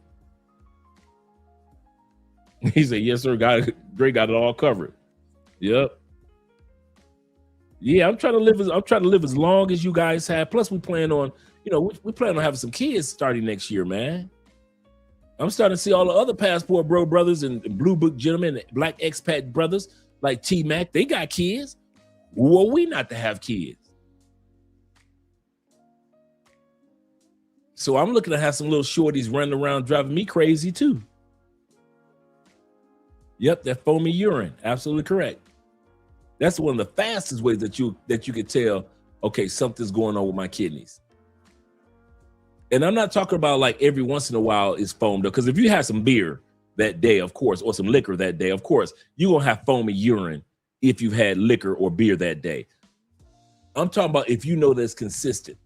You drink water all day long and you notice that your urine is foamy all day long, like a lot of bubbles all day long. You just drink water. That's something going on with your kidneys. That means that your kidneys is not processing protein the way that everybody else's is. That's what it means. It means that your body is not processing protein, and the protein is basically just flushing out of your kidneys instead of just going into the systems of where you say, what kid? Oh yeah. We're adamant about that. We're adamant about having a shorty next year. T-Back says, it makes sound like I'm joking. He said, but if you walk into a market and tell people that you are looking for protection against Las Chicas, Las Chicas Malas, Colombians take you seriously and will help. That's the one thing I can say about Colombia. You ain't lying. Bruh, you can go to the pharmacy for everything under the sun. You can dude. In Colombia, going to the pharmacy is almost like going to an emergency room. You can go to most of the pharmacies, many of them are open 24 hours a day. And I kid you not, bruh, they will hook you. They will say, well, come in the back. Well, hey, you just need a shot for that anyway. Give you a shot in the ass. And all of a sudden you feeling like a superhero the next morning. Kid you not, man. Colombian pharmacies do not play. And their markets. Absolutely correct. You say after I get married overseas 3 years down the line, I want children myself. Yeah, that's one of the reasons why I married a younger woman. Andrea is just 31. So we got plenty of time to have at least 2 kids, and that's all we want. But just imagine if I met a 31-year-old 8 years ago. She'd be 39 now. Me and Andrea, I wanted somebody young enough to where I can enjoy many years of marriage, and now we can focus on having children and still be traveling with our children. Yes, sir. Yes, sir. Got to get that checked out too. A lot of dudes don't realize that. Absolutely correct. Absolutely correct. Yep. All right, gentlemen, let's go back to the video. I just wanted to let you guys see what Dr. Bobby was offering. This is a stressful environment, and stress does, cause cancer to exacerbate. So I would immediately leave here, go somewhere indigenous where I can be around fruits, vegetables, easy. I would immediately start juicing, not eating, because the thing you want to do is you want to starve cancer. Right. Because you can feed cancer. And one of the primary things you can feed cancer with is sugar. Okay, so I want to starve it by first not eating any kind of sugar. And then I want my body to be in such a healthy state. And remember what I told you, when your belly is empty, like the more you eat, the more healthier you're going to be. Like, it's just facts. And so I'm going to juice a lot so I can keep my body in a rested state.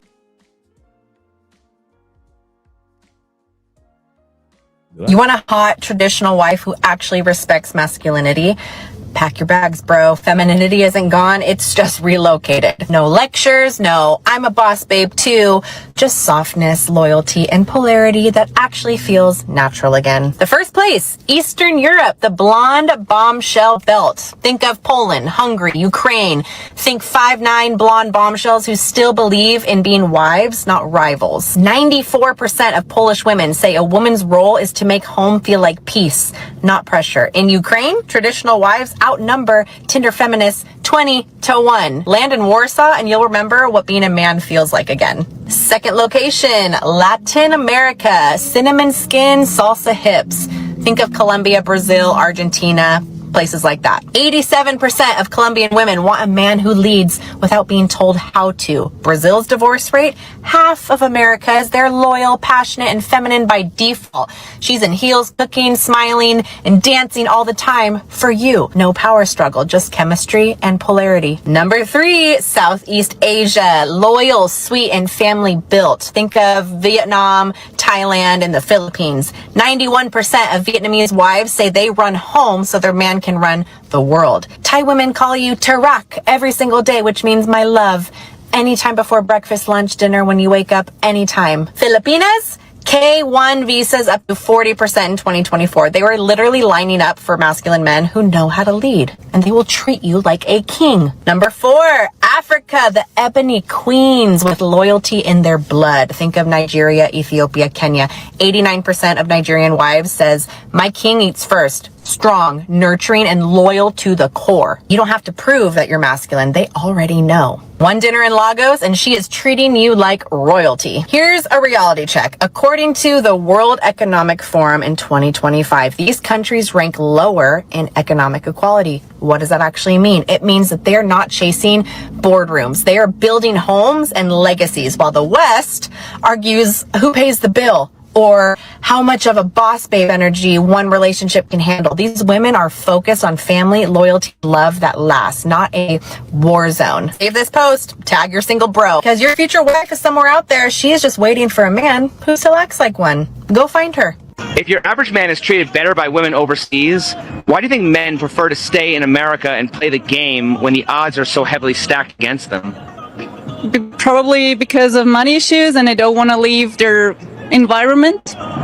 Essentially, why do you think men spend so much time grooming themselves to please the materialistic women in America? Ooh. Because looks matter, I guess. I think a lot of them don't know about how much of success they could have if they left the country. So they kind of just stay with what they know in the country, and that's bad success rate in the country. A submissive woman controls her man through her character. But this is what a lot of women don't know. When you are respectful, you are submissive towards your man. Trust me, others outside your marriage might think you have done something to him. Maybe like you've prepared some jars, like some juju thing working on the man. No.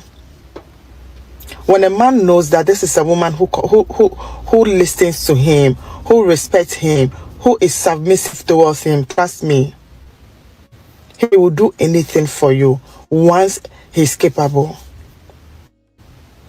People might think he's under some kind of control. No. Listen, women, do this and thank me later. If you are that woman who doesn't listen to your husband, when there is an argument, you keep shouting, trying to make your point valid. No. Change your ways. Okay? Be submissive. Respect your man. And thank me later. He doesn't listen to you because you don't listen to him either. He doesn't see why he should do things for you because you don't respect him. But if you change your ways, trust me, your husband will change towards you. You will control him because your character pleases him. You understand? So please, try this method. If the old method is still not working, try my method, okay, and see how it works. And don't forget to come under the comment section later to thank me. The number one thing you realize when you start dating women in other countries is that they brag about doing all the things that women in America brag about not doing. That's an excellent point. Women in other countries brag about doing the things that women in the West don't even want to do. Don't even want to do. You, cooking for you, raising your kids, other stuff too, supporting you through thick and thin. Women in America have been brainwashed into wanting to be the absolute worst partners imaginable, while women abroad pride themselves in being the best possible girlfriends and wives that they can be. Why would you date people who actively want to be terrible partners when you can date people who actively want to make you as happy as you can be? Move abroad. All right, we got 3 more to go. Number 10, low cost of raising children. Like T-Mac was saying earlier, the cost compared to the West is crazy low.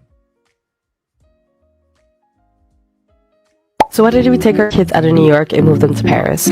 Let's start with the biggest reason, which is healthcare. As some of you know from one of our previous videos, my husband worked for the city and he went on family leave to help take care of our daughter because of the cost of childcare, which we'll get to later. But we were paying for our newborn's vaccine appointments, eczema medicine, and dermatology appointments out of pocket. She had 2 main medicines that she needed. Both of them are about $100 a tube and will last for a month. Between all of her medical bills and the expenses of living in New York City, we just couldn't sustain the care that she needed and stay in the city much longer. And honestly, no one should have to choose between paying their rent on time and being able to get their kid medicine. Speaking of rent, everyone knows that New York City rent is famous for being wildly expensive for very low value. But as a family, it's just so much worse. Our old apartment was $3,000 for a 2-bedroom, and we lived right above our $3,000 for a 2. Come on, people. What are y'all doing in the States? $3,000 for a 2-bedroom for a family? Oh, hell, y'all want to talk about us leaving? Man, damn, leaving for women. Forget about the women part. This show should have been about the benefits of men leaving for cost of living. $3,000 for a 2-bedroom. And you know, New York bedrooms are, apartments ain't that big as is. He said, I left in 2020 and never want to move back. Man, come on, New York. Y'all doing it. No, bruh.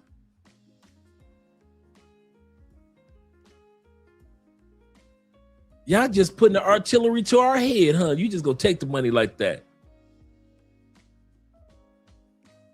Oh, my goodness. Yeah, okay. Okay. Let's get back to the video. Our landlord. Our apartment always needed repairs, our rent increases were not regulated, and while the landlords were very lovely, we always saw them renovating their apartment over the year with the rent we paid We knew we weren't getting any closer to home ownership. It says something called Encadrement des loyers, which regulates how much an apartment can be in a given area and the max an apartment can cost per square foot.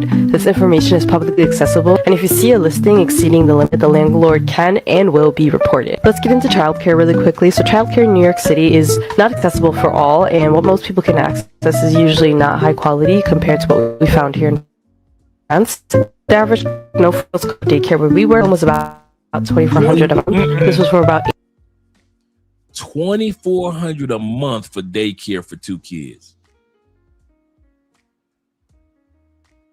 $3,000 a month for a 2-bedroom. That's $5,000 right there. We ain't talking about food, insurance, car, gas, nothing. We just talking about daycare and rent. That's $5,000 plus.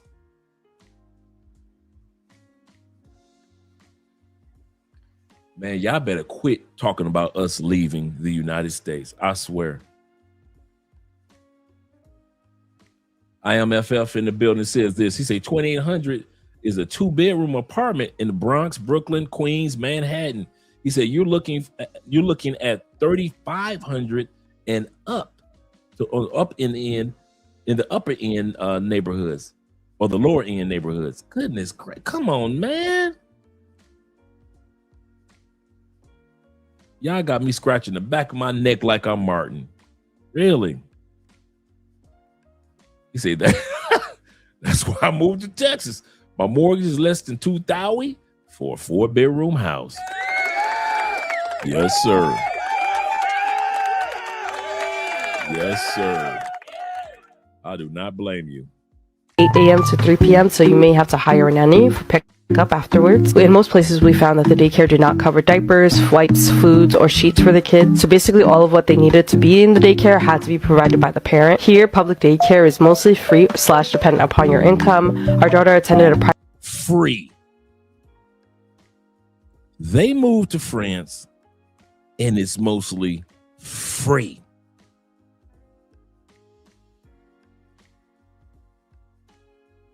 I'm done with y'all, man. I'm done with y'all in the States. Y'all ain't gonna have people struggling, man. He said, my little brother is in France right now, and he says it is. When we went to France, bruh, it was way cheaper. I didn't realize that. I didn't realize France was as cheap as it was. I mean, you so busy looking at the beauty and everything, but then you, at the end of the day, you like, man, this country ain't as bad as I thought it would be. I thought it was going to be like the United States. He said, I told him, never go back to New York. Nothing there for us anymore. That's the same thing I tell my Uncle Jeffrey. I love Detroit, one of my favorite cities of all timey. But yeah, we ain't moving back. He said, I paid $1,900. He said, I'm upstate in Kingston. Goodness gracious, man. Y'all paying the piper. Yeah, France is not Paris. Absolutely correct. Absolutely correct. Paris is expensive as New York. Correct. And that's why me and Andre had such a good time, because we did not center everything around Paris. Correct. Private daycare here, which was about $600 a month, and we could pick her up as late as 6:30 p.m. It included meals, diapers, and wipes. There was a bilingual Montessori, so she was in a very small class of about 10 to 15 kids, and she had an amazingly rich experience there. And I can't lie, sometimes we were even jealous to hear all of the cool things she got to do during the day and her lunches, as even last week she was having steak and green beans. And lastly, I just want to talk a little bit about education and safety. The preschool system here is much more established than the 3K for all system in New York. Most of my parent friends in New York have described the process as being really stressful and described the ranking system in terms of where their kid goes. Here we just went to our local town hall, gave a proof of address, and then they showed us several options of the closest schools near us, and then I got to choose where they went from there. The thing that we've seen here that we're really excited about is exposing our kids to a more global curriculum on several levels. I think the public American education system veers pretty nationalistic and with a really heavy focus on U.S. history for about 12 years with very low quality foreign language options. Here we see globalization being introduced from a daycare level, and kids have a lot of curiosity in international affairs. Many children learn at least one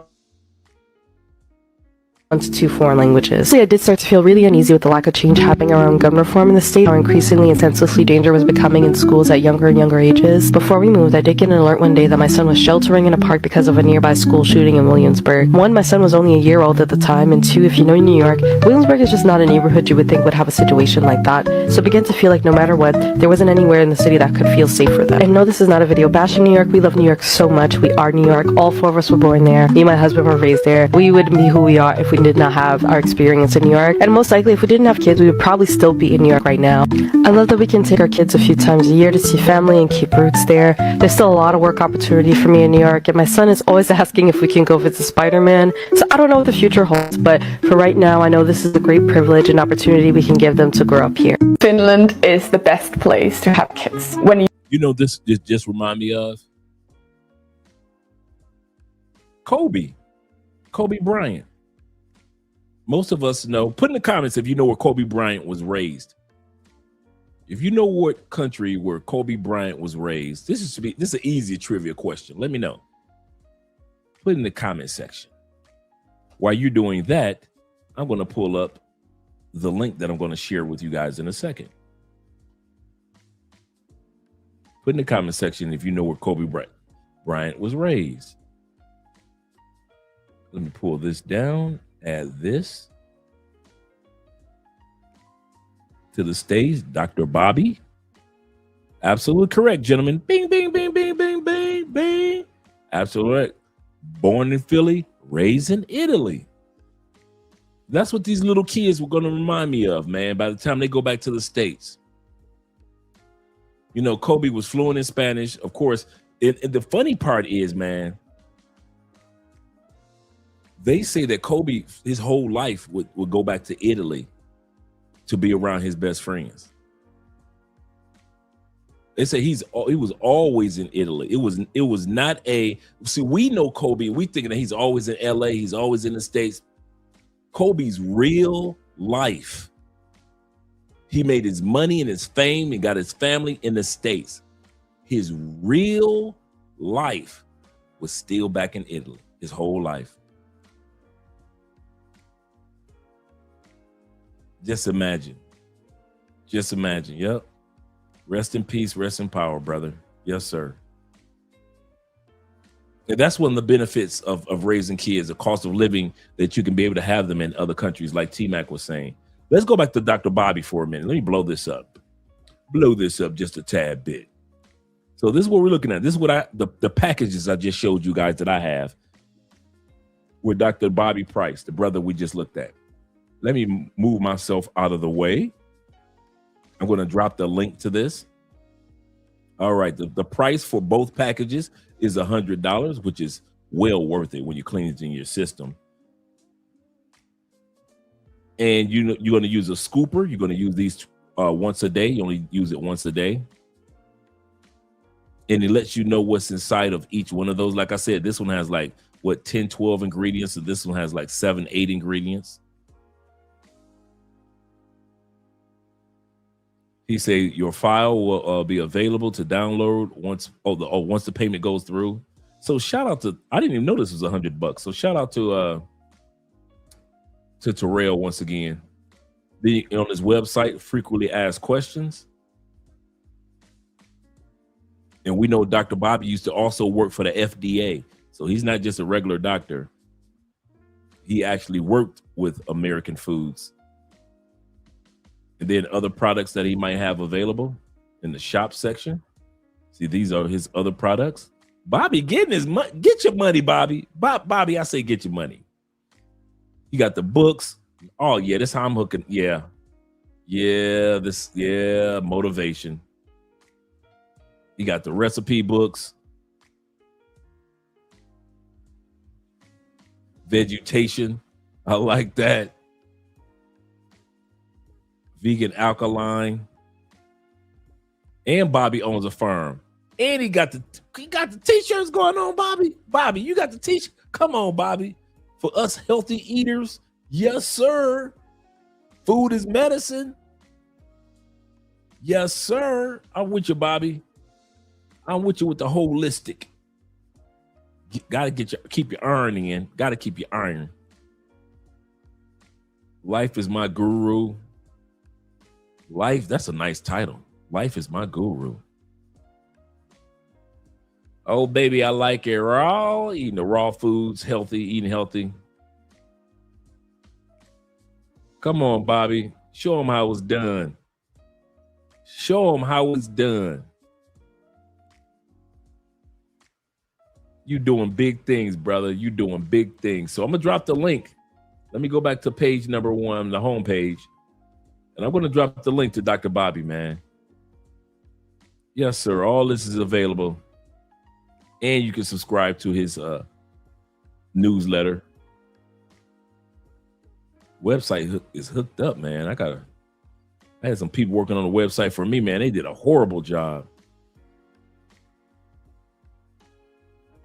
He said he's my new friend. Yes, sir, Tori.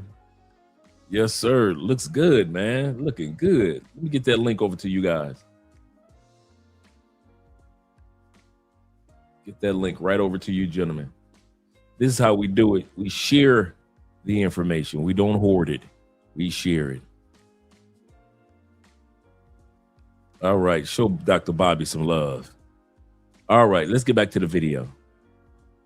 Let me pull this down and add the video to the stage. Birth, it's almost free. We stayed in the hospital 3 full days as a family. We had our own family room and we got like meals and support and help and everything, and the bill was about 300 euros in the end. It's basically like living in a hotel.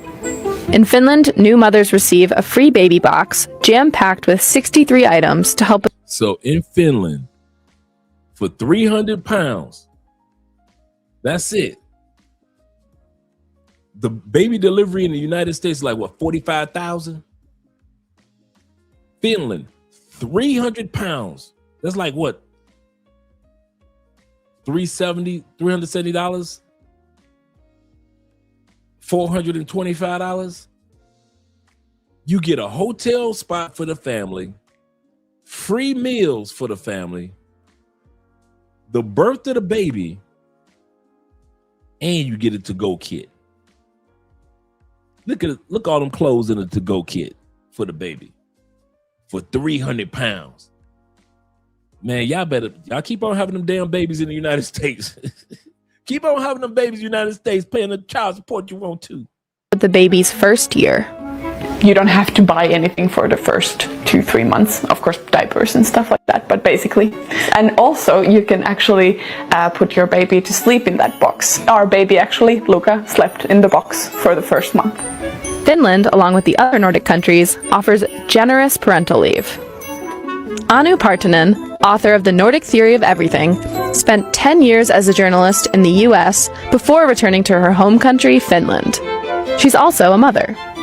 In Finland, you get 10 months of paid parental leave. Did she say what she just said? Do I need to bring that back? She said in Finland, you get 10 months of paid parental leave. Man, United States fucking they got y'all in the chokehold. The first 2-3 months, of course diapers and stuff like that, but basically. And also you can actually put your baby to sleep in that box. Our baby actually, Luca, slept in the box for the first month. Finland, along with the other Nordic countries, offers generous parental leave. Anu Partanen, author of The Nordic Theory of Everything, spent 10 years as a journalist in the US before returning to her home country, Finland. She's also a mother. In Finland, you get 10 months of paid parental leave, out of which about 4 months is set aside for the mother, and you start it before the baby is born. So you can split it between the father and the mother. God. Yeah. Yeah, the U.S. is cooked, bro. Social media is cooking the United States, bro. The social media is telling it all about other countries. All the stuff that we thought we knew about China and Japan, we find out the truth. The stuff that we're finding about Nordic countries, the Scandinavian countries, we finally can tell the difference between the Western Hemisphere and the Eastern Hemisphere as far as relationships are concerned. DJ says, good luck in the States. He said, I see a bunch of pregnant women going to work. That's crazy. They split the vacation time up between the father and the mother. I ain't mad at you, Finland. Do what you do, baby. And then father can keep 9 weeks. Typically, both parents stay home for the first 3 weeks. They share the rest of the time until the baby is 9 months old. A parent can even stay home until the child is 3 years old.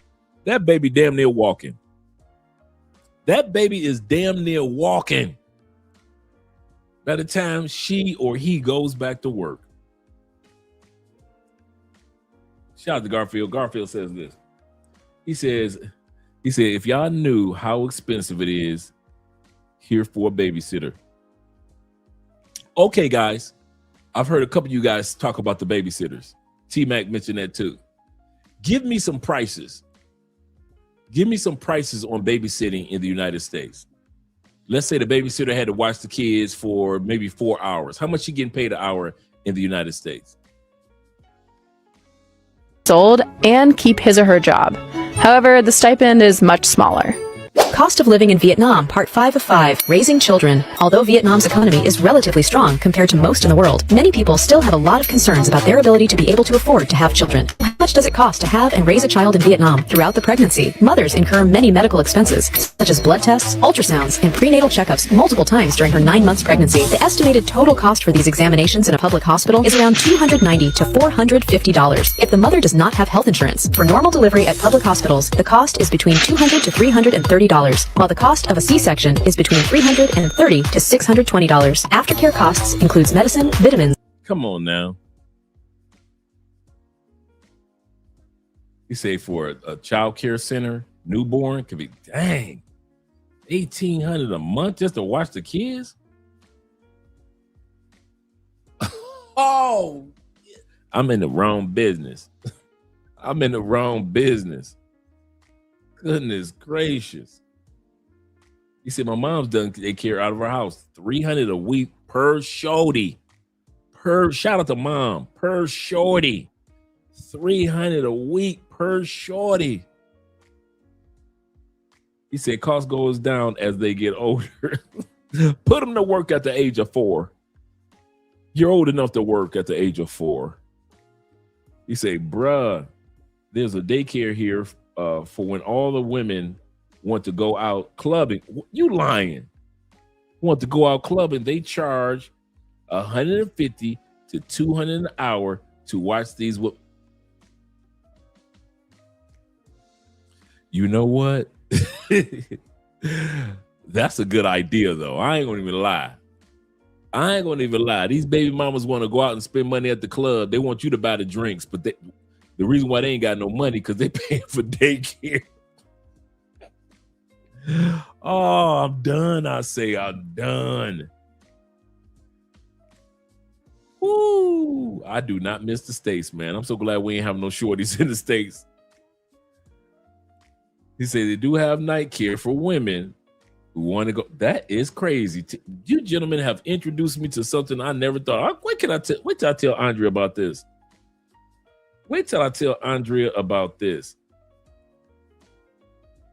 And yeah, of course, we know California is on that higher end, but man, goodness gracious. Various care supplies and postpartum examination for both mother and baby. Total cost is around $250 to $370. Cost of schooling can be separated into 2 categories: tuition fees and various school-related fees such as boarding, uniforms, books, and school supplies, health insurance, etc. Based on our research, the total cost of tuition from primary school to high school for a typical Vietnamese child is around $6,200. The various schools. It?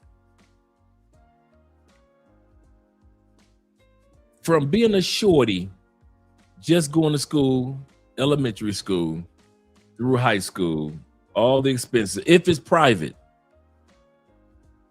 $6,200.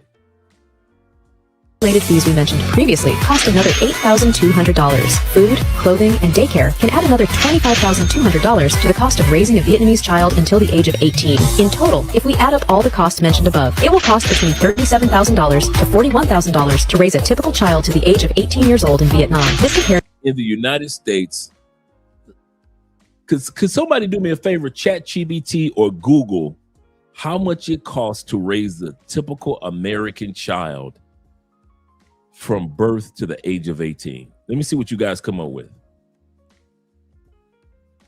They say right here. They say there's The cost of tuition from primary school to high school for a typical Vietnamese child is around $6,200. The various school-related fees we mentioned previously cost another $8,200. Food, clothing, and daycare can add another $25,200 to the cost of raising a Vietnamese child until the age of 18. In total, if we add up all the costs mentioned above, it will cost between $37,000 to $41,000 to raise a typical child. That is next to nothing. Shout out to Kings and Dreams in the building, Mr. Medellin himself. Let me know how much it costs stateside. $240,000. Dang.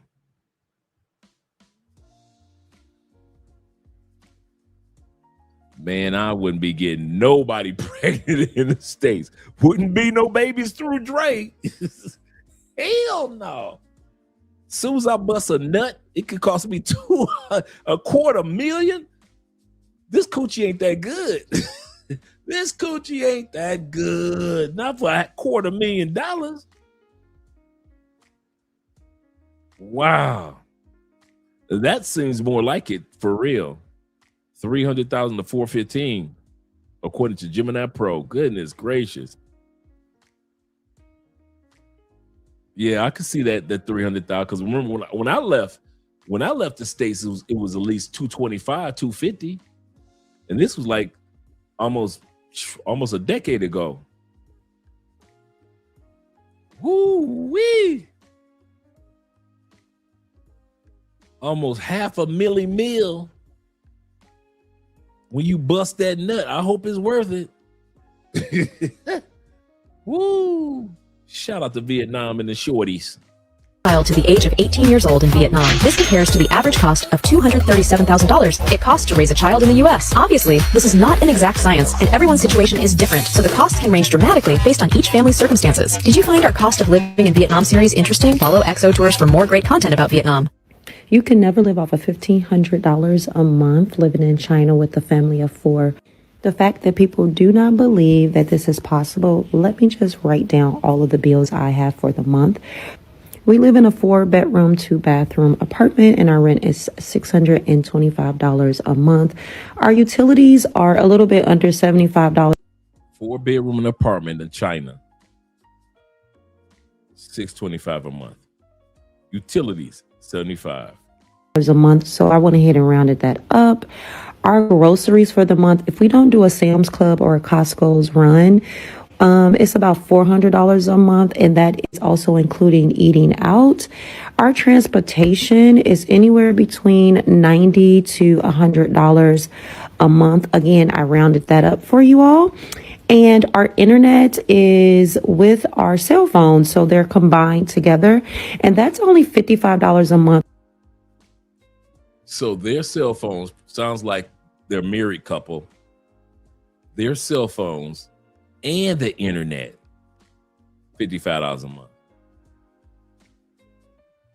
Okay, China. And yes, this is for 4 people. So we save anywhere between $200 to $245 a month from. Yes, this has been our budget living abroad for the last 9 years, and it is possible. 9 years. She's proof in the pudding. Shout out to Poor Man 3138. You better back the fuck up out my face, goddammit. I'm from Detroit, Michigan. Don't play with me. And the Playback Crew. Shout out to you, brother. Glad that you're here. Save Yourself Black Man says this. He say, is that the B-dub living in China? Yeah, with the family. Yeah, with the husband and the wife and everybody. She got married to a Black American man because nobody is taking care of them like that. But she's been out there for 9 years. They've been doing their thing. Goodness gracious. He say no. He say it ain't 414,000 in 2025 from birth to high school. Okay, cool. Either way, it's expensive in the States. So you want to move abroad, and you're wondering, why are Americans moving abroad when you see so many people, so many surveys showing how many want to leave? Another layer to this, parents aren't just moving abroad for themselves, they're moving for their kids. There was a recent story about a woman who moved her whole family from California to Italy because parenting in the US felt like constant anxiety, sky high childcare, safety worries, and zero community. Life there is slower, schools are calmer, and she finally feels like she can breathe. When expats are surveyed, around 70% say better quality of life is the main reason they left. And that includes healthcare, work-life balance, and education for their kids. For a lot of families, moving abroad isn't about chasing luxury. It's about wanting their kids to grow up with less gun violence drills, less medical debt, and more time together as family. That's a very different conversation than I just want cheaper cocktails on the beach. If you're new here, I'm Veta. I've been to over 60 countries, lived in a few, and I left the US as a solo mom with my 2 sons. One's in college now, and my youngest is still on the road with me. If you're all right, shout out to mom. Mom said she's been over 60 countries, probably with her and the boys. So she said one is in school and the other one is still with mom. Shout out to mom. Take care of business. feeling that pull, that shift, like there has to be more than working and worrying in the States, follow along. I share real talk on visas, money, and logistics so you can plan your exit and build a life abroad on purpose. That, you know, and it's kind of funny that you would say that. He said, Medellin, I can send my daughter to the top international school for about 1,000. Here in Cali is right around 600. That's the cool part. And they drop them off and they pick them up, school uniforms, the whole thing. We're talking about the best of the best schools in Colombia. It's the craziest thing, ain't it, T-Mac? You sit back, you like, man, I could, and it's almost like a given. It's almost like you tell yourself it's a given that my child is going to go to the best private schools in the country. Because the price lets you know, like, of course, obviously, OVO.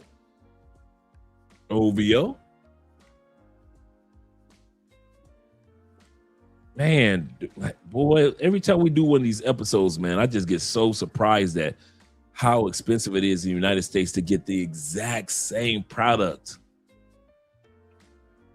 Let's continue on, guys. We're almost done. Number 11 of 12. Children, your children, like T-Mac's children, will be born with dual citizenship. And all you other guys that have children that are born in other countries will be automatically, I swear, one of the benefits of this, man, I wish that I was born with dual citizenship. That I could take advantage of America as my home and I could take advantage of another country as my home. If the ish hit the fan,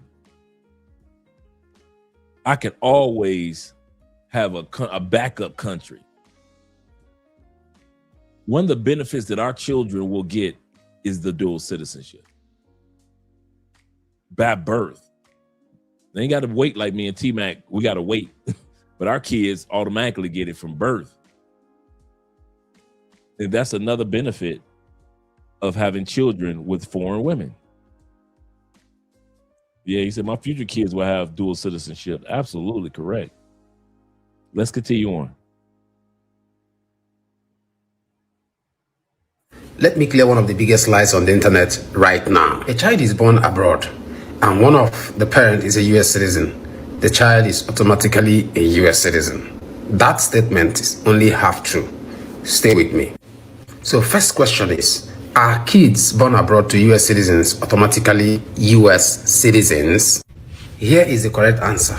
It is a yes, but only if specific legal requirements are met by at least one of these parents. US citizenship at birth for a child born abroad depends on two things. Only two.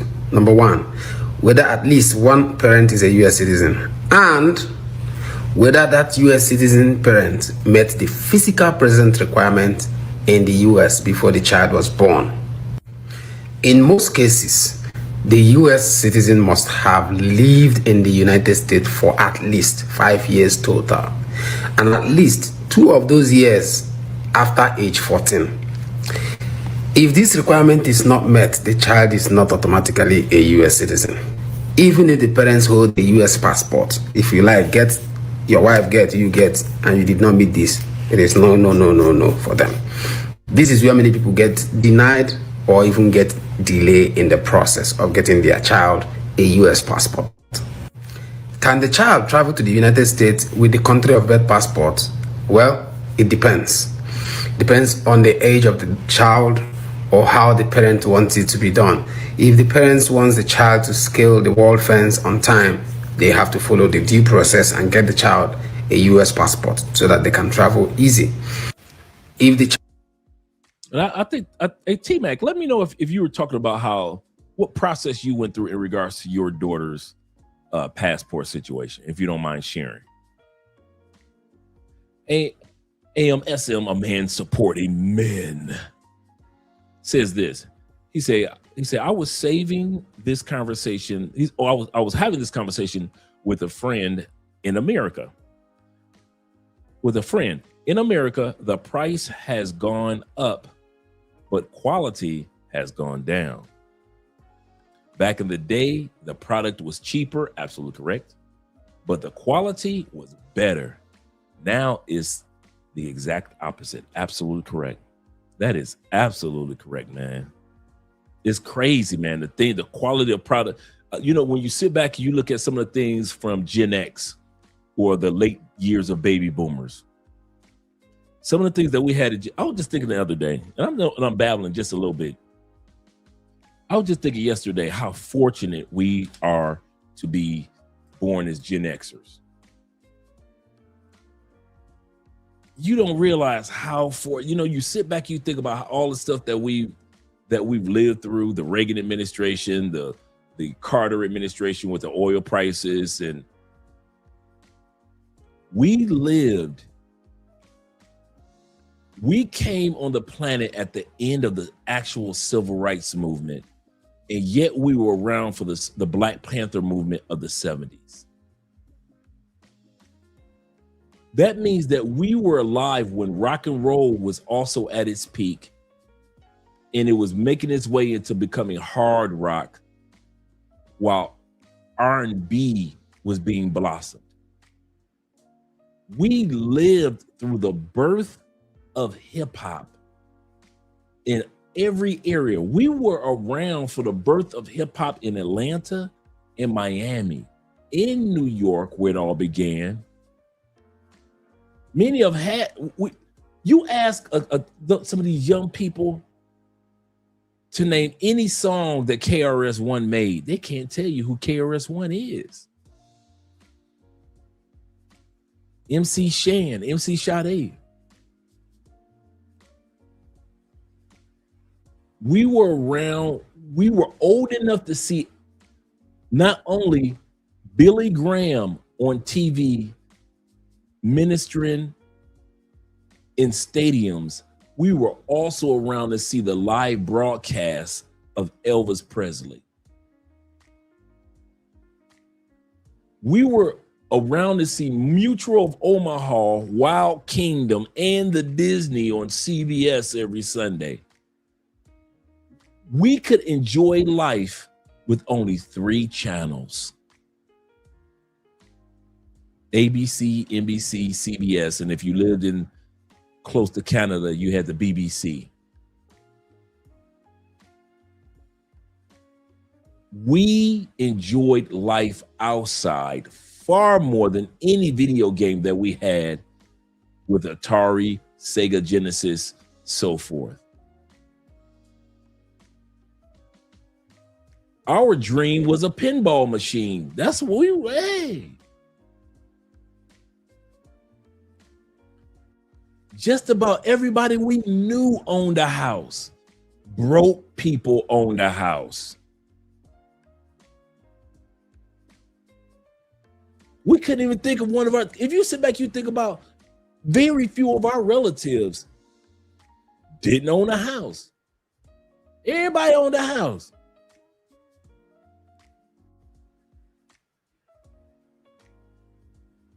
Sitcoms were funny. You could watch Three's Company, laugh. You could watch Happy Days, Cosby Show, It's a Different World, The Jeffersons, Good Times, Gilligan's Island. We were around when Fox began. We saw the original episodes of Tracy Ullman showcasing The Simpsons as a 2-minute animated skit. The Simpsons are older than most millennials. It has been such a privilege to be in generation. There is no other generation that will come along that's greater than Gen Xers. We saw the end of a lot of things and we saw the birth of a lot of things. We were born when rockets were going to the moon. We were born when mom and grandma had a garden and was raising their own okra. We used to climb trees for peaches, pears, plums. Come on, in your neighborhood, plum trees. Some had grapevines in the neighborhood, cherry trees in your neighborhood, apple trees in your neighborhood.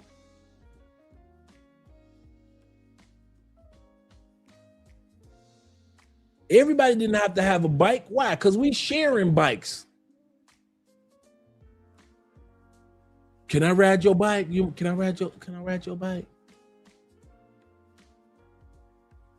Ice cream truck with real ice cream.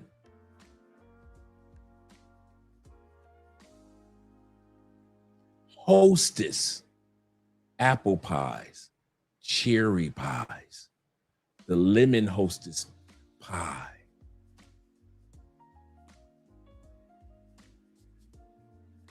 We just need to do an episode just on, come on, Romper Room, Electric Company, Sesame Street, MTV, VH1.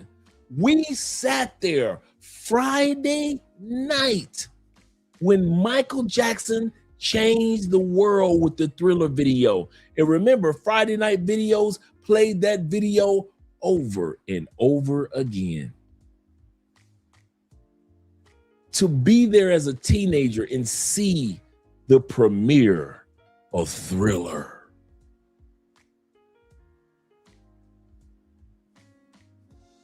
To see Run DMC, Rockbox, the first MTV hip hop video. And yet still eating healthy foods. Our snacks were healthier then. I don't care, we were eating lemon heads or Boston baked beans. I don't care if it was the Chunky. Remember Chunky used to be a square piece of chocolate? The Chunky or Milky Way. I remember when Twix came out, you thought you had 2 candy bars. In Detroit, we had Faygo Pops, sodas, Better Made potato chips, Verner's ginger ale. You didn't know if you were going to eat White Castle that day or Jack in the Box. Remember you had Big Elias Brothers all across the country, Elias Brothers hamburgers.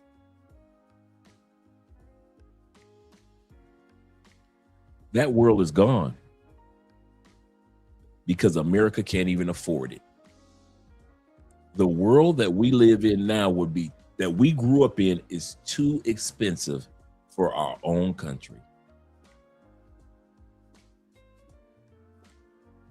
I remember when I went to the Fresh Fest, the first world tour of hip hop.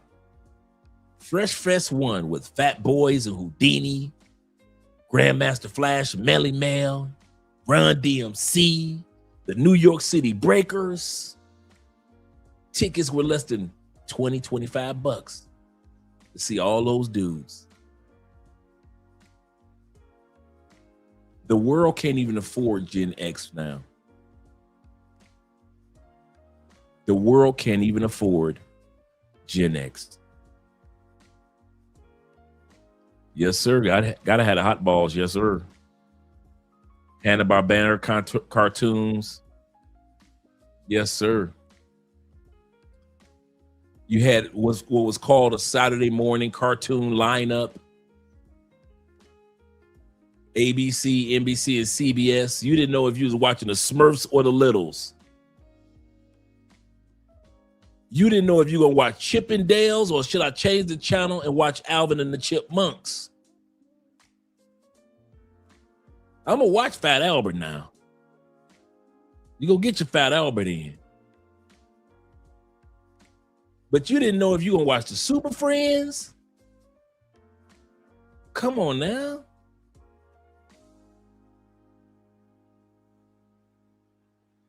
Or Scooby-Doo.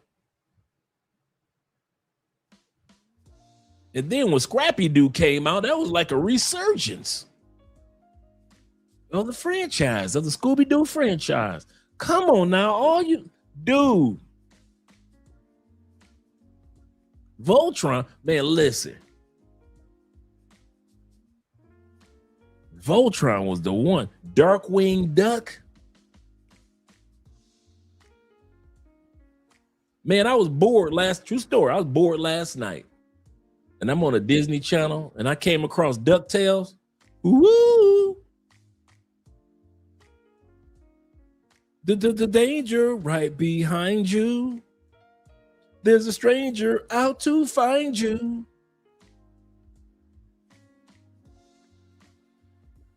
I said, what? I said, they got DuckTales? I said, we go watch a couple of episodes of Scrooge McDuck and DuckTales. Star Trek. We were raised on Star Trek, Star Trek, Star Wars. What was the other one that came on ABC? Started with a G. It was like the third level. So it was like Star Trek, then it was Star Wars, and then oh man, it came on ABC every Sunday night too. Battlestar Galactica. Come on, T-Mac. Show them what you know. I used to love me some Battlestar Galactica. Logan's Run on CBS. And the Logan's Run comic book. Then anime first came out. You could go to the comic book store, buy the anime book, and then you can watch that same anime on cartoon. Bruh, it is too expensive to live the life of a Gen Xer. Our life, the houses, the cars back then, we grew up on Deuce and a Quarter. Lincoln convertibles. When Pontiac was killing the game. When Buick was killing the game. Wouldn't nobody think about no foreign cars? Oh, thank you very much for the nice Mercedes. But over here we got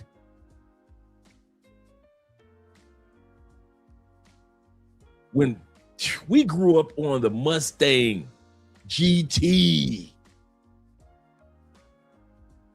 It's too expensive now. Mission Impossible, yes, sir. Buck Rogers, yes, sir. Kung Fu Theater. Man, Kung Fu Theater got everybody kicked in the eye and hurt in the eye and stabbed in the eye and punched in the eye. We all thought we came down from the Shaolin Temple. It's too expensive now. the Pintos, the Dodge Darts. Back in the day. Saturday Night Live first lineup. We grew up on the first lineup and the second lineup of Saturday Night Live, whether it was Garrett Morris, John Belushi, Gilda Radner, and then the second lineup with Eddie Murphy and Joe Piscopo. Come on now. It's too expensive to be a Gen Xer. We could be with Soul Train all the way to Martin. We watched Fox Network blow up on The Rock. Remember The Rock? Martin. Mad TV. Too expensive now. Yes, sir. Paul Mooney as well. Yes, sir. Every movie Richard Pryor came out with, we grew up on. Which Way Is Up? Sanford and Son, As Much As You Can Get. Yes, sir. The Simpsons.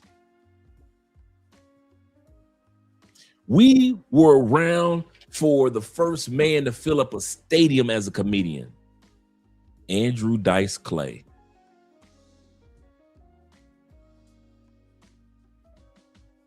Who's fallen from grace. Married with Children, General Hospital. Come on, I'm gonna take you back. Peyton Place. Some of you dudes ain't going back that far. Y'all ain't ready for this. Peyton Place back in the day. Days of Our Lives. The Young and the Restless. Come on now. Oh, you General Hospital fans out there.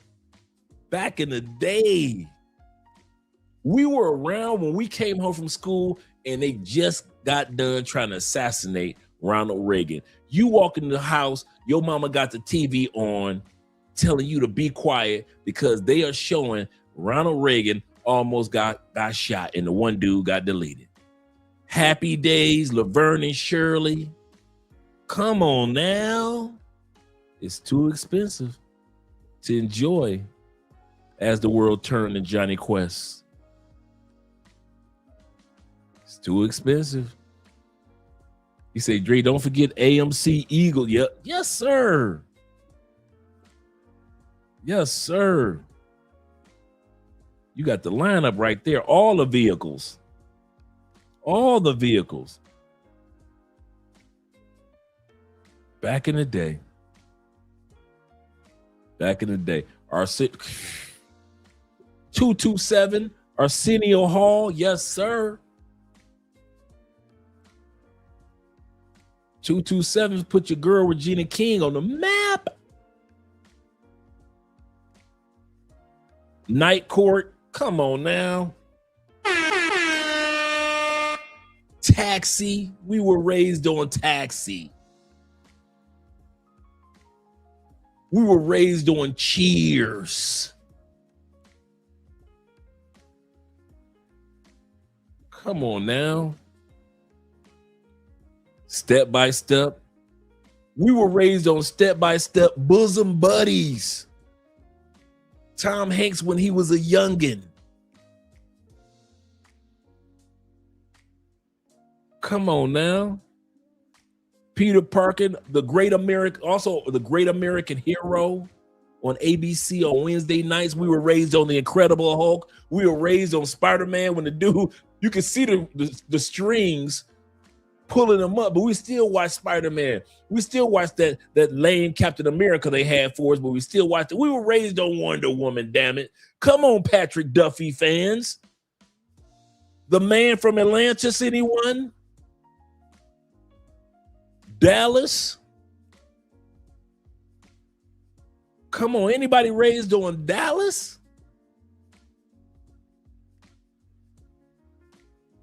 Dynasty? The Love Boat? With Captain, shout out to Captain Steubing. Of course we can't forget Underdog and Family Matters. Magnum P.I. that is.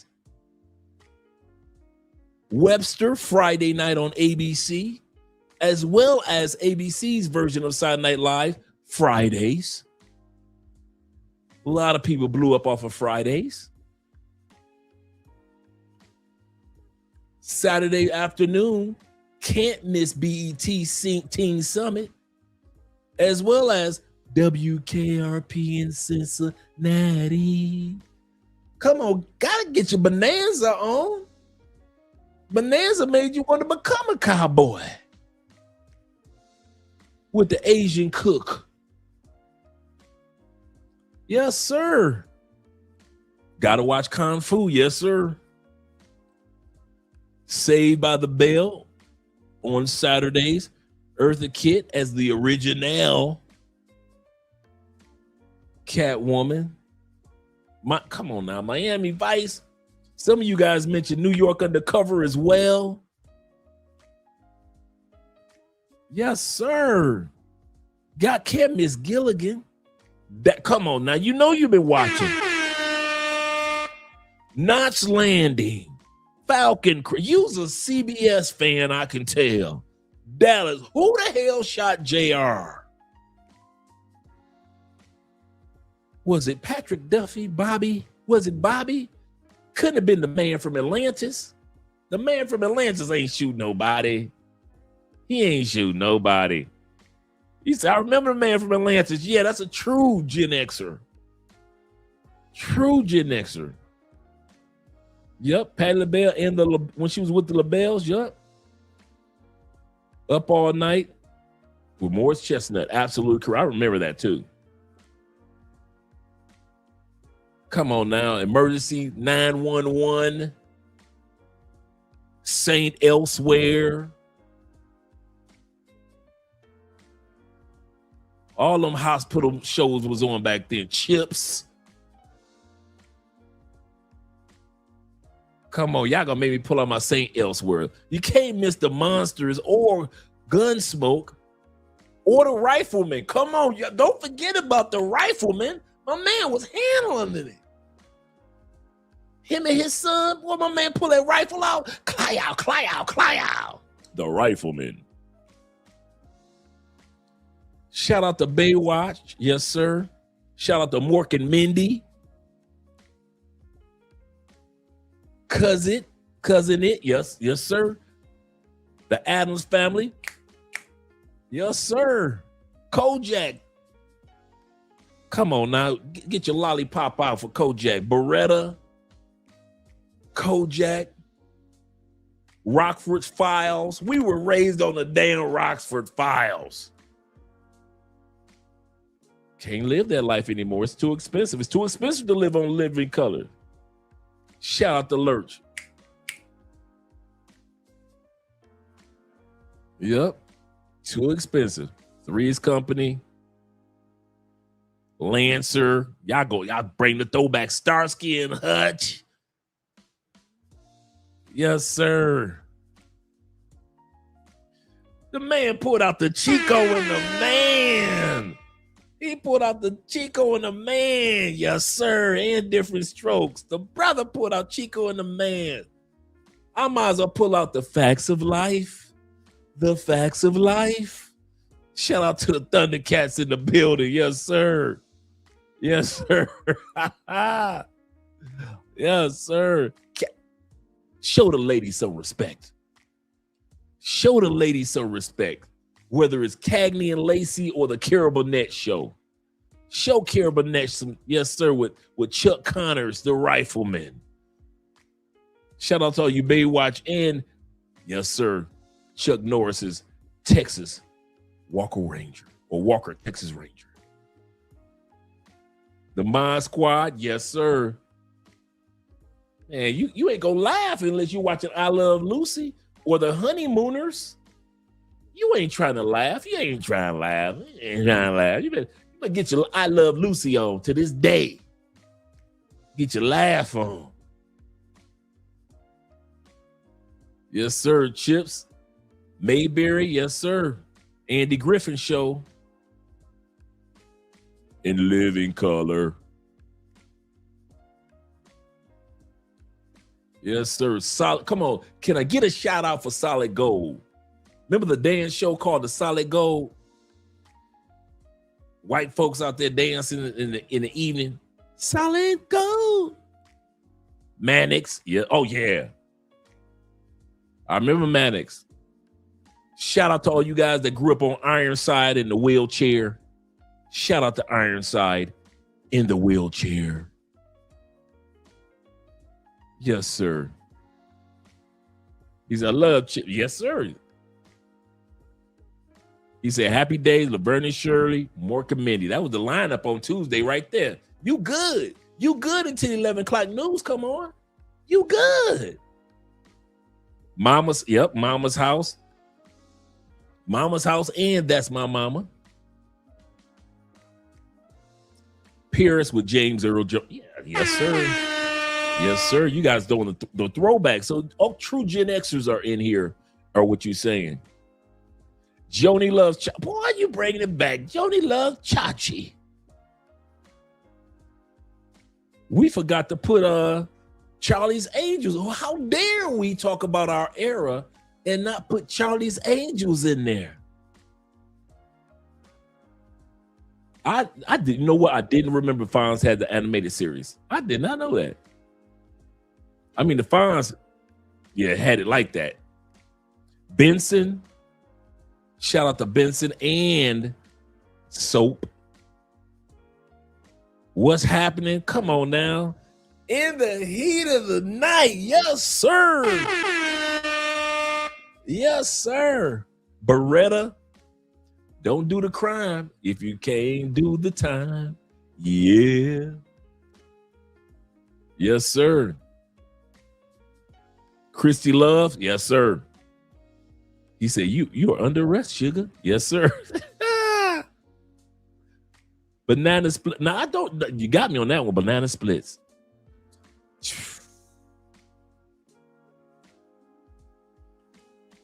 That damn Twilight Zone. T-Mac says this. He says, stop discriminating over the Short brothers, Gary Coleman and Webster. Webster is reportedly a player. He was knocking down all the shouties. I can imagine. You know what? If anybody know, you California dudes knew. Yeah, Dance Fever. Yep, Dance Fever. I forgot about Dance Fever. I had Solid Gold and Dance Fever. Come on. What you know about that Barnaby? You too young for that Barnaby Jones. You don't know about that Barnaby Jones after he left the Beverly Hillbillies. You don't know about that. You too young. What? Cut this off. Let's cut this off. Boy, I don't know about that Barnaby Jones. You too young for that. You a youngin'. Yeah, I remember Dark Shadow. Oh, yeah. Oh, yeah. Different Strokes. He said Shanna with, oh, yeah, with Bowser. Yes, yeah. Shanna, yep. I remember Shanna and I had their variety show that came on. My favorite variety show was Carol Burnett at that time period. I mean, her show was those skits were crazy. She was ahead of her time for women. She was like right after I Love Lucy as far as just women in straight comedy. Shout out to Mary Tyler Moore.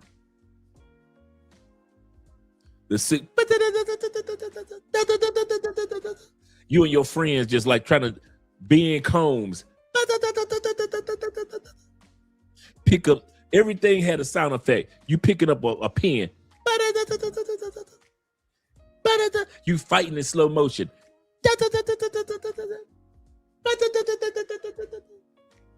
Come on now. Yes, sir.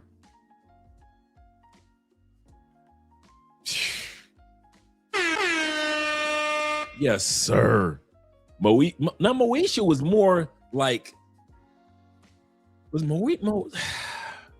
you consider Moesha, Jen, that whole era, like Moesha and Miss Parker, that era, was it more early millennial or late Gen X? Let me know what that was, that late Gen X. But man, that boy Benny Hinn, man, bruh, that man had me up late at night, tired in class. Because you know Benny Hinn came on that night after the news. Cornbread early. Yes, sir. Yes, sir. Man, that Benny Hill show was the one, bro. Press Your Luck. Yep. I remember Press Your Luck. The Bionic Man and Lindsay Wagner as the Bionic Woman. Lindsay Wagner as. I remember Cannonball. Yep. Goodness gracious, man. You guys are taking me back. In the House with Debbie Allen and LL Cool J. I remember that on NBC. Here we go. Let's show your age. Let's show your age, Corporal, because that's what you're doing now. You showing my age. Hawaii Five-0, Land of the Lost, Marcus Welby, MD. Yes, sir. Flip Wilson Show, and the motherfucking streets of San Francisco. Man, y'all gonna make me go into the room tonight and just pull up some old school. The streets of San Francisco. Yes, sir. Yes, sir. Wow. The man, he went in the back of the crates for that one. I thought I was going in the back of the crates for the original Denzel when he was a doctor in St. Elsewhere. I'm going to pull out the Hill Street Blues on y'all. Y'all don't keep playing with me. I got to pull out the Hill Street Blues if we putting out the streets of, man, the streets of San Francisco was the one. Yes, sir. The Price is Right with Bob Barker. Shout out to Bob. Yes, sir. Bob did it. Yep, The Night Stalker. I remember that one too. Oh, Alfred Hitchcock. Yes, sir. Not just the movies, but the television show as well. We did Benson. Yep. Shout out to Benson. Hawaii Five. Well, y'all pulling them out the crates now. American Bandstand. Y'all pulling them out. Y'all pulling them out the crates. He said Westwood down in Atlanta, they're knocking it down. Knocking it down since 97. I ain't mad at Webster. He had the money. Heathcliff and Garfield and Felix the Cat. And we talk about cats. Heathcliff, Felix the Cat, Kimber the White Lion is his name. When anime first started, Kimber the White Lion was one of the original ones. Go Speed Racer was one of the original animes. Yes, sir. Yes, sir. Kira Burnett, yeah, and the Muppets. Absolutely correct. Great variety shows. Yep, Soap preceded Benson. Absolutely correct. Okay, you guys are showing me what I know and what I don't know. Okay, there we go. Brandy Ray J lived in my neighborhood in Carson, California, that is. Didn't know that. See, you got a lot of trivia going on. Yeah, Moesha was like the late 90s, so I would consider that more like millennial. Pastor Carney Thomas. I don't remember Carney Thomas, and I used to watch all the pastors. The Wonderful World of Disney on Sunday, right after Mutual of Omaha's Wild Kingdom. Come on, you get a chance to watch some animals, and then Disney come out with one of their movies right after every Sunday on CBS. Yes, sir. Reach in the back of the crate. Reach in the back of the crate for the MASH. Yes, sir. MASH was on, what was it, 13 years, 12 years? And then they came out with for 4 years, they came out with like a modern version. Once the war was over and they all working in the same hospital. Because MASH had the movie come out first, And the movie did so well that CBS created the show, and the show with Alan Alda took off. Like at that time period, it was the longest running television show at that time period. Yeah, Soap was funny, man. So was funny. Shout out to the Golden Girls, yes sir. McLeod and Columbo. Now we're reaching in the back of the crate. McLeod and Columbo. Yes, he did it. And the Monkeys. Oh shit, y'all might as well put the Brady Bunch in there too.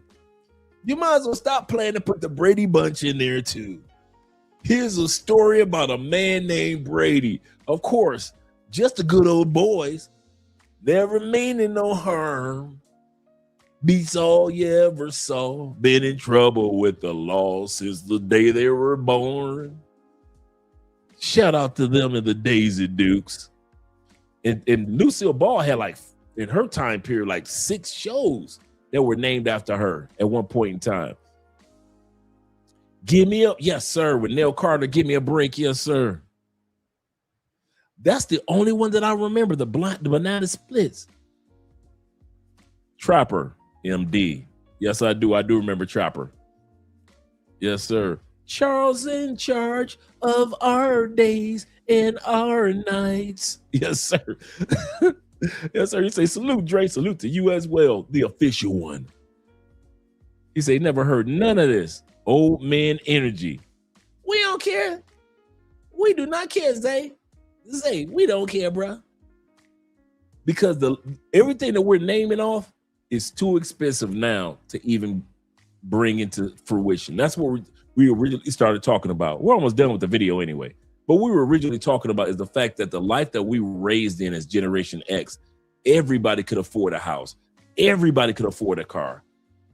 Everybody could afford food. It's just like it is what it is. There was no crack epidemic. The most was out there with some weed and some cocaine, and cocaine was for the rich because it was so expensive. And everybody else in the neighborhood maybe had some weed.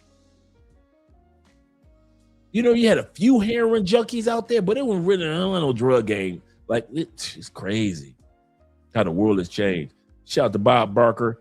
And yes, sir, Celebrity Hollywood Squares. Can't forget Sanford and Son. And yes, sir, the Hill Street Blues. I didn't know Hill Street Blues was filmed in Chicago at the Old Kids Precinct. I did not know that. I thought Hill Street Blues was New York. Tales from the Crypt, good read. Straight from the back of the crate. Of course, with Garfield, Speed Racer, and Gigantor. It's My Two Dads. I remember My Two Dads. Come on, we can't go wrong with Tom and Jerry as well as with Grape Ape. Anything that had to do with Hanna-Barbera, Looney Tunes, all that. My Uncle Jeffrey in the building, so I know he got all that. He said the 80s was the birth era for everything new, and we were a part of it. And that's the point, man. To sit back and say, we remember Road Runner. We remember when Inspector Gadget came out. We remember when Johnny Sacco and the Giant Robot came out. Yep. Go Giant Robot. We were around for Reverend Ike preaching. We were around. We were young enough to remember Hee Haw in Petticoat Junction. Petticoat Junction. We were around for that. He said Bob Barker was honest when he was accused of. He was honest when he was accused of banging the girls on the show. He admitted it and told her that if she didn't tell the truth, he would sue her. Wow. You gonna tell him that I was smashing? I could see Bob Barker smashing them chicks without a doubt. Shout out to Star Trek, MASH / Trapper MD, yes sir. Cheers gave us Frasier, yes sir. And then there was Maud. Maud gave us Good Times. James and James was on Maud as the husband of Florida back then. Yep. Evangelist Jimmy Swaggart. May he rest in peace. Yes, sir. Jimmy Swaggart was back then. Billy Graham was back then. You could watch him on television, like a regular television show. Roseanne was real funny. Roseanne was real. Believe it or not, Ripley's Believe It. Oh, man. And y'all reaching in the back of the crate for the Knight Rider and the Ripleys. Gomer Pyle. Good call, gentlemen. Good call. With the Gomer Pyle. The Partridge Family. I forgot about the Partridge Family. What was I thinking? Is that a no for? Was that a show? No. Code Red. Yep. He said short-lived 1980. See, I remember them. I remember Code Red with Lauren Green, and I remember T.J. Hunter. T.J. Hunter with the captain from Star Trek. He had a cop show on ABC on Friday nights. T.J. Hunter, if I'm not mistaken. T.J. Hunter came on right before. Oh, we forgot to put Fantasy Island in there. What was we thinking? They're playing. We forgot to put Fantasy Island in there. Alex Smith and Jones, I don't remember. Who's the Boss? I do remember. I Dream of Reaching, yes, sir. In the back of the crates, we have I Dream of Genius. Oh, man. That was a good reach in the crates. Alice. Come on, we had the brother named Hawk. Yes, sir. I forgot which show he came off of. Because he came off the other with Robert Urich. With Robert Urich. Because Robert Urich was the one that died of cancer. We can't forget Alf either. Got to throw Alf off in there. He said Airwolf, yes. Hunter, yes. Miami Vice, yes. Spencer, yes. Spencer for Hire. That's where Hawk came from. Hawk came from Spencer for Hire. And the Wise Guy. Good lineup, man. Good lineup.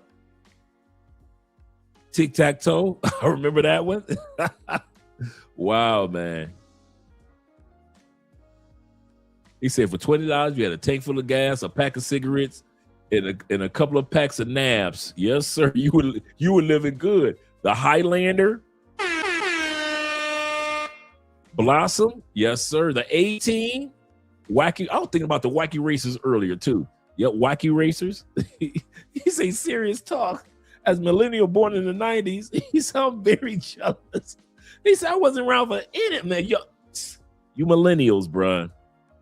We were around for the birth of everything. There was no such thing as pop music before Michael Jackson, because the triune of pop that made pop that we have now, that when you got Taylor Swift and Beyonce and all that, it didn't exist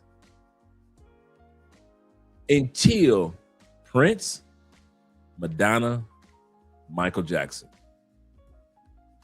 There was no such thing as pop music category. There was no category. You had rock music, you had R&B, and that was it. You had country, of course, and other, jazz and so forth. But then came Michael, Prince, and Madonna. And this whole new category came called pop music. And people felt like if you blew up the most popular, you were in this category. And that's how music is now. Everybody wants to be pop music now. Yeah, she did have several. She had the Lucy Show, I Love Lucy, Here's Lucy, in the spin-offs of the of the Desilu Company. Yep.